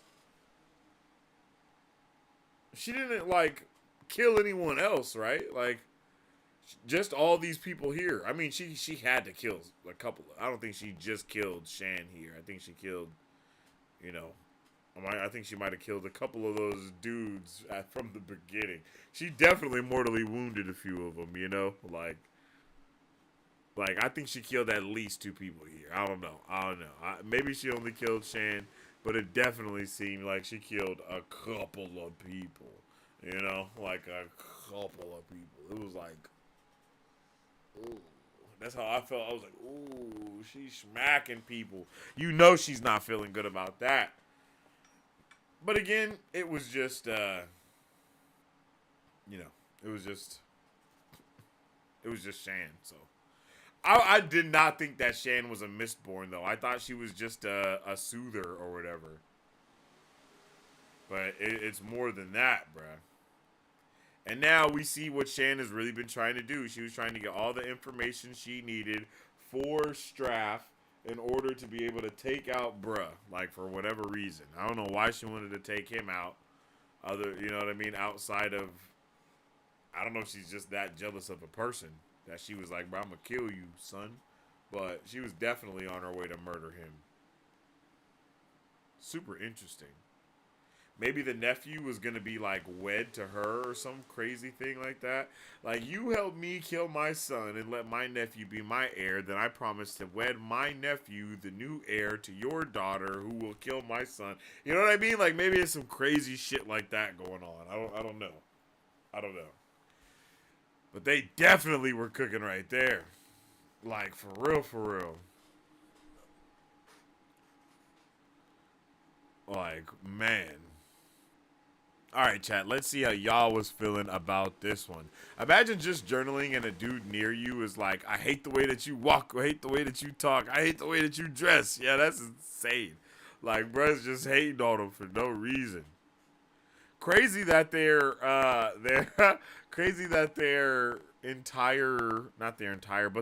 like prophecy mentioned that it would be an outsider. They didn't believe him. Interesting.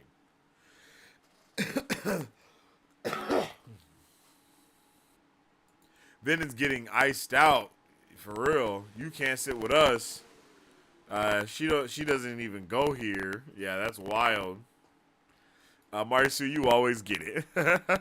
What? A teenager making a bad decision after saying, don't worry about me? Unbelievable. Yo, I can't believe Seiza just let it slide. Like, did he not know what happened the last time? Yeah, Ellen really hit her with the, you knew what this was.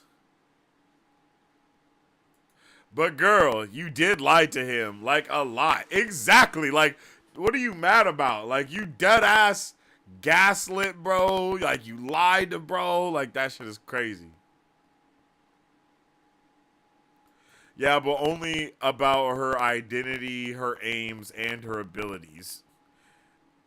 Everything else was true. That's so wackadoodle. When these scenes happen, I hear Busta Rhymes in my head like, turn it up! I hear E40. My shit bang. I mentioned how much I hate the name Kliss? Really? Vin the Creep? For sure. For sure. Vin is Kool-Aid Manning her way through the castle. She literally was like the most brute force, incredible Hulk style she could possibly do. And I guess that was on purpose to make as much noise as she could. Not sure what the point was of her getting naked. But, you know, hey, to each their own.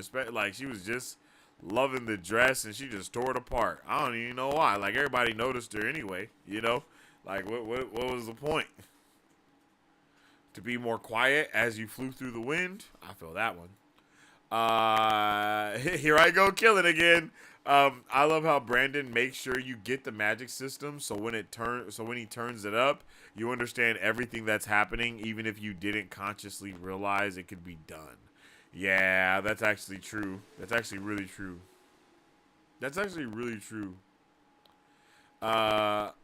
I felt like I just watched a movie, dead ass, right? Like, and I sped it up a little bit. I had the narration on like 1.3. I really like hearing action spots on like that. Like that, it just works. Sensei is in his soundboard era. Yo, my soundboard was like not set up for so long, so now that I have it, I'm just looking at all the stuff that I got here, and I'm just like, yeah, bro, let me use it. I'm like, let me see. Like, I don't know why I have that, but I do. I've always wondered why Jedi don't use the Force to turn the other guy's lightsaber off. I think that's one of their like spoken code things that's like, do not do this, you know? The turning off the lightsaber and turning it back on, and then turning off someone else's lightsaber as well. Like, both of those things, I don't think you're supposed to do.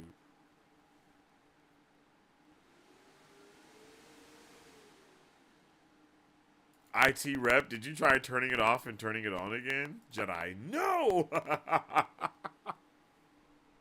feel like I should tax you for that, yo. I feel like I should tax you for that. Shredding the dress was metaphorical. Yeah, I know that. I mean, I know that. I'm just, you know, I'm saying like, I guess she wouldn't have been able to catch the fade in the dress, but still, you feel me? I definitely thought she was gonna rip it a little bit, you know. I thought she was gonna pull like one of the, I think that was on Kim Possible, where she like rips off the bottom half of her dress because it's like too tight and she can't move, so she can like whoop ass. I thought she was gonna pull one of those, you know what I'm saying? Pull one of those. But nah, she just stripped down to the undergarments. Stripped down to the undergarments. And Gwen, yeah, she definitely couldn't fight in the noble woman's dress. And then she went, you know, crazy with it. She went crazy when she took it off. I was kind of like, damn, this was like her. I was like, damn, that was her favorite dress, bro. She don't even like bro like that. No, I'm just playing you. Docs is gonna be hot. Like, bro, you didn't just save, bro, and out yourself. You also had to ruin the dress. I can't wait for Sazin to be like, what the hell happened? Yo, it's about to get turned up right now, yo. It's about to get so turned up. Was that the actual Taco Bell? Yeah, it was. It was the actual Taco Bell. I also got this. Whopper, Whopper, Whopper, Whopper, Junior, Double, Triple, Whopper. Oh, man. I guess the dress was in the way. Oh, yeah, facts. Hella embarrassing to get your ass kicked by a girl in her undies. Yo, big fact. She pulled up in nothing but the undergarments, yo, and straight went wild, bro. She straight went crazy. Bro was like, she landed next to a guy. He was like, yo, what the hell? And then he proceeded to get his ass whooped. Like, everybody got their asses whooped.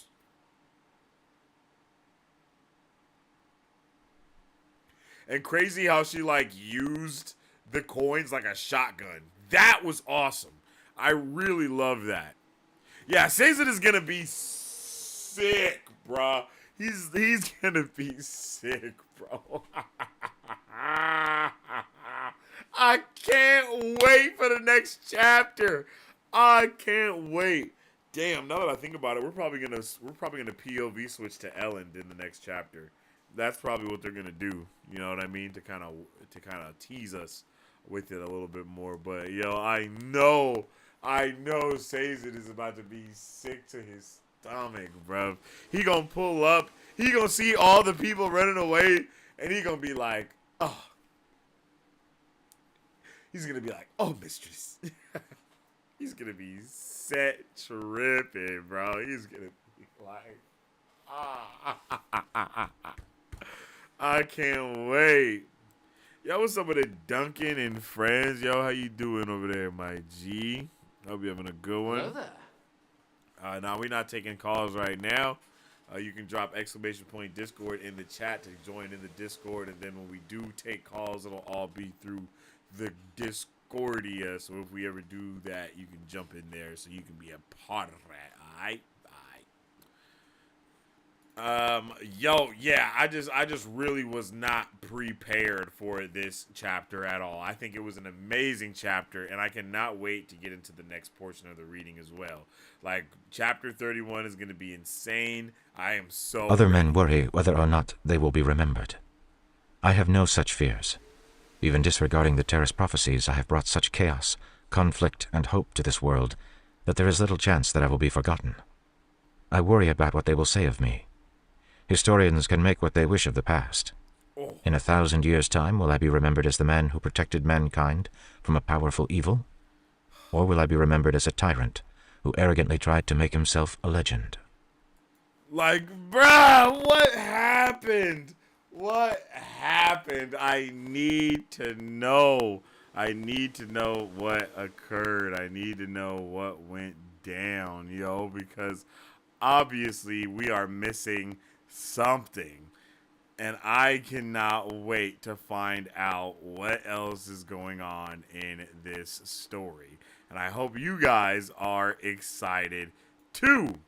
Here is the schedule for the rest of the reading for Mistborn, the Final Empire. Next week is going to be the week of the 1st, which is crazy. It's already about to be the 1st, yo. And we will be doing chapters 31 through 34 before finishing up with chapters 35 through 38. So next Tuesday, hopefully at 5 p.m. I'm going to actually try to get this reading done this Wednesday when I usually do it. I'm going to try to like get some of the reading done, and that'll be up on the Patreon as well. If you guys want to be a part of the entirety of the reading, it'll be on there for you guys to check out on the rewatch. Make sure you go and check out the Patreon for sure, so you can see all of that goodness that's gonna be going up and down. You feel me? Because we are gonna be putting all of those reactions onto Patreon from now on, and so on and so forth, and you guys can get access to that quite easily. So yeah, this is going to be the reading for next week on October 4th, chapter 31 through 34. So I hope everybody is going to be ready for reading Mistborn, which is now, of course, on Tuesdays. I definitely appreciate each and every one of you guys for tuning in with me tonight. I was a little late, so, you know, I'm sorry about that. For real, next week, though, I'm telling you, book 3, like our next book club that we do, our 3rd book club, my hair's looking crazy. The 3rd book club that we do, I promise you, I'm going to be all up on it. I'm going to be all up on it for sure. Like, everything is going to be a lot more planned out and a lot more structured, I should say. So, I appreciate y'all with working with me through the cogs and everything and trying to work it all out. You all are fantastic. I definitely appreciate each and every one of you. Shout out to everybody in the chat. V's up in the chat. You guys are definitely amazing. And I can't wait for next week when we discuss everything that's going to be going on with Mistborn, the Final Empire. I definitely, I can't wait for it, man. I definitely had your 10 hats ready as well. And I think when we finish up this book, we'll definitely check out that link that you dropped to Mari Sue for sure. So I appreciate y'all. I appreciate everybody else that's watching on the rewatch. If you haven't already, make sure you follow us on social media at Marvel Bros. It's Dave with all things Marvel and everything pop culture. You can also follow me on social media at Sensei Finito to save Dave with all my thoughts, theories, and opinions on whatever particular thing I'm partaking in. And of course, I hope everybody is ready for book club next week for episode 7. So you guys are all awesome, and as I always say, stay awesome, stay nerdy, and don't forget to stay marvelous. Excelsior. If you guys would like to support Marvel Bros, all you gotta do is visit our website at www.marvelbros.com and buy some merch. Represent the superfan. Or you can join our Patreon to get early access to content, patron-only scoops, giveaways, private Q&As, and those sacred watch parties. We appreciate you guys. Excelsior. On today's pop culture news update. And on today's pop culture news update, Mustache, baby, underneath the nose.